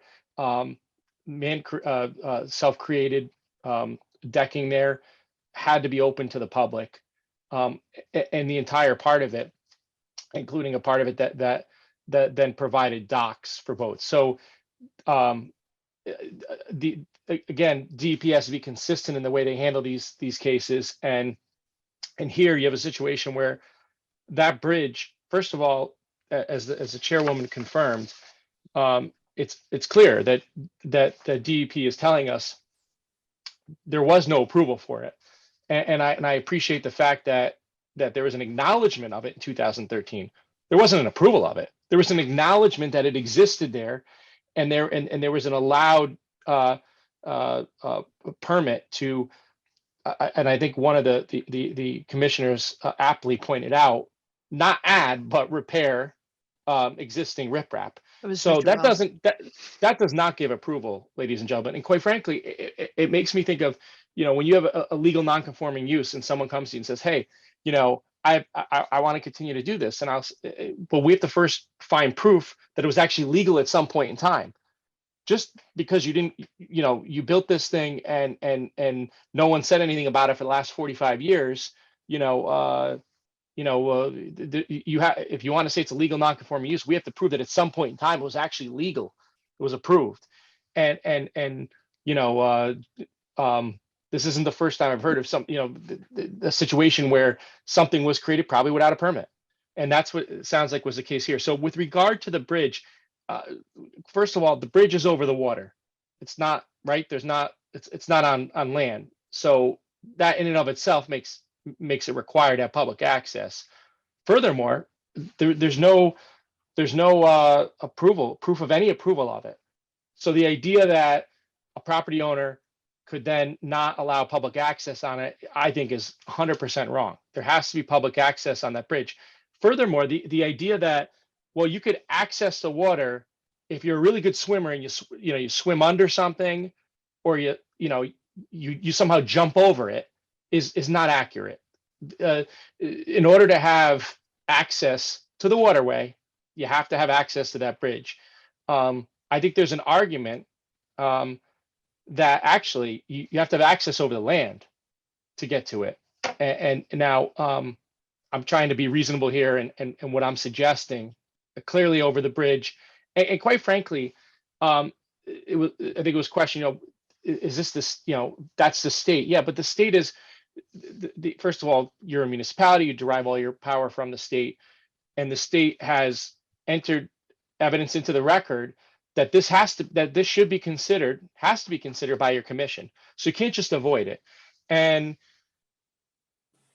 in considering it, you also have to, I mean, this is a CAM application, okay? You have to consider the general health, safety, and welfare of the community. And to say you have access, but you got to swim under something or jump over it. I mean, I have two boys. They do things that, terrify me. I sound like my parents now. I never thought I would. A lot of times things that are really stupid.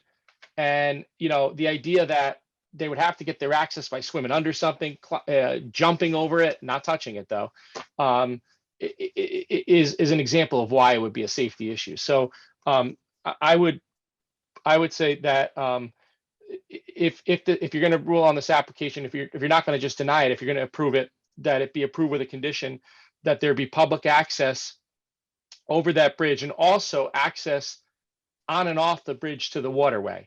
There's got to be a safe way to do this. We're not looking to prevent the applicant from constructing a home there, from enjoying it, from having some reasonable amount of privacy. And so if we had more time, I'd suggest we could try to work with council on coming up, making a suggestion as to something that may work by way of a condition. But if the commission's got to decide tonight, I think you have to put a condition there that there's public access to the waterway, that inlet there, and that that access is Just to provided. clarify for you, we have to close tonight. We then have 60 days to decide. Okay, close the public hearing, but then you can't, but you can't have any more comment from the applicant, Yeah, from the exactly. neighbors. Which is, I'm uncomfortable with that. Yeah. As I've stated to Mr. Hegney, because, and as Katie stated as well, because we'd like Mr. Hegney to be able to weigh in on this as we think about it. I don't feel that it's fair to close it and for me to make a decision and my 4 colleagues to make a decision that doesn't have final input from the applicant and possibly now the intervener. Yeah, and by the way, the intervener has standing. I know and no, I know you do, Madam Chairwoman. Not everybody listening to it does, and I'm not suggesting the commission, but rather some of the neighbors that these people have standing. And so if there is any, if this application is continued, or I'm sorry, if it's withdrawn and reapplied for, I think that the commission should also give direction to the applicant to work with counsel for the interveners to see if there could be some sort of agreed upon suggestion for, here's where public access could be, and in what manner the public access could be provided.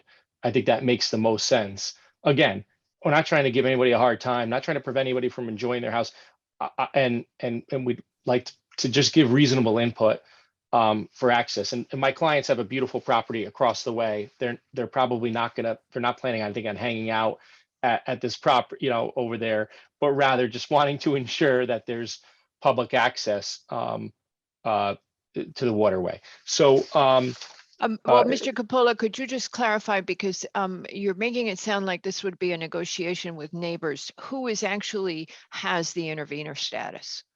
The intervener status right now is possessed by Carolyn and Malcolm Weiner. Okay. who own properties at 66 and 70 Vista All right. Drive. They also own Tweed Island, which I think is relevant to point out. That's a 3-acre island located southwest of Mead Point.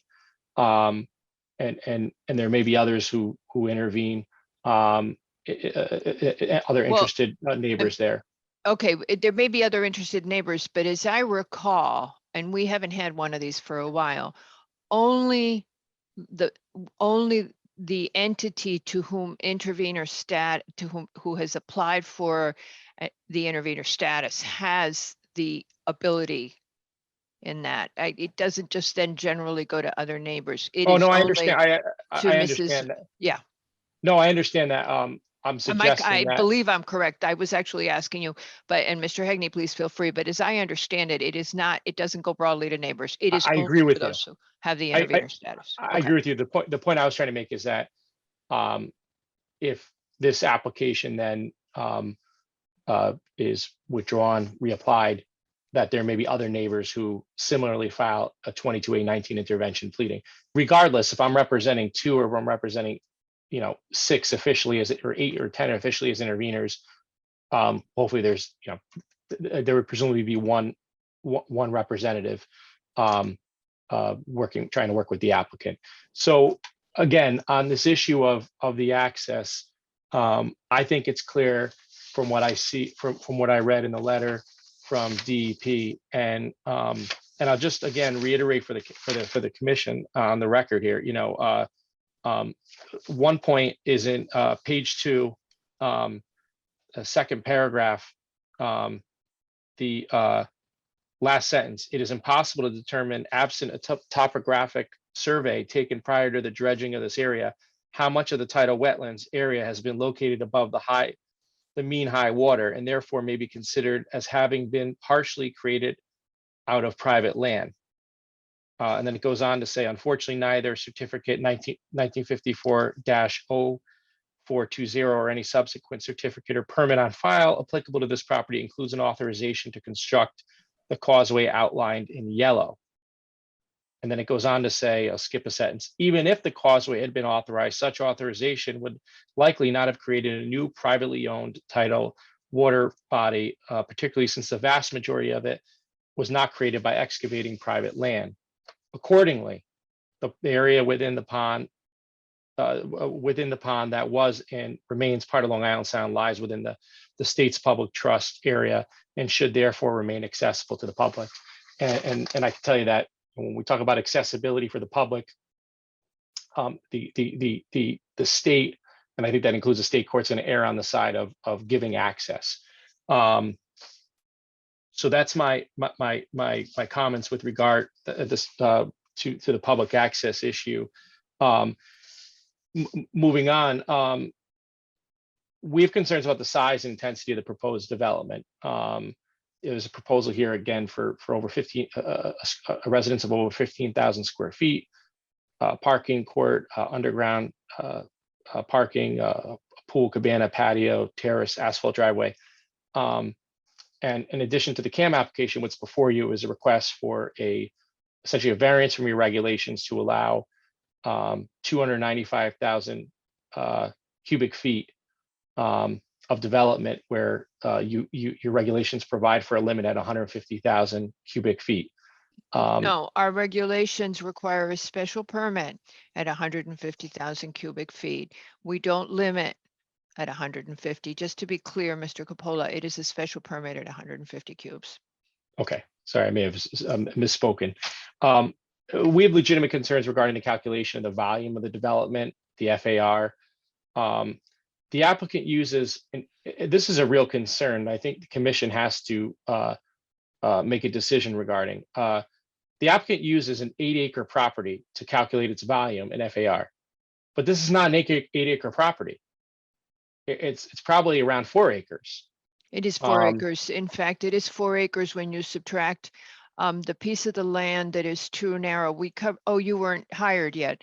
So when you subtract the piece of land that's too narrow, the access way and the water, which is confusing now, it is 4 acres. And that is, I I believe that is how the calculation of FAR was done. Patrick, Katie, could you confirm? Yes, the FAR was done on the 4 acres. Question. Yes. There- When we looked at, I'm sorry, Katie, when we looked at that old map juxtaposed to the current map of this area, the old map showed what Madam Chair referred to as this tree-like tributary that extended to the east, to the west, I guess. It's clear that at some point there was some fill put in covering what was once water. And if that, whatever, well, that's the way it looks. I don't know whether that's the case or not. But what about that area that was filled in? Is that, now that it's land, is that still part of the sound and therefore part of the public entity? Mr. Lowe, that area to the north that we talked about at the briefing yesterday was part of the permit in the 50s, and that is corroborated by the memo this afternoon from Deep. Okay, so that's considered land and is part of that property then? I would say if it's permitted and it is above the CGL, the coastal jurisdiction line, or in local terminology, it'd be the mean high water mark, it is area that can be attributed towards zoning lot area. Okay, thank you for that. I just want to clarify with Mr. Hegney, because Bianca Dygert had raised the briefing yesterday that there were still some inconsistencies on the plan with respect to what land area was being counted. So I just want to make sure that we're all on the same page there. No, I confirmed with Mr. Liebman when his firm prepared the zoning location survey. It was based on mean high water. Okay. And that's how we've determined the 8 acres of land area as part of parcel A, and also the zoning lot area as part of parcel A, which based on the zoning lot area, we're entitled to 16,000 square feet and our house is proposed at 15,000 square feet. So we comply with the floor area limitation. So you'll update that to just make it abundantly clear what is being counted in writing and in plan form, right? Yes. Plan, on the plan, I mean, the notes on the plan. Yes, as part of the A2 survey. Yes. Yes, perfect. Okay. Yeah. All right, where were we? I think we're kind of getting messy here. Okay, Mr. Coppola. Yeah, I'll try to move on quickly because I know the night is getting late.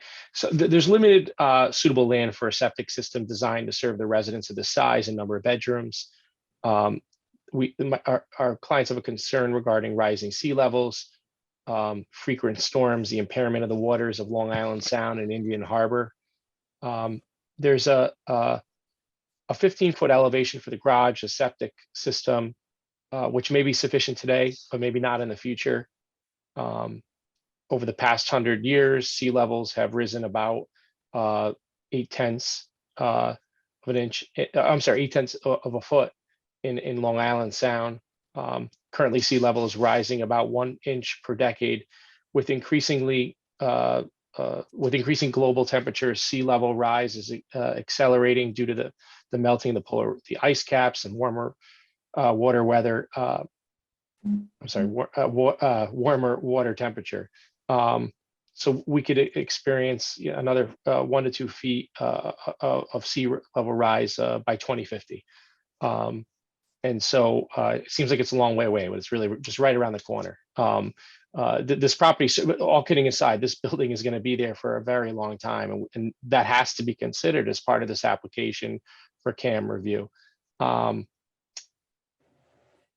The frequency of okay, the problem with this, and I understand if you look at the longer range environmental issues, but our health department has issued a favorable report in November for a 10-bedroom septic. And that approval was actually first issued in 2017, and there were no problems listed at the time. So it's difficult for us, much as it sounds laudable, to come back and say, well, we're going to overrule the septic. We're going to override the health department. Go ahead, Mr. Coppola. I keep interrupting you, but I think you've got some more points to make, correct? Please feel free to continue. I was No, listening. I did. That was good. Okay. We're raising the issue. Mhm. The fact that the health department approved something, I think you said in 2017, And doesn't reconfirmed it in 2021. preclude this commission from taking into consideration the rising sea levels while you're considering a coastal area management application. And everything that we hear, and I know your planning staff probably hears and has been hearing for years from the state of Connecticut, is resiliency, issues of resiliency. We've heard it for a long time. And so, I mean, we're building this is being constructed on an island. And, we talk about resiliency issues when you're on the shoreline, Norwalk, Westport, wherever. This is literally an island. So it requires, I think, even more attention from this commission with regard to the issues of resiliency, regardless of what the health department did for a septic system. And so, again, there's a concern about the unreasonable, unnecessary destruction of the habitat and sensitive archaeological. This is a sensitive archaeological site. I'm not going to repeat what's in the Yukon report, but it's in your record. And one real concern that our clients have is the we think is unreasonable and unnecessary removal of a third of the trees on the site. It has an effect on neighbors. Be frank with you, sight lines and everything else. So that's part of it. But beyond that, it's an unnecessary. It creates an unnecessary impact on coastal birds, on the habitat, and there's evidence in the record of this application that coastal forests provide numerous ecosystem services that are so incredibly important, such as carbon sequestration, wildlife habitat for both native species and migrant species, watershed protection, nutrient cycling, coastal and erosion, coastal protection, erosion control, air and water pollution reduction, microclimate control, riparian buffer protection, and it goes on. That's in your record. And so that is a concern that we have with regard to the environmental impact and the reason why my clients have intervened under the Connecticut Environmental Protection Act. Just a few more points. We have concerns about the wastewater and stormwater management system. There's a limited amount of suitable land for a septic system that can be designed for a home of this size, number of bedrooms. And we're concerned about the increase in impervious surfaces, the runoff to Long Island Sound. Again, we're not opposed to your approval of a home being developed on this property. However, we do oppose the request for variance from the limitation from the 150,000 cubic foot standard to allow for almost double that to 295,000 feet of cubic feet of development. If the applicant's required to comply with the current volume limits, it would just be mandated to construct a more modest home that would be more appropriate with the actual size, 4 acres of the property, and would allow, from our point of view, some of the concerns we have regarding septic and other systems to be located at certain flood elevations. So thank you for your time and consideration. Thank you. All right, thank you very much. Does anybody have any questions for Mr. Coppola? No? Okay. I think I can take you out of the meeting now, right? All right, all right. Okay, let's turn to public comment, folks. And our next speaker, I should say, is Myra Klockenbrink. And ma'am, I'm going to bring you into the meeting. And after that will be Carolyn Weiner. And maybe you pronounce it Weiner. Not sure. Fine. And Ms. Klockenbrink, you should be ready to go if you unmute. There you go. Hello. Hello, thank you, Madam Chair and Commissioners. I believe you are in receipt of our comments, but I want You to are make- representing the Sustainability Committee, Yes, my correct? name is Myra Klockenbrink, and I am representing the Town of Greenwich Sustainability Committee. I am co-chair of their land water sector, and I just wanted to make a couple brief comments. From the standpoint of sustainability, there is no amount of mitigation for drainage, erosion, or loss of biodiversity that can answer for the loss of the ecosystem services that are currently provided in this parcel. The idea that construction can go in there and void damage to trees that are to remain and to the environment, and blast, drill, and dig the ledge to construct this massive development and repair it with native plants and shrubs is not credible. We know enough about the interconnectedness of these systems to know that they cannot survive this level of disturbance intact. All it will take is one storm on the scale now commonly experienced within the construction phase to have all the site debris and to end up in the sound. And the area that is supposed to be left untouched, the intertidal zone, shoreline, and the habitats there will suffer and likely succumb as well. Is this a perfect parcel? No, the forest is regenerating itself from having been cleared for agriculture, and deer and invasive plants are present. But it is perhaps the last such parcel Greenwich has left that combines a biodiverse coastal forest, 18 species of hardwood and understory trees, with a shoreline habitat. We at the Sustainability Committee would like to offer a different vision for Mead Point, one that allows the habitat to do its job of preserving the species that have made it their home, of providing a buffer to the storms that will assail it and us, and to serve as a beacon of our best hopes for this planet. Developing this parcel is a mistake, and we would urge Mead Point LLC to reconsider the scale and plan something with more respect to the existing site constraints and the high value of this unique parcel. Thank you. Thank you very much, ma'am. Our next speaker is Carolyn Viner. And hold on, ma'am, on my way.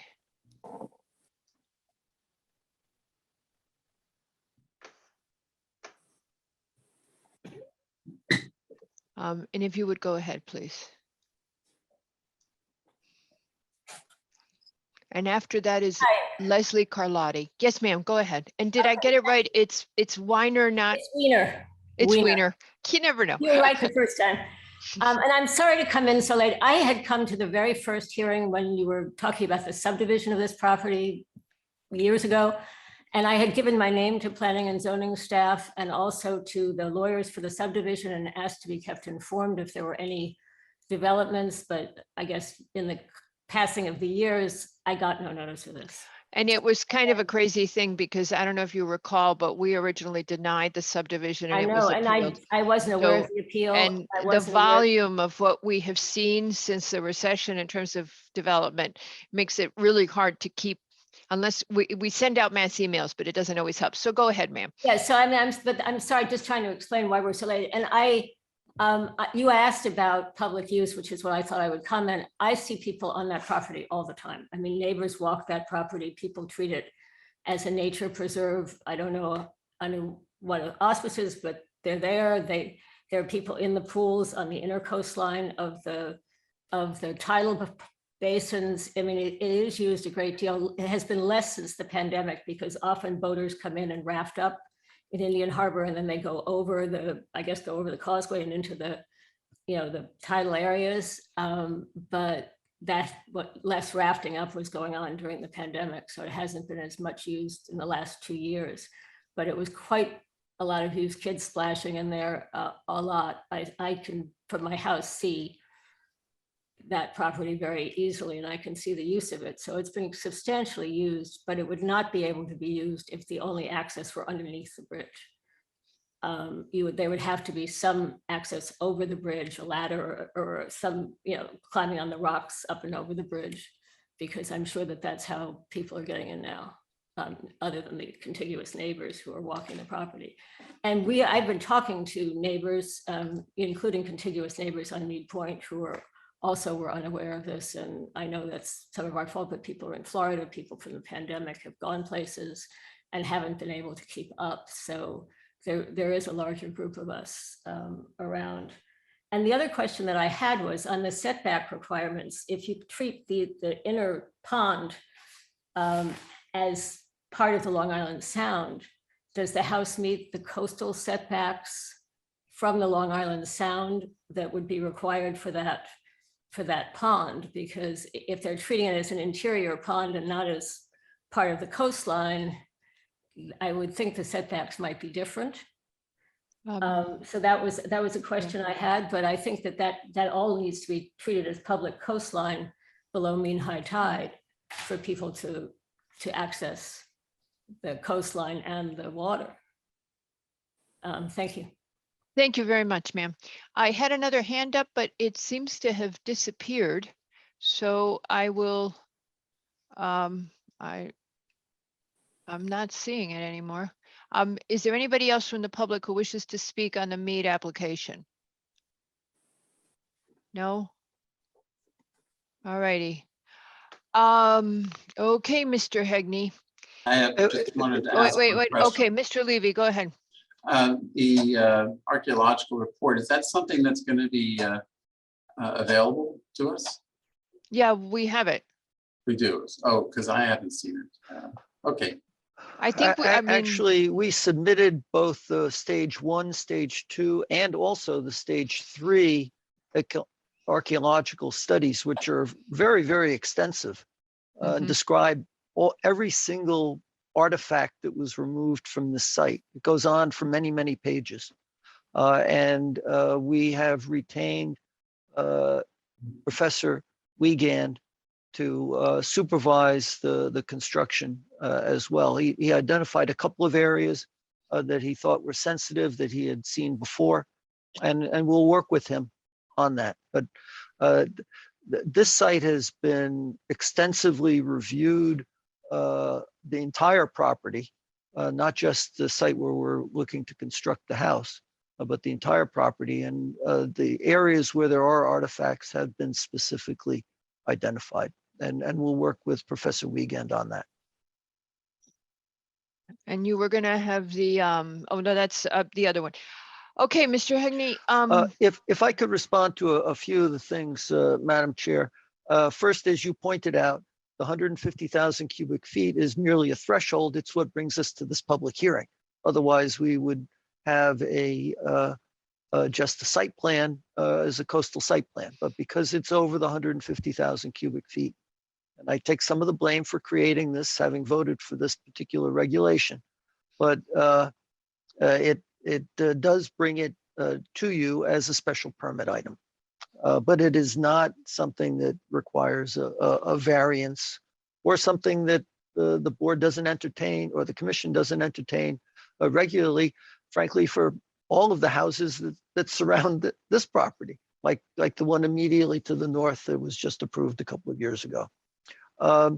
The septic system that is being proposed is in the X zone. So I suspect that the property owners to the west probably do not have that benefit of having their septic system, which is probably not as new as this one is going to be, in an X zone. It's probably more likely in a flood zone.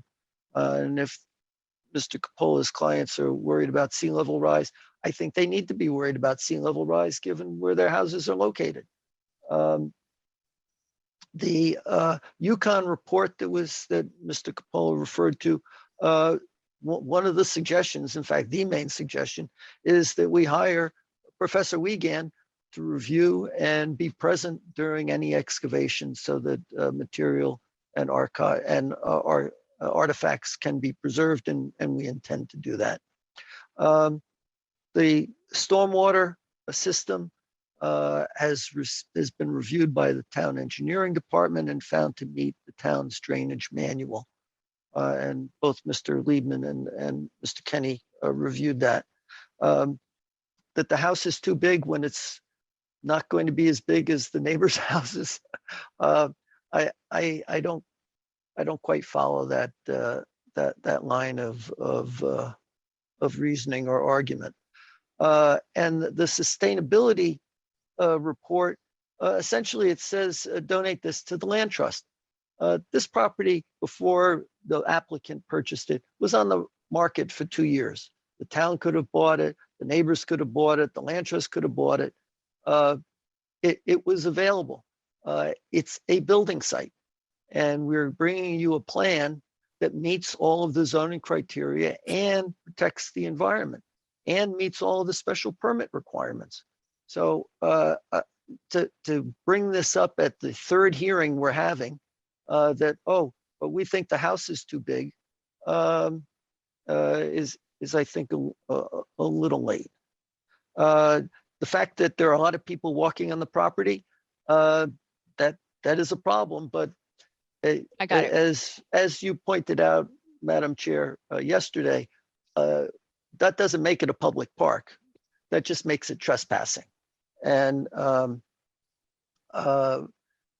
house does in fact meet the setbacks from the high tide line on the pond, because that's what creates just the 4-acre parcel that we're counting in determining what floor area is permitted.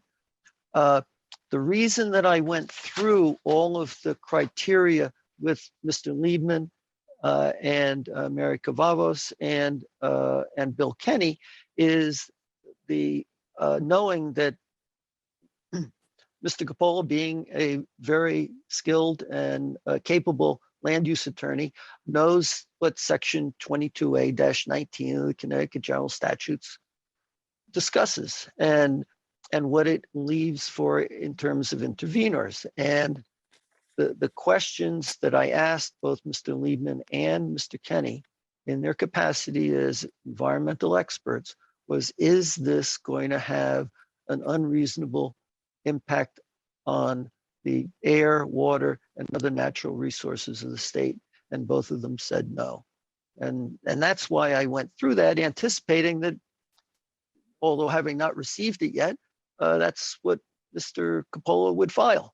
You know, if I were in his position, that's what I would file to. So that's why I went through them. Lastly, I want to talk about this very late arriving letter from the DEP. And my suggestion is, with all due respect to Mr. Coppola as counsel to Norwalk, you have very capable counsel as well. And you can close this hearing and still accept advice from counsel on how best to respond to this. You could also make as a condition of approval that the property owner work with the town to facilitate measures that ensure continued public access to the trust waters enclosed by the causeway. That could be a condition of approval. My suggestion is that when you close this, that you avail yourself of your ability to review with counsel prior to making a decision. So, and that you can then so Mr. be Hegney, assured that you're handling this in an appropriate fashion. so Mr. Hegney, what you're saying, because you have the choice here, you're saying you would rather not convert your preliminary refile and have an opportunity to weigh back in after we have gotten that advice from counsel. Yes, I believe that the best course here is for you to, on your own, without my input, review this with counsel and then make a decision. Okay, in other words, you do not want to have, if I'm reading you correctly, you just do not want to prolong this situation, having this application open. Then I asked the question to Katie and Pat is, how does that impact?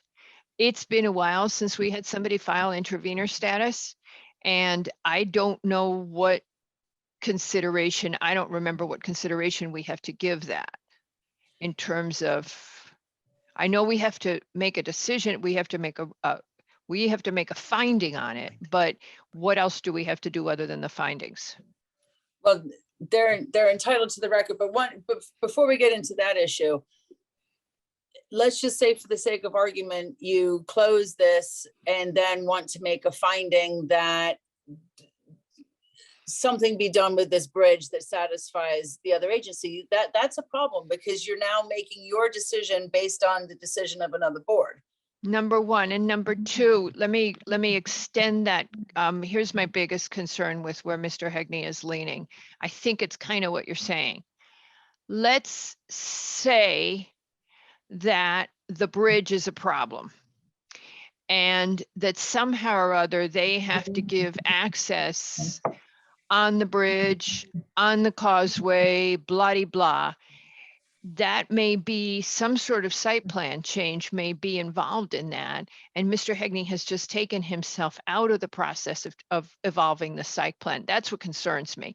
Now, obviously we could condition him. He can't meet the conditions and he's back where he started, and that's the risk he's taken. That's the first thing I think if it's done a different way, which would be if Mr. Hegney represents on the record that he is taking that responsibility on himself, that he's saying that before he, you know, if this were to get approved, that before any zoning permit was issued, he has, you know, a approval from the state to provide access that may include removal of that thing or some structure on it. But if there's anything beyond the parameters of just that bridge that would impact the site as a whole, he understands that would need to come back to the commission. If he wanted to take that on himself. Go, Mr. Hegney. Yes, I'm willing to say all the handle it that sentences. way, and I'm urging you to review this with council, review the issues of how you handle an intervener complaint with council, because it gives you the opportunity to do that. And if it comes in that we have to handle the access to the tidal pond in some way, then we'll have to deal with that. Now, go ahead, Katie. And just in terms of the intervener, I mean, that they're entitled to, you know, when things come in, they're entitled to the record. They're entitled to get a copy of that. But in terms of what may or may not transpire, assume if the commission approves this, I mean, there's a public process for that also. That's what I'm saying. If Mr. Hegney subjects himself to it, you know, because it's uncomfortable for any decision to be made that's dependent on another board. And when you say another board, when you say another board, who do you mean? Another agency, which would be the DEP. So if Mr. Hegney is saying on the record that if it comes down to either the removal of the causeway or some structure on the causeway or something limited to that, which would not impact the site plan, which is for the house, then, and is willing to. And you're also taking another chance, Mr. Hegney? I don't know. I can't tell you how these 5 people are thinking right now about your application. You are also taking the chance at the moment that they are troubled enough to want to deny it. And you would not be able to respond to those concerns if we close it. I'm trying to give you an opportunity here. If you're willing to, I mean, you don't know, you've heard concerns, especially about the situation. And as Katie said, we're in this situation where we have lack of clarity with another agency. And we have to make a really educated guess if we go ahead and word something that might eventually bring you back anyway. So your choice, you roll the dice. Frankly, regardless of how the commission deals with the bridge and the access to the pond, I'm going to have to deal with the DEP based on the letter that was generated this afternoon.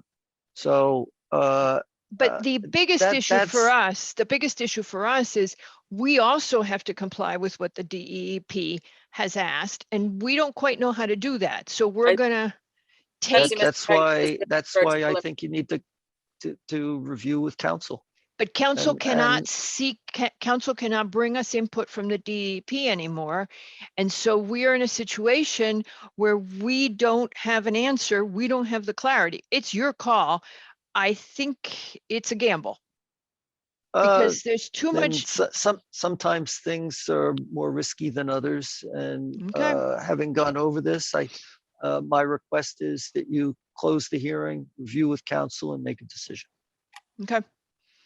All right. I think we have put sufficient information and documents on the record to support this application. I think that this whole access to the pond is truly the tail wagging the dog. The project that we have here is certainly one that can be built on this site without any impact to the environment or coastal resources. And therefore, I think it warrants your approval. Mr. Agnew, you don't. I would ask that you close it. Mr. Levy? Do you not think that there is truly any issue of liability here if somebody gets hurt and something like that going through this access, going over your property or something, and they get hurt, or you don't think that that's an issue?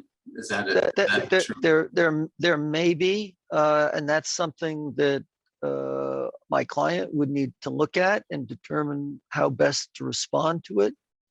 If there is access that has to be provided in a certain way, and then respond based on that analysis. I'd wait for the tide going in the right direction though before I would try to either enter it or leave it. Okay, fair enough. Having gone through Hellgate going the wrong way and at a moving tide, you want to make sure you're going with the tide rather than against it. All right, folks, we got we got a bunch more things to do. We've gotten really hung up on this for a long time. It's 9:30. Yeah. I appreciate all your comments and thoughtfulness on this. Okay, well, we gave you the opportunity. Okay, does anybody object to closing this application at this time, given the fact that we have no choice? No. Okay. Yes, close it. Close it. Okay. Nobody objects. This application is hereby closed. Just so you know, I am not in a position to make a decision tonight. So we will make a decision at our next hearing, if that's okay with everybody. Good. Okay. I think we're all on the same boat. Okey doke. Mr. Hegney, are you staying? No. 733 Lake? Okay. So 733 Lake. Then our next application is William B. Oram TR and Sarah G. Oram TR for an application for a final site plan and special permit at 733 Lake Avenue. This is a small addition on a cottage while also reducing it in total square footage, and for a swimming pool. If you want to do this quickly, Mr. Hegney, would you like to do that? Do this quickly? It depends on how we get to that quickness. Well, what I had in mind, let me just scroll down, is that our key area of focus is the issue with the trees. But I just lost my spot. Yes. I think that would be the only issue. Yes, we had an issue with the trees. And if you would blissfully agree to what the conservation comments, that you add 6 native trees to offset the increased impervious, and you're protecting the sugar maple. Are you agreeable to that? Madam Chair, if we could look at one slide that I had from my presentation material, it's slide number 7, because what it does is it shows so the top picture. So cute, that cottage. Yeah, they don't want to make it affordable, do they? Well, that's no, they do not, but thank you. Just asking. Thank you for the suggestion. So what this shows is the area where the patio and the pool are going to be, and Right. it's all lawn. And the tree that you see there is going That's to a be beautiful protected. tree. Yes. And the wall next to it is going to be protected. The wall on the right-hand side. That's a will Japanese be maple, not a reworked. sugar maple. No, that's a big tree. Having been out there, that's a Oh, big that's tree. the one on That's the a left. big the sugar one on the- maple. Oh, The that's one on the the sugar. left. Okay, I'm looking at the one on That's the the right. one, that's the one we're protecting. The one on the right is beautiful. The shrubs on the right So pretty. are of less consequence. But Mhm. if I'm replacing the lawn, which the Conservation Commission wouldn't encourage me to have to begin with, and Exactly. with a patio that has pervious Mhm. pavers and provides water treatment. many it's trees, Mr. probably Hagney? better. This is the problem I'm having with all of the conservation comments these days. I like working with zoning regulations because they tell me Okay, what but I the can problem, and can't do. I know, And here, we get it. We it's get just, it. it's just Would you like to, made up. here's the deal. We are stuck right now on the requirements for our landscape regulations. If you would like to, I think, Katie, the next step after we do a little more work on it is we're gonna have a workshop. We are working on what the standards should be and trees versus impervious. We're thinking if you do so much impervious, so much that you do, we're thinking about those minimum standards. And I apologize, it's been 9 months that we've been working on this and we have not finished. So we're working, yes, we're working in the gray area. Do you have a gesture of goodwill for us? Well, I was going to point out that a third of the property on the east side, a whole third of the property on the east side is all wooded, and we're not planning on doing anything there. We're not planning on impacting these trees. So you're saying your Now, client really doesn't want to add any native trees? that was the discussion. Now, Okay, I mean, it to your has point, it has a you're large not front required. space. We could put them in, but really, I'm just wondering, You're not required you know, to do where it. it goes and where it ends. I feel like I'm an enabler if I just say yes. Okay, and I understand that. Katie and I both have discussed this week. We totally understand that we're in a gray area right now where our current landscape regulations are not working for us. We are drafting the new ones. We have a lot of the language done, and we still haven't finished the minimum standards. So what you could consider, so let me look at it, let me put it to you this way.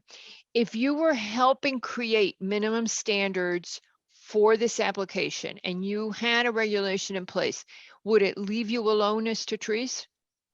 And say you have enough? And I would say, I will tell you why, because, and what we discussed with the conservation, with the Historic District Commission and hired an arborist to review is, could this sugar maple be retained? Because it is a specimen tree. And it is something that we relocated the pool, narrowed the pool so that it would be protective of this tree.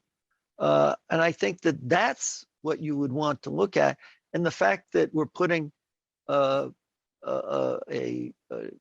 pervious patio and a pool where there's currently manicured lawn, I don't think would warrant replacing or adding to trees when you have a third of the site that's fully forested. I just don't see that. Okay. I don't know, you know, what your rate, if We're your looking regulation. at, I mean, what we're looking at in terms of regulation is preserving tree canopy as a percent.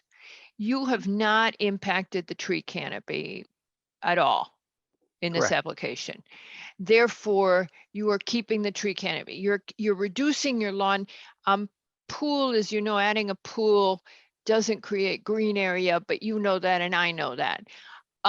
So their point was you were adding more coverage, more developed area, you should offset it. That actually, in what we've worked on so far in the landscape regs, we have not touched on. So hard to say to you, yes, we need one tree, because we haven't touched on anything but decreasing lawn area, replacing it with meadow, and maintaining tree canopy. But again, we haven't issued the new regulations. We haven't even had a workshop on them, and we're not done with them. And we've been working on them for months. We've looked at the whole darn United States, and we're still struggling.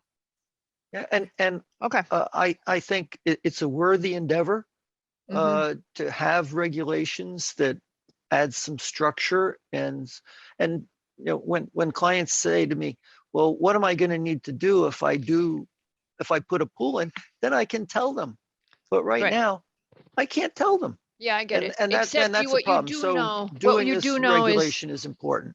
we know that, and it's just, you know how busy we've been, and you know, and we're glad to take input, by the way. I think Miss Alvarez is still listening. She's done a ton of research for us. She's been all over the nation in terms of landscape regulations, and we have piles of regulations.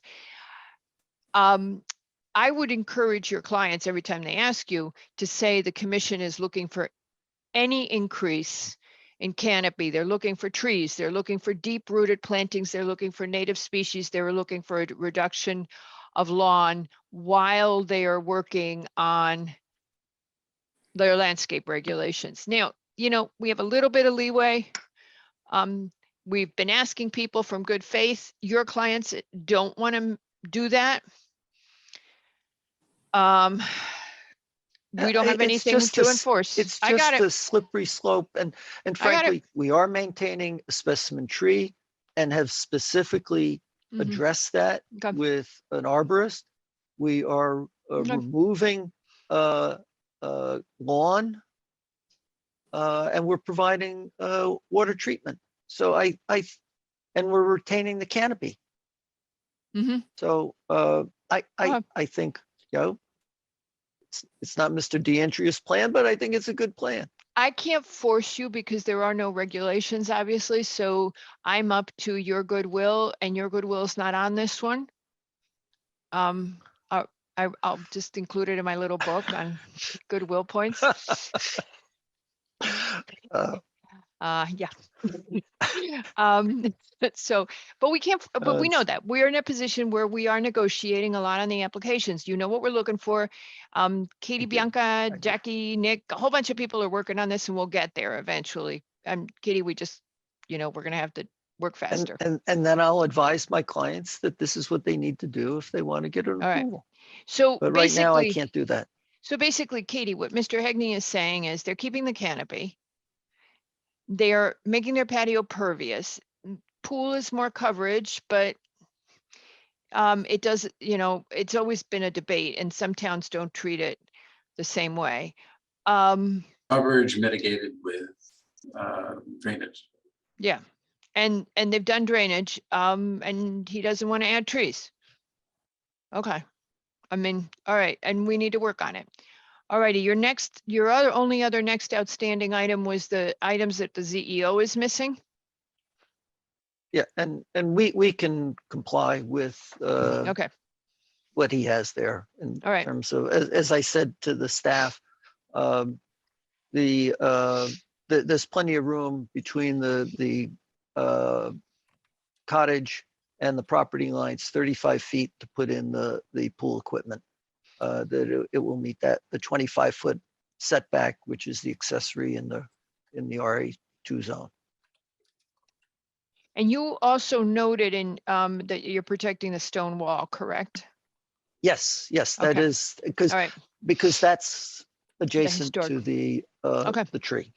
All righty. Does anybody on the commission have any questions on this running through very quickly? Okay.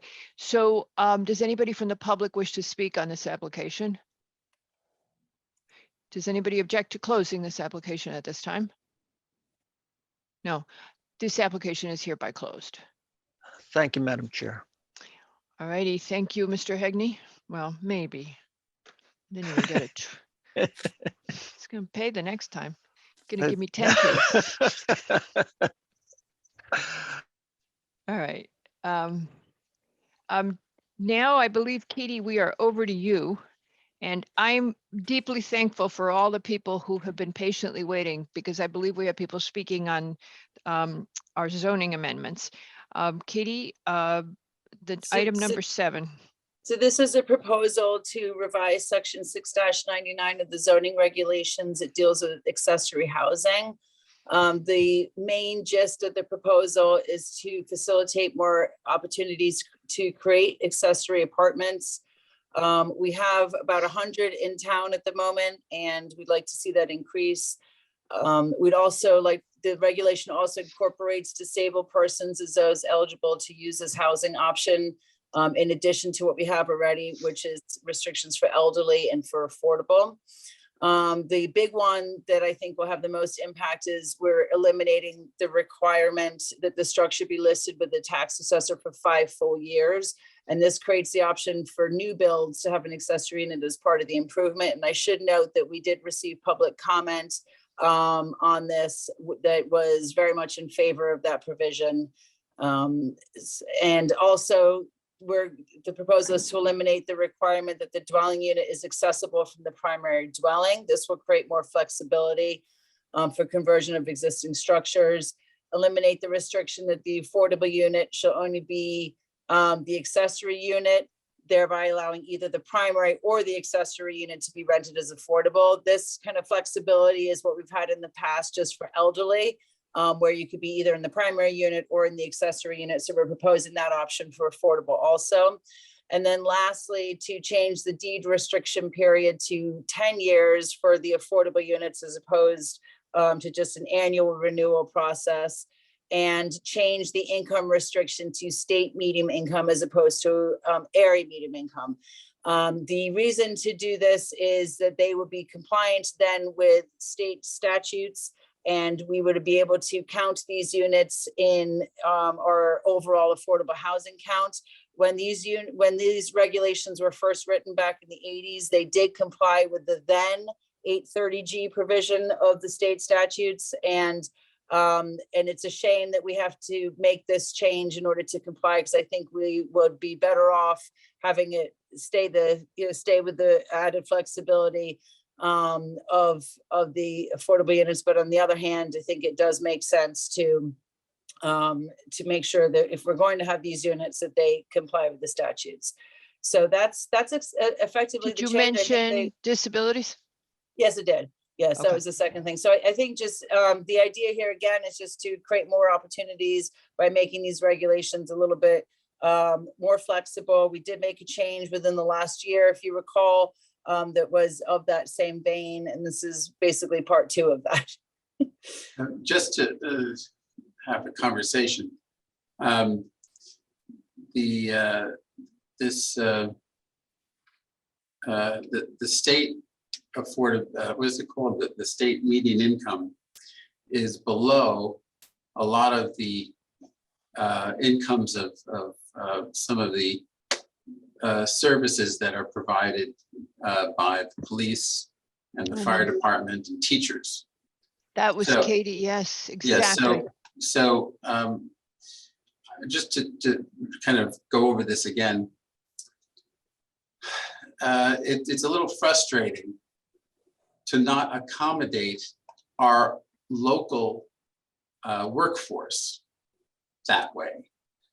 So what is so let me just go ahead, Mr. Levy, and then I'll answer you. So the state median income, who are these people, and how? And I assume that at the moment they're not really in town because it's not, there's nothing affordable. So we're trying to create affordability within the town borders by doing this. So these people are simply not here in these kinds of numbers, the 10% of the housing. So the question I have is, who are we accommodating? Who is it that we're accommodating? Let me turn the question around. Singles, are they, who are these people? Don't know, but let me turn the question around for you. Oh, good. We were approached by Northeast Greenwich Association and the Round Hill Association that they very much wanted to be part of Greenwich reaching the 830G 10%. And what could they do with accessory apartments in order to help the town comply with the 830G 10%. And we said quite simple, we need to write the regulations so that the affordable units are at state median income, at 80% of state median income. And then you just either legalize any units that you might have, and that means that we would have to do some sort of amnesty, or you can feel free to create apartments. So it is the town coming forward to us. It's two neighborhoods in the town coming forward to us, Northeast Greenwich and Round Hill, coming forward and saying, we want the opportunity to help the town meet 830G. And since we had left it at 80% area median, because of your very issue of us wanting to keep it at a higher level, the state then told us that the state was a little unclear. And it almost seemed to Katie and me that we could do 80% of area median and have it count. But that's not what the statute says. And at the end of the day, I think you were here when we discussed it with you. We didn't want to take the risk of it looking like Greenwich was doing some sort of, cheating, we were doing something that was not quite ethical or right or whatever. So we went with state median. I agree with you. When in writing our affordable housing plan, which Katie is about, as soon as we get the next draft, we're going to distribute it. We've got a draft ready from the drafting team that's got a bunch of our TM members and stuff. And we'd like you all to look at it because Katie and I have been very insistent that accommodating town workers, town employees is super important. They make good salaries and they are commuting. Now, they have also told us many of them don't want to live here. Many of them can get a nicer, bigger house out of town. But if there were just a handful of them that wanted to live in town, we don't have enough facilities to accommodate them. And we'd like to incorporate that into our affordable housing plan, even though it's not what the state is looking for. The state just wants us to do 830G, state median income. But our town has another need, which is to thrive and remain vital. And that means taking care of our residents. As to your point, Mr. Levy, they make more money than that. In addition, and Katie's tired of hearing me say this, we have 29,000 people who work in town, and a huge percent of those are commuting in every day because they can't live here. Not necessarily town employees. These are people working for the hospital, for the schools, for the businesses all over town. We can't accommodate them with housing because they make good salaries, but they're not making enough to buy here. We think that's a huge need here. But so we're writing that into the plan, but this specific regulation is now responding to what Round Hill and Northeast Greenwich have asked us for. And it seemed like District 7, your district, was also interested. They started the conversation with us, your folks. Well, I say your folks, you're really Glenville, which is D9, but I think you're D9, but yeah. D7 also was interested. Go ahead, Katie. And we have people waiting in the wings saying, if only you could get rid of the 5-year thing, we could do this, or if so there's people that want to create units, but just under the existing regulation aren't able to do so. Now, I also have had, and she's not here tonight, I'm not seeing her name. I've had extensive conversations with a woman who has, Katie knows who this is. She has an affordable apartment. She's not even renting it for the state median income. She's renting it to a teacher, and she's renting it at a very low rent because she wants to just render a teacher, give a teacher an opportunity to live in town in a nice apartment. So she's not even charging what she could. So we believe there are people who will do the low rent. And I don't know, Katie, if they, how we're going to do that with income qualification down the road, because for the state, we have to provide income qualification, correct? Yes, which we can do that internally. Okay, so that's the issue. Mr. Levy, I couldn't agree with you more that we have to provide. I always hesitate to quote Sarah Broden because I've disagreed with her on other things. She calls it the missing middle. What we don't have in town is enough middle income housing. And by middle, in any other part of the United States, that would be very, very comfortable. But it's what we don't have. We don't have, you know, the right kinds of opportunities for people to have what we once had in Havemeyer Park. Remember, now Havemeyer Park is very different, but once Havemeyer Park was small homes for GIs. And parts of Cas Cabas, you know, were developed the same way. So I agree with you, but I'm trying to meet a request for people who want to help us make the 10% goal, and that's what we decided to go for. So it is unfortunate, but those people who want to help aren't compensated really, are they? Well, okay, so we can talk about this later on because it's not part of this consideration of this regulation. I've wondered if we could approach the BET on giving people some sort of property tax abatement for creating accessory apartments. It would be something that seems like a good idea. Yeah, I just, given the reception the trust got from some of the BET members, I'm not sure how willing they are to divert town revenue for affordable housing, but we can ask. Well, all they need, yep. It's still housing, and it both have great, either way that you go, it has great benefit to our town. One is it's meeting the state regulation, the other one is meeting the needs of our community. So I don't see the difference.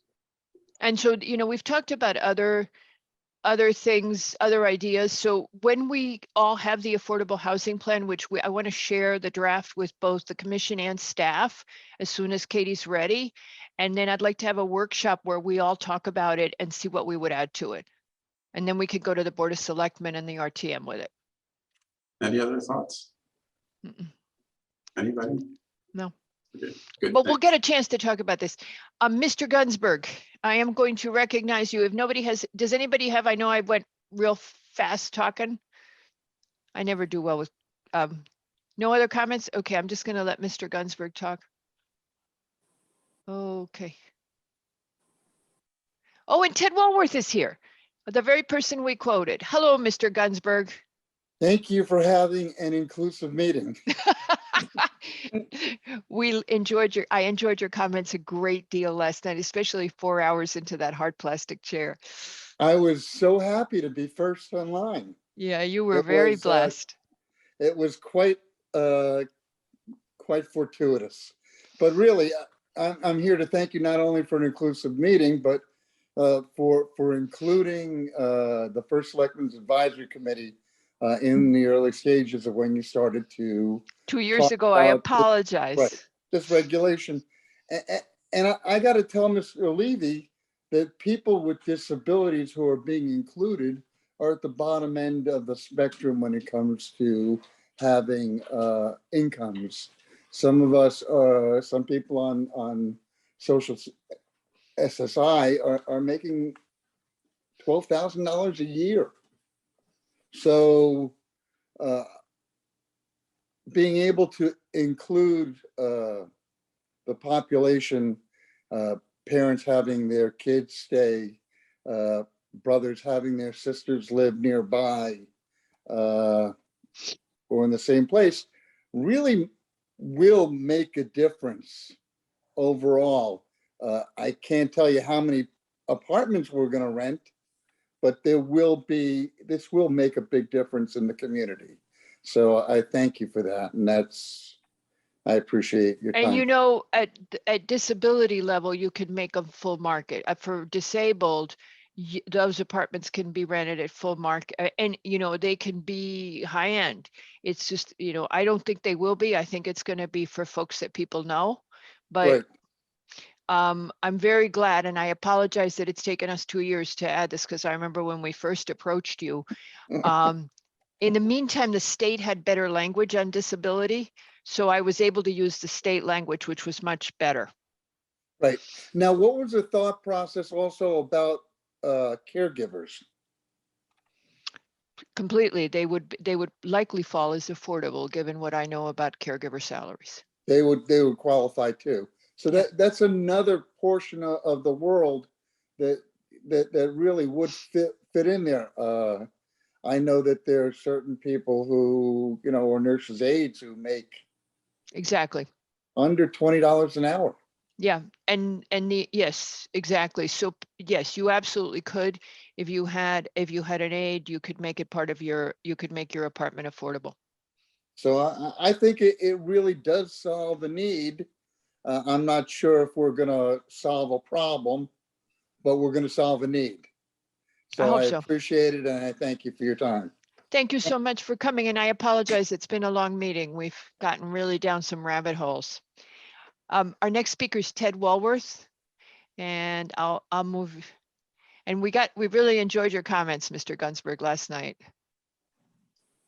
Thank you. I really enjoyed writing them. Next time I'm bringing a little cushion, then I'll be all set. Mr. Walworth, welcome to P&Z. Yes, hi Margarita and Katie et al. I've been with you for the last 6 hours, ever faithful, and this has been an eye-opener in many ways.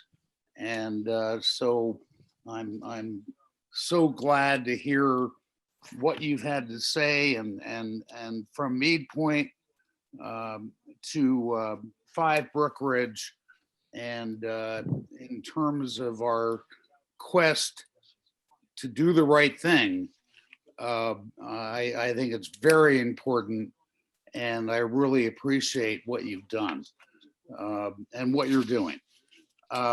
In terms of the 830G, I thought we were looking at a 40 to 60%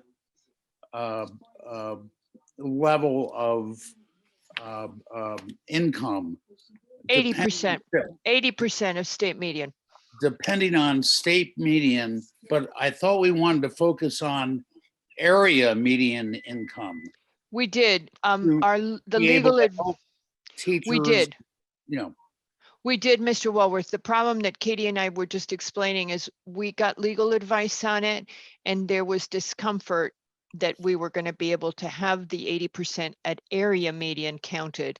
And so we played it safe from a legal point of view, and we did state median because it was not clear. I know that that's a lower rent number for those of you that are considering it, but it's just the legal opinion on how that 830G statute is written is that we should stay consistent with the letter of the law. okay. So my basic question is, with the changes of this application summary, how many affordable units within the confines of what you're looking at do you think we can add with these changes, suggested changes to the regulations? And does that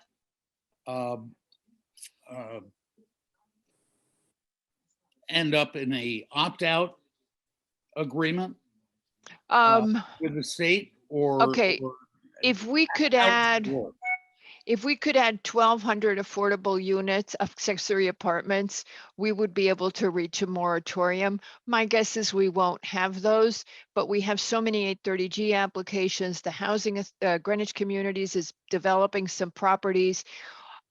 We are hopeful we will be able to reach a moratorium with a couple of hundred accessory apartments and everything else that's being proposed. So we're looking for a few hundred from you if you could pony just them up. come up with it? Yeah. So And if do you can't, you can't. And but do you think these changes will facilitate that? Yes, it's the best we can do for it. And we've set it up so that you comply with the 830G to count for the 10%, and we've done it totally within the letter of the law. It's the best we can do. And what kind of pushback do you anticipate from the Sarah Brolins and from the Hartford legislators? That'll come up later when we opt out of the state law regarding the accessory dwelling units. We have not done that yet. Right now, we are writing our own accessory apartment regulation, and later on, we will go to the Board of Selectmen and the RTM and discuss the opt-out with them. So that has to be voted by P&Z, The opt-out has to be from the state law, has to be voted by Correct. P and Z, Board of Selectmen, and the RTM. We're going to get our regulation done, and then we're going to take the next steps. Okay, bit by bit. Bit- Thanks a lot. We support you completely. Thank you, sir. Very grateful. Thanks, Margarita. Bye-bye. Bye. I think that's it for public comment, you guys. And oh, by the way, we're going to Round Hill this month. And Niga, we're in Northeast Greenwich. If you'd like to have Katie come and visit you and fill you in on how to go through the process and get accessory units, we'll be happy to come up. We're going to Round Hill April 28th. We're going to Round Hill in April, and we're bringing think all the. There's I think the 28th is the League of Women Voters, maybe. Oh, yes, you're right. I'm sorry. Yeah. But we're going to Round Hill in April. We're going to take all the forms with us. We're going to tell you how to do it. Katie's going to walk everybody through how to get an accessory apartment. So if you guys want to have the same kind of workshop, we're happy to do it. We would like to have you and Katie at our Northeast Greenwich Association meeting this Thursday at 6:30. I sent you an email a couple days ago. I know it's chock-a-block, but it's an ongoing process. And we'd both like to have you there. Fred will be joining us as well. Okay. Sounds good. It's in person? Yes. Okay, Kate. Yeah, because Katie and I have sat in a very crowded room already once this week. We'll have Well, to then test. we'll try to provide a Zoom for you That'd as be well. great. Yeah, That'd that would be great. great. I don't want to expose you guys, and I don't, Oh, because We'll work it out. Great. All right, so work it out. Hopefully you've got Katie, can you do this? Yeah, on Okay. Thursday, yeah. And I'll do my Zoom, best. Zoom would be incredibly helpful, I have to say. If we could just do a little Zoom, We'll set that up. that'd be Oh, great. you're the best. Okay, great. Thank you. Good. This is Thank turning you. into what do they call those things? Town halls? All right, does anybody else from the public wish to speak on this? Any questions from the commission? Any objections to closing this item at this time? No. Okay, this item is hereby closed. Katie, the next one. This is a proposal to amend section 6-100 of the town of the building zone regulations. That section deals with outdoor dining, and the proposal is to add language to that section, which would read that for this year only, for the 2023 outdoor dining season, we would operate the temporary outdoor dining pursuant to the Connecticut House Bill 5271, which is titled An Act Concerning the Provision of Outdoor Food and Beverage Services and Outdoor Display of Goods. Our outdoor dining does commence on April 1, 2022. And the second part of this proposal is that it would end this year at the Sunday prior to Thanksgiving, which happens to be this year on November 20th, 2022. So the concept behind this is that I think we are seeing the world kind of open up a bit more, but there's still public health issues out there related to the global pandemic, hence the reason this bill was put forth in the first place up at the state. And I think what's interesting about this particular dining season is it's anticipated that there will be indoor seating and outdoor seating. So we have several studies set up to monitor this and to see how it goes to the outdoor dining season. One is being conducted by the Department of Public Works. It's not specific to outdoor dining, but it happens to be extremely related and will be very useful. They've done accounts already during this past week to just 8 o'clock, 10 o'clock, 12 o'clock, all day long. They're looking at all of the lots within the downtown, which is a large area beyond Greenwich Avenue. I can show you the limits of that. And they're going to be doing another one once, I think this weekend. There was concern in the previous weekends due to weather issues and whatever, so they wanted to get a relatively decent weekend to do the pre-dining condition, if you will. And then they're going to be doing another one at the height of the summer. Their look on all of this really is related to just a count of the number of available parking spaces at different times during the day. And they're looking at that for things like bump outs and other DPW type projects, but obviously I think it will be very interesting for our outdoor dining work. However, there's clearly a lot more that is missing with just simply looking at parking count. So I do have an intern set up for this summer already, and they are going to be looking at the more qualitative side of things, if you will.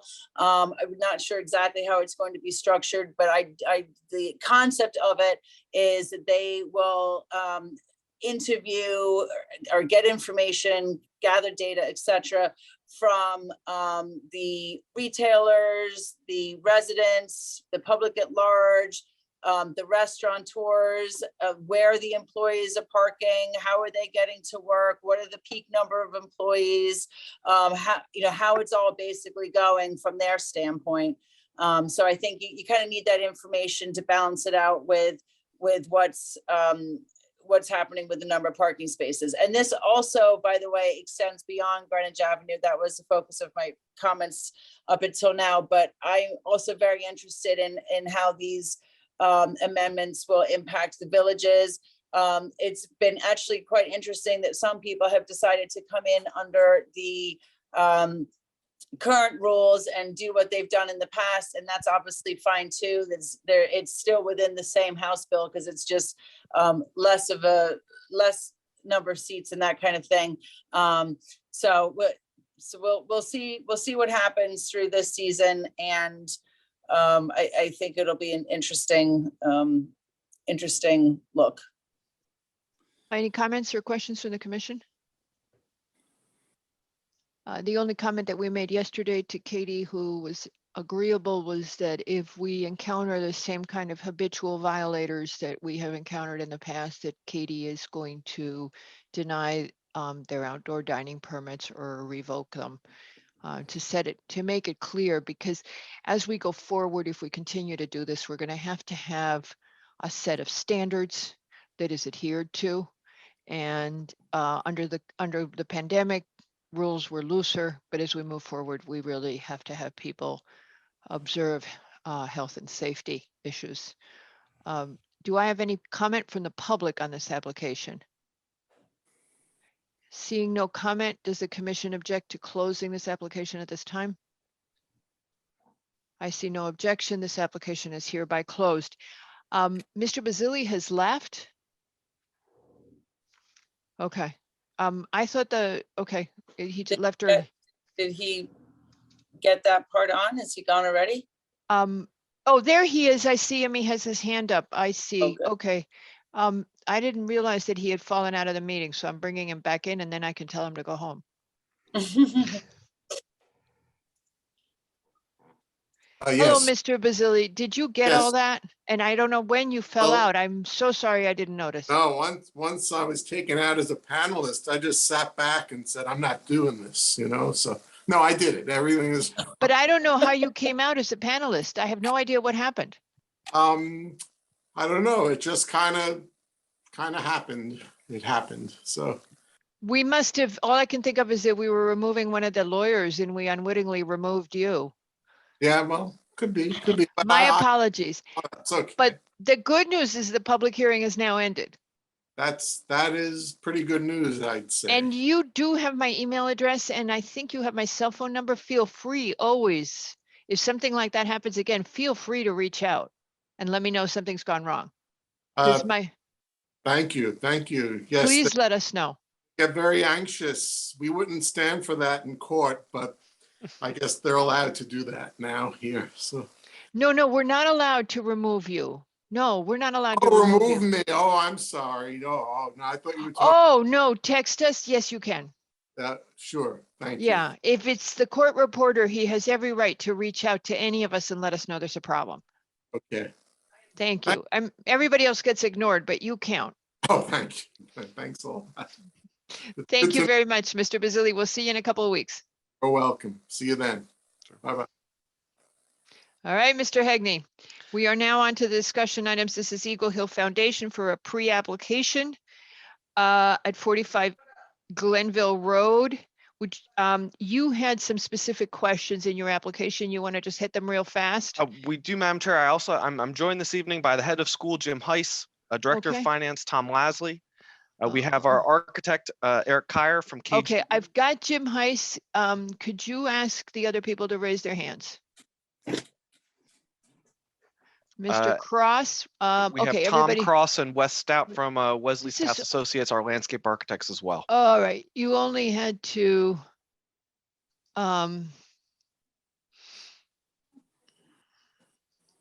you have, this is only a pre-app, Mr. Hegney. You didn't have to bring the whole army. Madam Chair, I realize that the school is very enthusiastic about this project. Headmaster Heiss in particular is looking to explain why we're looking to do this. And then obviously our very talented design team, Eric Kyer, who does schools all over the country, and our very talented landscape architects, Wes Stout and Tom Cross, have put together what we think is a really great improvement to the campus. Great. With that, I'll turn it over to Jim. Mr. Heiss. Good evening, everybody. This is Jim Hughes. I am the head of school at Hughes. Eagle Hill. And let me just very quickly, in a matter of about 3 minutes, walk you through the projects we wish to work on, and then I'll defer to the rest of the team to give you greater detail. There are 3 projects that we're looking to improve the campus. And the first is really inspired from, frankly, from the pandemic, in an effort to get our kids outdoors and in more improved circumstances. We began using a patio off the back of the Hardwick House, the original Marjorie Merriweather Post estate. And we rented a tent. And so for the past 2 springs and falls, we've had a tent structure there. And we thought a fixed, permanent, small 24 by 24 open air structure over the existing patio. There would be no increase in impervious surface, would serve the school well for, obviously, for classroom purposes, for gatherings, social and otherwise. So we're excited about that. We've asked KG&D, Eric Kyer, specifically our architect who did the renovation design on that same building, to put a design in front of you this evening that I think is very much in keeping with the nature of the building. The second project involves internal circulation and parking. And what we'd like to do is by the removal of 8 trees and adding 15 in their place, we would like to increase parking by 17 spaces, additional lighting and landscaping. There is a minor increase in impervious surface here, but the goal here is to improve traffic flow, to make it safer for us to bring, as you know, in the life of a school, you have 2, what we call 20-minute problems, the 20 minutes at the start of the school day and the 20 minutes at the end of the day. And so we have about 30 buses that enter our campus and parents who pick up children. We're just trying to make it safer and more convenient for folks to get on campus and get off safely. We also have we've stretched our parking on campus and we're looking to improve it modestly. The last project we're working on, I think will be of particular interest to you, has to do with the main entrance on Glenville Road. We are a well-disguised campus. It's easy to drive past. Our current signage is very small. And what we like to do is improve our signage and expose a very unusual tower that you probably have driven by 100 times and didn't notice because it's currently obscured by 2 large pine trees. And we would love to expose it, celebrate it, build a complementary stone wall, and improve our signage. So it's clear that you've entered Eagle Hill and are welcome to come onto our campus. So in a nutshell, those are the 3 projects, and I'll now defer to John and the rest of the team to give you greater detail. Okay, thank you, sir. Certainly, Madam Chair, I know the hour is late. We do have the design team available for you to go through any aspect of the project that you choose to get more information on. Let's hit on your core issues that you have in your email. In regard to the street tree, you're going to be going to the tree warden. What we've been looking for if a street tree, and in the way you write these questions, it looks like the tree is in the way of the power line as well. What I believe you're going to get from the tree warden is a request to consider replacing it with ornamental species. And that's the direction that's been taken so far. So I would say work that out with the tree warden ahead of time. Because you have at the end that this is for utility line clearance. And the utility line clearance is one of the town tree policies that provides a Yes. justification for tree removal in the right of way. Right. And so what I'm saying to you is, my guess is that the tree warden may ask you to replace with an ornamental in the right of way. And that's the only feedback we can give you because it's his decision. Is Tom Cross one of your people? He is. He's our landscape architect. Okay. And he Okay. can certainly tell you what we're Now- thinking in terms of making that pitch to the Okay, tree now warden. so you're going to make the pitch to the tree warden. That is under his sole authority. So I believe we would not weigh in on that. Katie, correct me? That's correct. So it is under his sole authority and we leave you to it.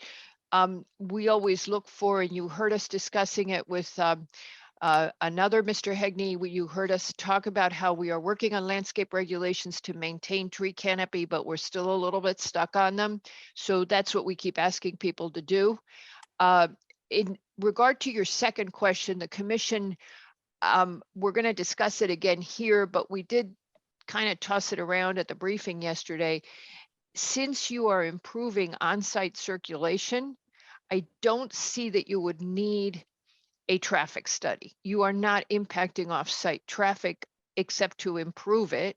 And any queuing, I don't recall ever seeing queuing outside your site, but you may have it in those magical 20 minutes Mr. Hughes referred to. And I did see a couple of cars that looked like they were waiting in one of the pictures. I was looking for that. But I don't think you would require for your project that you would require a traffic study. The commission will opine, if somebody disagrees with me, they'll surely step in. And you're trying to get the work done this summer, so I suppose we'll accommodate you. We'll try to accommodate you. It says you're going to do it while the school is closed, so we'll try to accommodate you soon on a hearing so that you can get it done in the summer. I think we're hoping the application volume slowing down. Does that cover your questions? Madam Chair, that would be wonderful. We can keep the queuing in sight. It won't be an issue during the summer when the school is not in session. Are you currently keeping all your queuing on site? Do you know? I mean, it's fine because I know you're trying to improve it, so it is what it is, but when we came through for the 2013-2014 campus revitalization project, yes, we did put together exhibits showing how the school queuing would work and how it's continued to work since that project has been completed. Okay. Happy to share that information with you know what? the commission. Send it when you do the application. Send us that information from the 2013, and then we can review it. And you guys, they won't have to redo the work. It'll just refresh everybody's memory. Happy to do that, Madam Chair. Okay. And we'll make sure we have the 2013 decision letter as well. So I think that sets you. Any commissioners, any questions on this? I just wanted to ask a couple of things. First of all, it seems like what you've done with I guess it's like a little traffic circle. It seems like seems like a very nice thing, but I'm not sure exactly how it works. There. So you can circulate around it, and you created a nice paving bed there, which is a nice transition space. But I was just curious, why did you brick that? I think it's very nice, but why did you brick that area? Mr. Levy, I would like to share or have the design team comment on that. I will say that we have a legally non-conforming coverage on campus. So as part of our special permit to you, we'd ask that you modify the green area requirements for this site under note 7D of regulation 6-205 here. I think that's not what he's asking you. He's just asking you why you're doing brick. Is this I'd ask our landscape arc go over with you. In other words, I just want to know if this was pervious. That's what he's asking you. Hi, this is Tom Cross from Wesley Hello. Stout Associates. Hi, Tom Cross. Can you hear me? Yes, sir. Yeah, so the Belgian block borders and the brick pavers, those were simply an aesthetic enhancement requested by Eagle Hill School. And we haven't gotten into the drainage studies and stuff like that yet, but they could potentially be pervious. Okay, and we're going to ask you for everything you can do for low impact development. We're going to ask you, well, you know how this goes, anything you can do to maximize your low impact development, if your pervious surfaces, especially since you're not meeting green area, whatever you can provide. I think you have, well, given your firm's background, you have the expertise to address these concerns. See, so I was just curious Yes, also, is this a way of quelling the traffic by creating pavers there so that people slow down or whatever? I didn't know if there was any particular reason why you're doing it here, because it's a very nice feature. Mm-hmm. And it's accented by this traffic circle, which is a nice element. And might be other areas where you can kind of influence the flow by using these pavers. But this is very nice and I encourage it. But if it's, I just don't know why particularly is this a particularly important knuckle that you have here setting up circulation flow or? Yes, and you hit it right on the head. This is where the most traffic happens. I believe they have staff managing the buses and the cars, but we usually use a Belgian block apron as like a little rumble strip and then have the paver infill to kind of give a traffic calming as well as a campus enhancement experience. Yeah, and it does break up the asphalt, which is very good because it just makes it much nicer. It defines spaces much better. It's a beautiful campus too. Yeah, so that's very nice. And as far as the wall out on the street, Nick Macri, one of the other commissioners, was commenting about what this wall might be, and the stone, which is a important feature, and obviously is the way it is because it's matching the existing tower. It's kind of very, very important about get this right and make it feel that in fact it is not a new wall, and that it somehow either matches or somehow is either a secondary element to this structure. But the way that it's featured is very important. So if this is if these are stones that are saw cut, it's going to have a very different feel from this existing stone tower, which was not stone cut.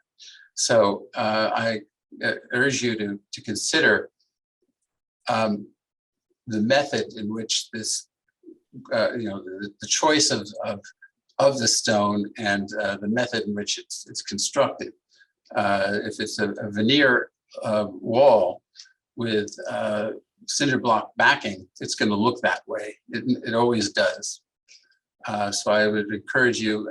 This is a nice low wall, which makes it look like a nice secondary element as opposed to being, if this is 2 feet or less, it's going to have a nice soft feeling and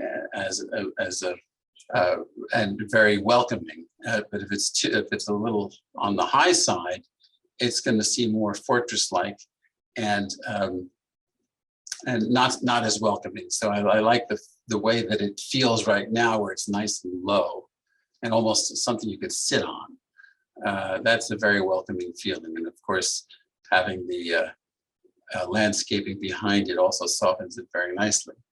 So I didn't know if you had any other further comments about what I said, or if you think that that's spot on or not.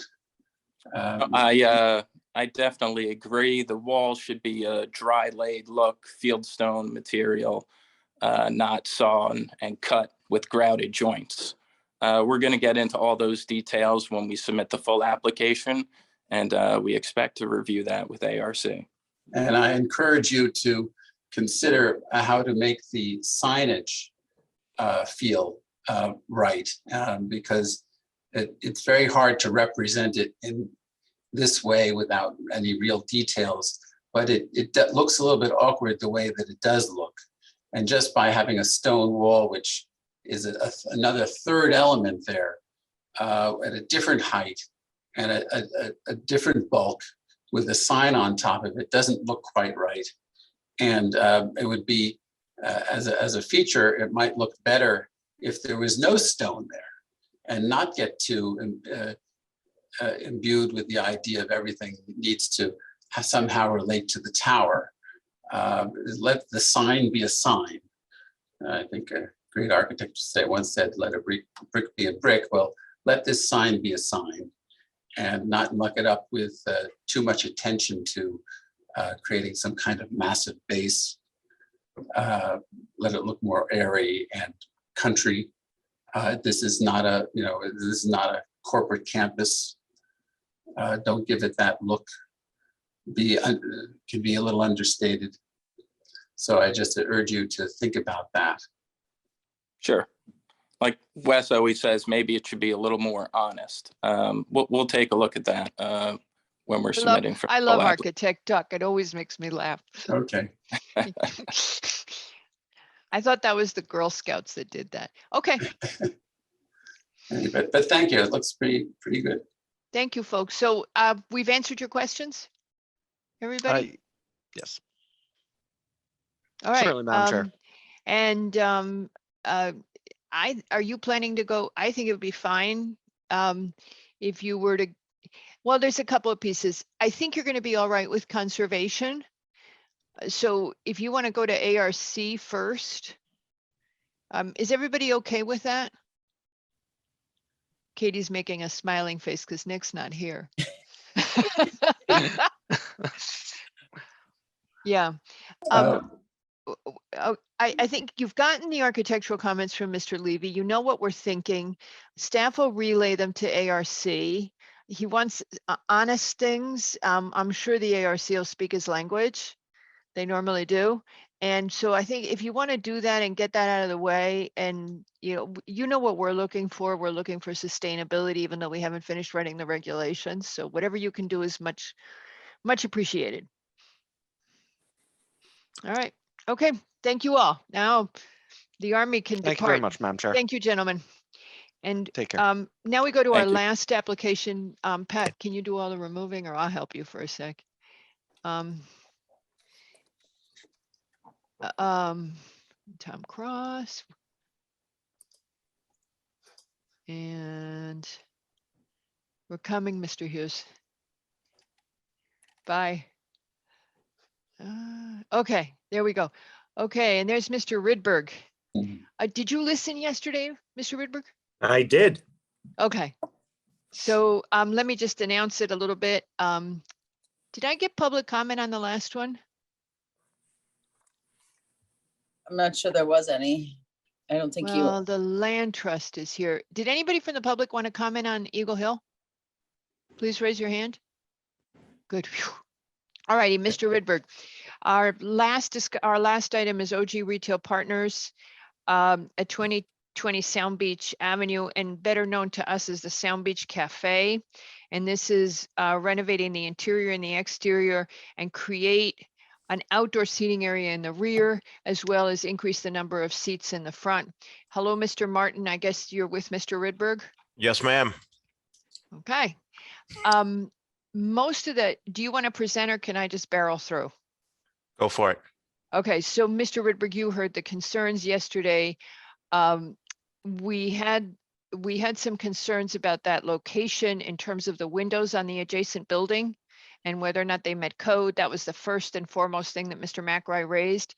Do you want to just do you want me to just repeat that to you and give you guidance on it? I can respond to each of your questions if you prefer. Go. Good. So I've already discussed this once with the building department because I've had this happen on a couple other buildings.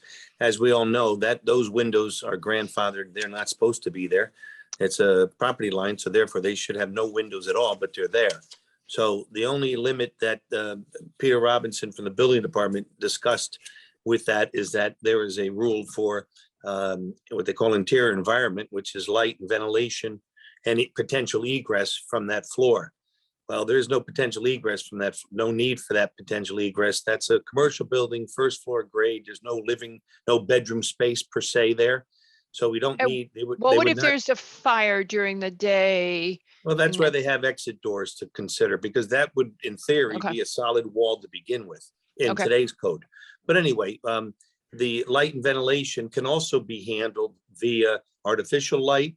Ventilation can be artificial. So in theory, if there was no window there, they would have neither of those three items available to them. However, when we get to the point of that, I will go back to the building department and determine what we can do there. Just confirm. We would like to, that wall is, if you looked at the rear photos, is not in great shape. I mean, it's stucco. We would prefer when we're outside there to have a nicer look. Maybe it's a green wall. Maybe there's some lattice on there. So we would not preclude talking to the owners and see what they want to do. They may not want to see us outside. So they could close them up, because right now there's pizza boxes inside. It's part of a kitchen. And, but we could also put, glass in front of it all on our property line, so that they could get some light in there as well. I don't think they'd want to open up the windows for ventilation. They already have it inside mechanically. But we will take a look at that certainly when we go further in the next application, site plan application. Okay. Go ahead. Okay, so again, just simply, as you said, we're back to new purchases of the Sound Beach building, 206 Sound Beach Beach House, that they would like to come back with some interior renovations. The kitchen would stay pretty much as is. The toilets and handicap toilets would have new finishes and so on, new interior. But we'd like to have 16 seats out front. Okay. And 32 in the back. So let's do that. Let's go to the 16 seats out front. Katie's, the concern Katie raised yesterday is, don't forget, you need enough clearance on the sidewalk. It looked to her, I think it was Katie that said it yesterday, that you had a lack of space. You need the required sidewalk width. So just double check on that you can accommodate those 16 seats. I think that was Pat brought that up, Pat LaRose. Well, Katie and Pat look so much the same. Exactly. They're so close to the hip. We don't even know who says what anymore. 6 feet, 6 feet's the requirement, which I noticed in a note that John Martin had given me. It's in a note from a previous application approval. I know on Greenwich Avenue, we have done 5 feet on several of the seats out there. So whatever it is, 6 feet, it will work. The seats would just get closer to the building. We already are aware of that. Next question is, everybody was kind of like a little nervous about your having a glass, replacing the existing canopy, having glass. Were you going to have it be opaque? What purpose was it going to serve if it was glass? Was it going to have enough sufficient height, your 7.2 requirement?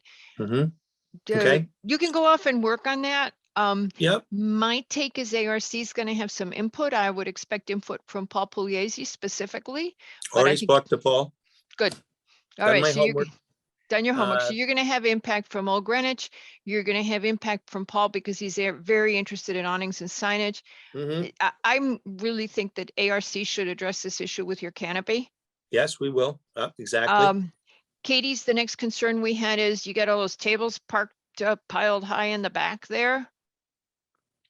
You mean out in the existing lawn? I guess that's been done since in the previous ownership. So and what it wasn't so much the tables as it was what's going to happen with the garbage, because if that's where the garbage is now, somewhere in that area, then where is it going? Okay.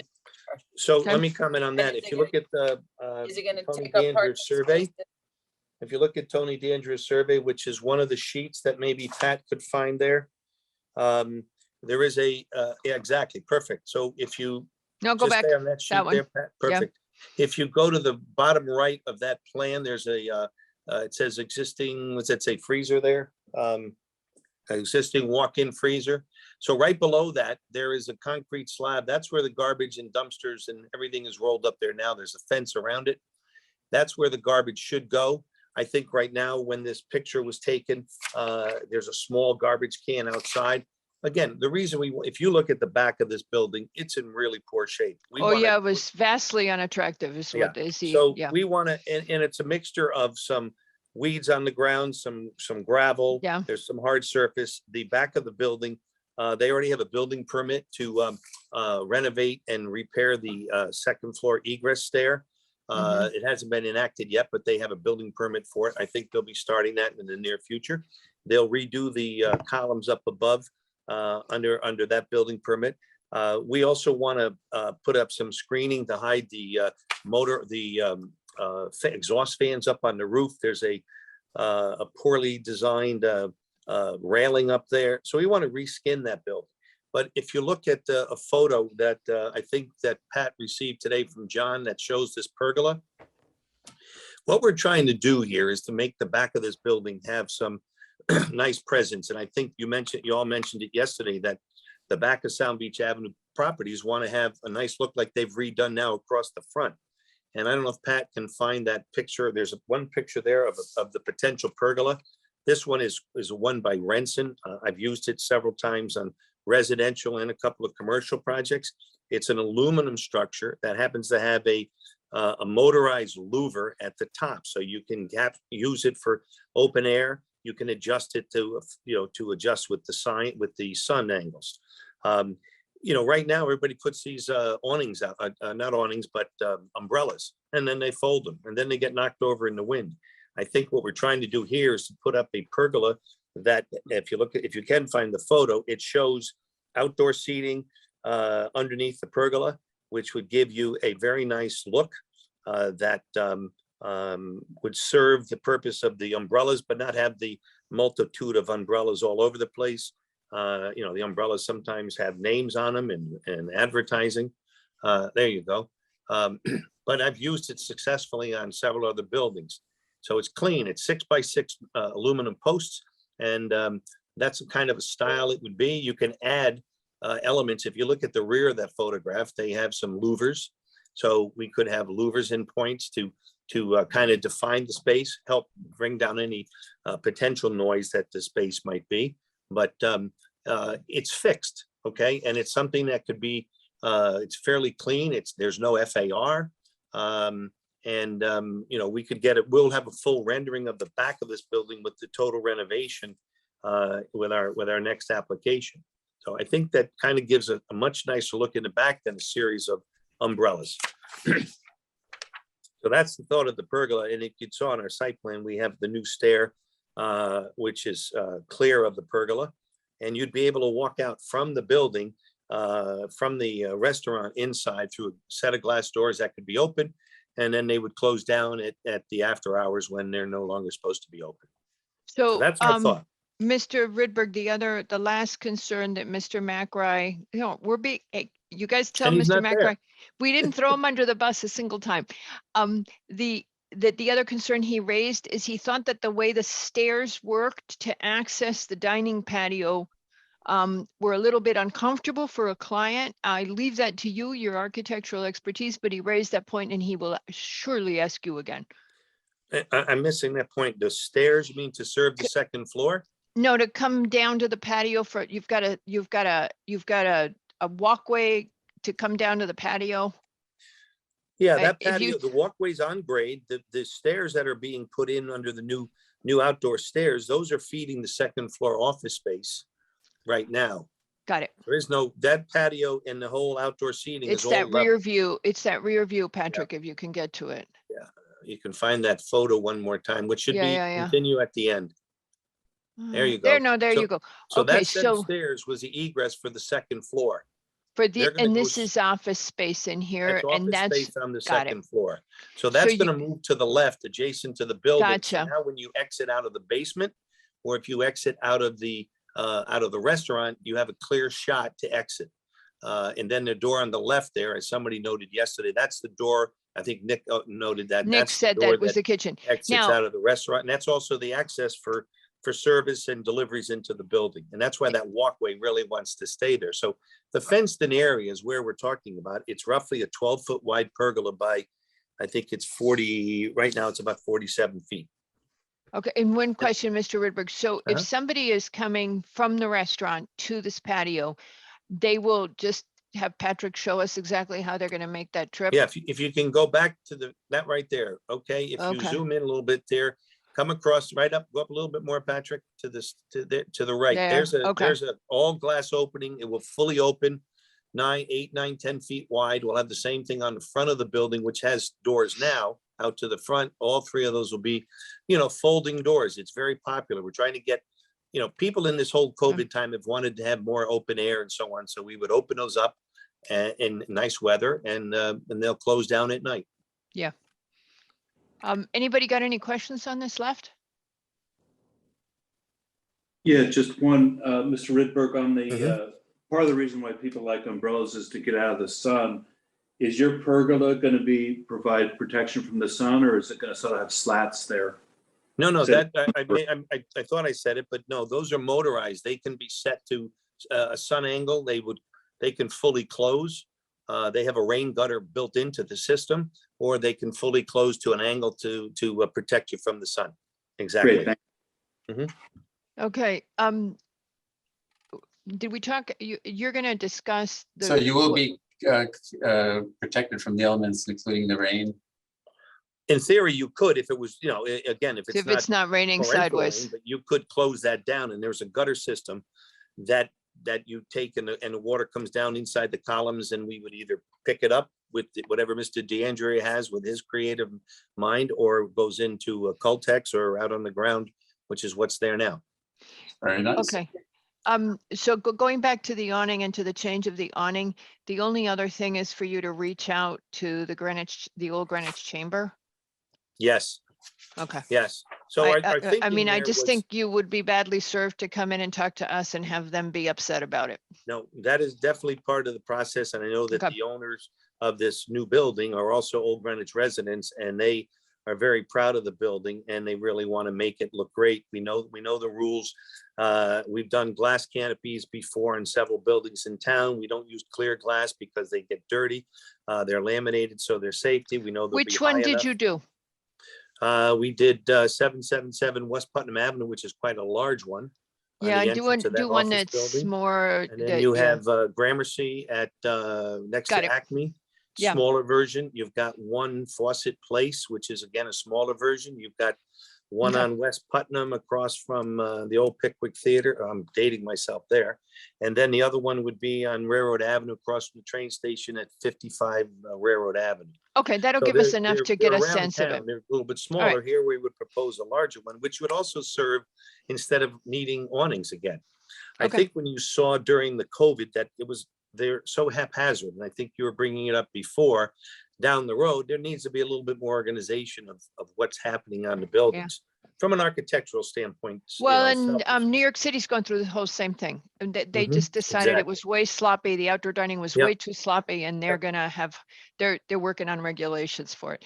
Okay. So Mr. Rydberg, what did the Old Greenwich Association or whatever? Oh, I the, haven't met with them yet, Katie. We're going Yeah. to go to them and bring this up to them. Yes. Yeah, I think you need to do that because if you recall, or at least I know some people in the waiting room, I know they will recall, when the pandemic started, we, meaning Margarita, myself, Fred Camillo, a whole bunch of us went out and said, what do you guys want to do in Old Greenwich? Should we make this whole back area here, a big restaurant for you all, big outside area?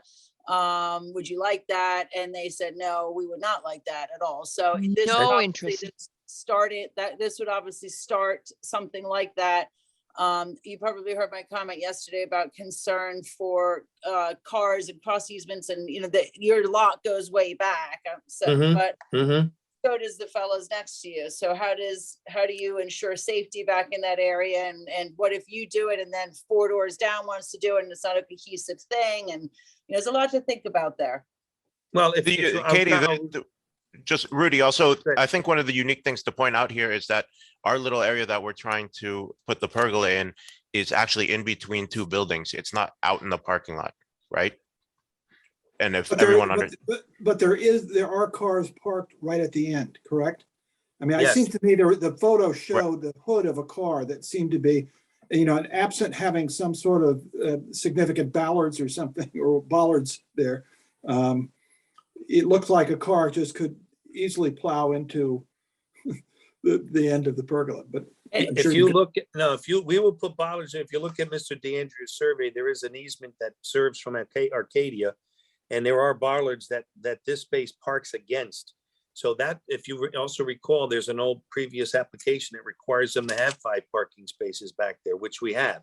So we would maintain that. The rest of the space really is for garbage pickup and delivery of trucks. And I've been there with John on a couple of occasions where, you know, trucks are making deliveries next door at the pizza place and so on. So it's an active backyard. So your point about making sure nobody drives into the back of the pergola is so minimal than compared to what you do on Greenwich Avenue with all the highway barriers.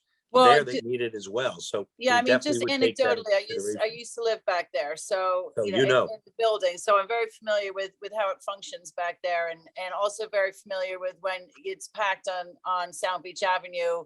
You feel like you know the secret spot to park, and you can go Mhm. back there. I mean, it's not a secret, of course, but you know, that's where one goes. So if now you're inviting people there as your first stop, people aren't going to necessarily go in the front. They say, oh, we'll do the outdoor dining thing. We'll go out back. And if, you know, again, it's Mhm. one does it and then the rest of them do it.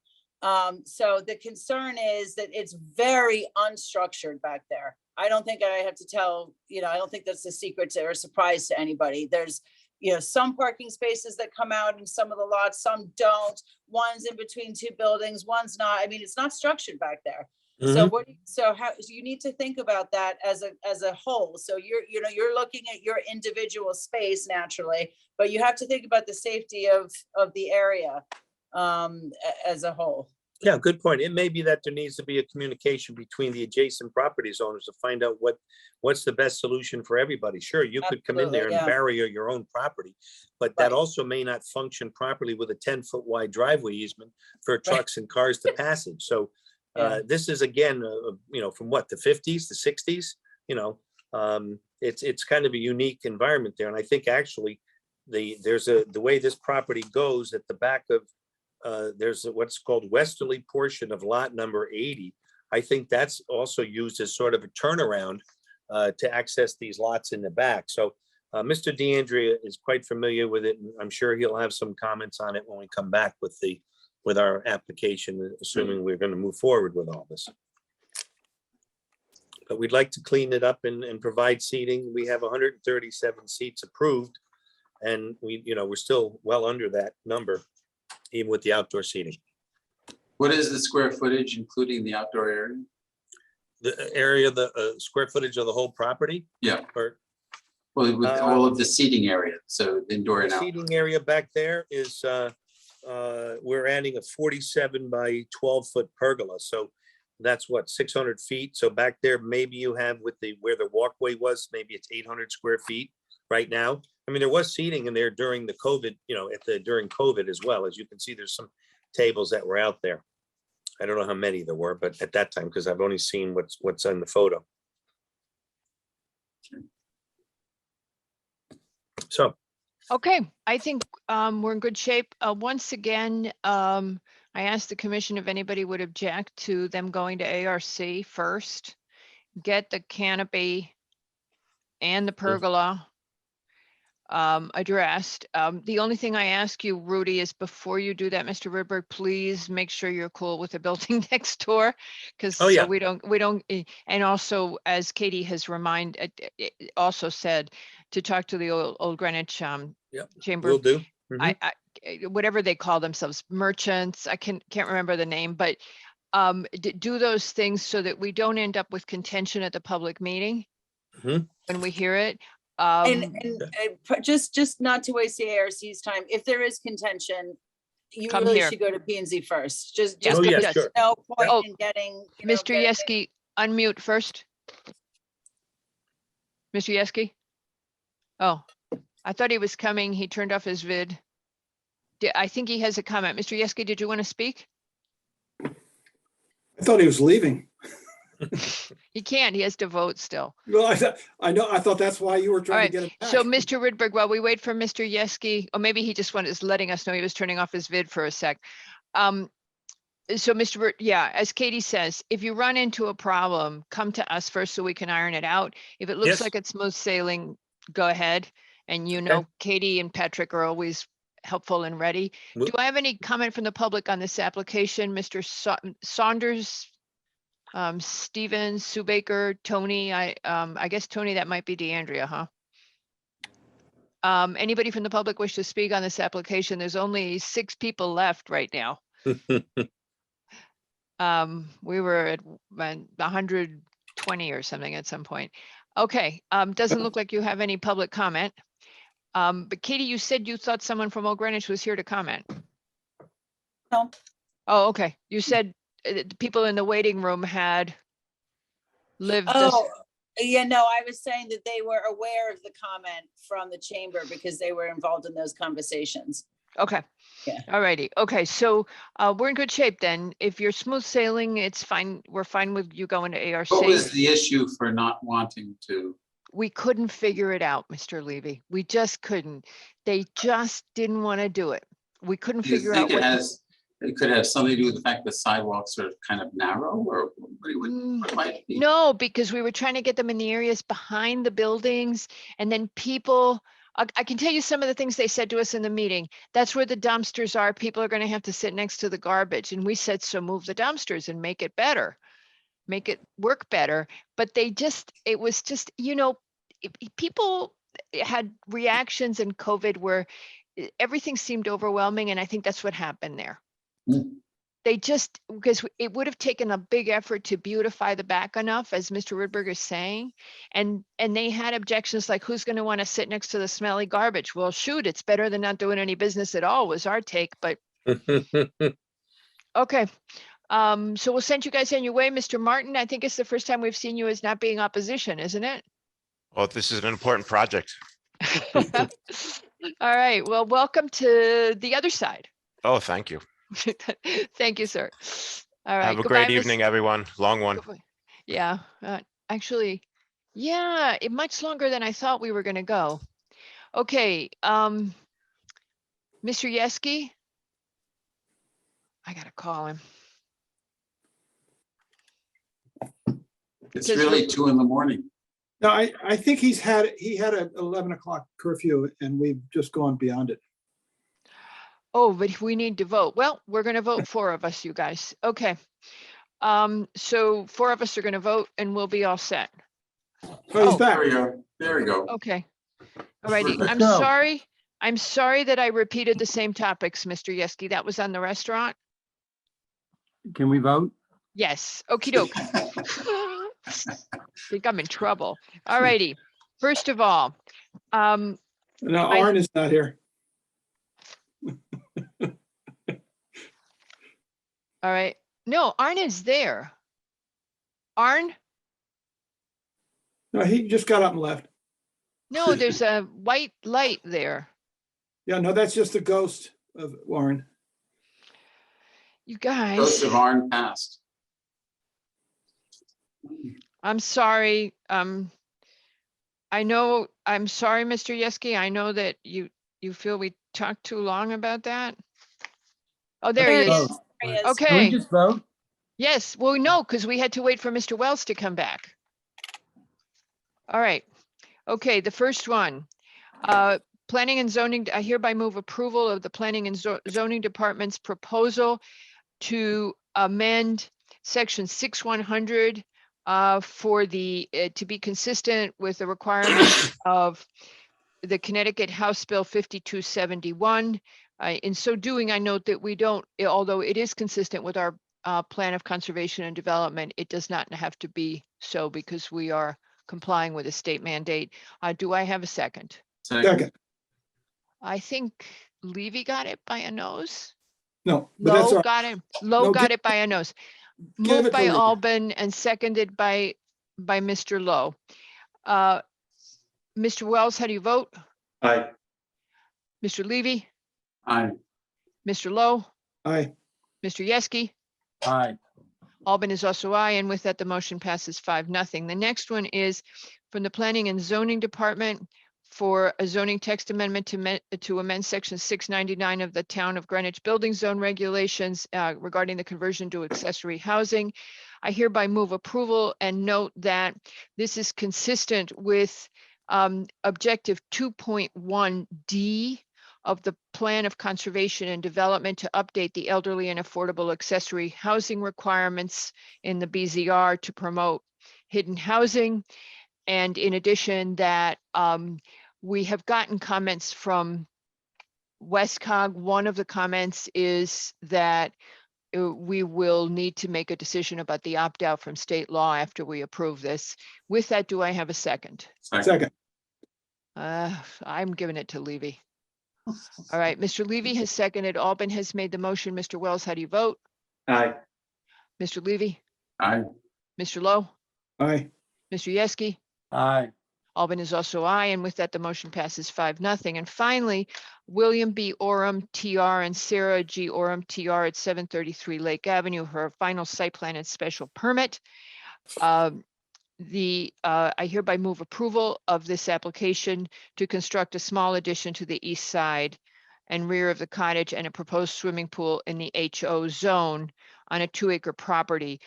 We hereby note the following, that the applicant shall provide the information requested by the zoning enforcement officer. That is missing, that would be the height of the fence. And I'm blanking, hold on. Got it. The zoning for the height of the pool fence and the setback for the pool equipment, as well as, yes, and that should be satisfactory.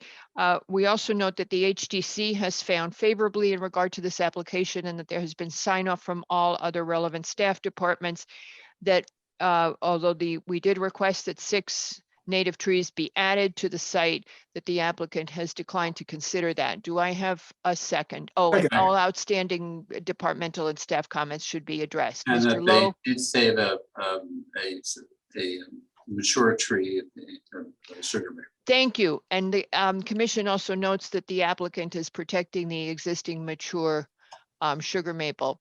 And any other outstanding staff and departmental comments. Mr. Lowe, do you second again? Sure, second. Third. Mr. Lowe has seconded. Mr. Wells, how do you vote? Aye. Mr. Levy, Aye. Mr. Lowe, Aye. and Mr. Yeski. Aye. Are you still grumpy? What are you Are you gonna? gonna how Oh, are you no, gonna- wait. you vote? Albin is also aye, and with that, the motion passes 5-0. I thought you were gonna vote against it. No, Forgot to. no, I told him I'd get him next time. So can I just make one observation? Yes, Back sir. when- I'm gonna do it anyway. Back when we used to start meeting at 7, if we went to 2 in the morning, there would be, riots in the street. But this is essentially 2 in the morning. Yeah. We basically Yes. Netflixed ourselves. So if we said to you, would you like to watch an 8-hour movie? You'd say no. But I said, if I break it up into hour segments, would you watch it then? And you say, oh yeah, perfect. Let's start watching it. And you'll watch it for 8 hours. We never said our meetings would be shorter. We just said we were going to go to bed earlier. Right. We spent too much time on Mead on the issue with the deep. I should have stopped because we already knew Tom Hegney where he was going, and I should have just stopped asking, and that was my fault. I was just so lost by that letter. That was my fault. And then Dennis feels we spent too much time on 220 Sound Beach. Yeah, No, I finger think- pointing. It's not necessary, but it's just worth noting that somehow we fill the void. We do. We're terrible about that. And we do that every time. If we have 2 applications, I swear to God, we could make them go 8 hours. Yep. I'm just glad Nick's not here. Well, no, because I would think we'd still be talking about Innis Arden. Is that what you? Yeah. No. Marguerite, just for the record, I think is this on the record? I never remember. Can I Being say recorded. something?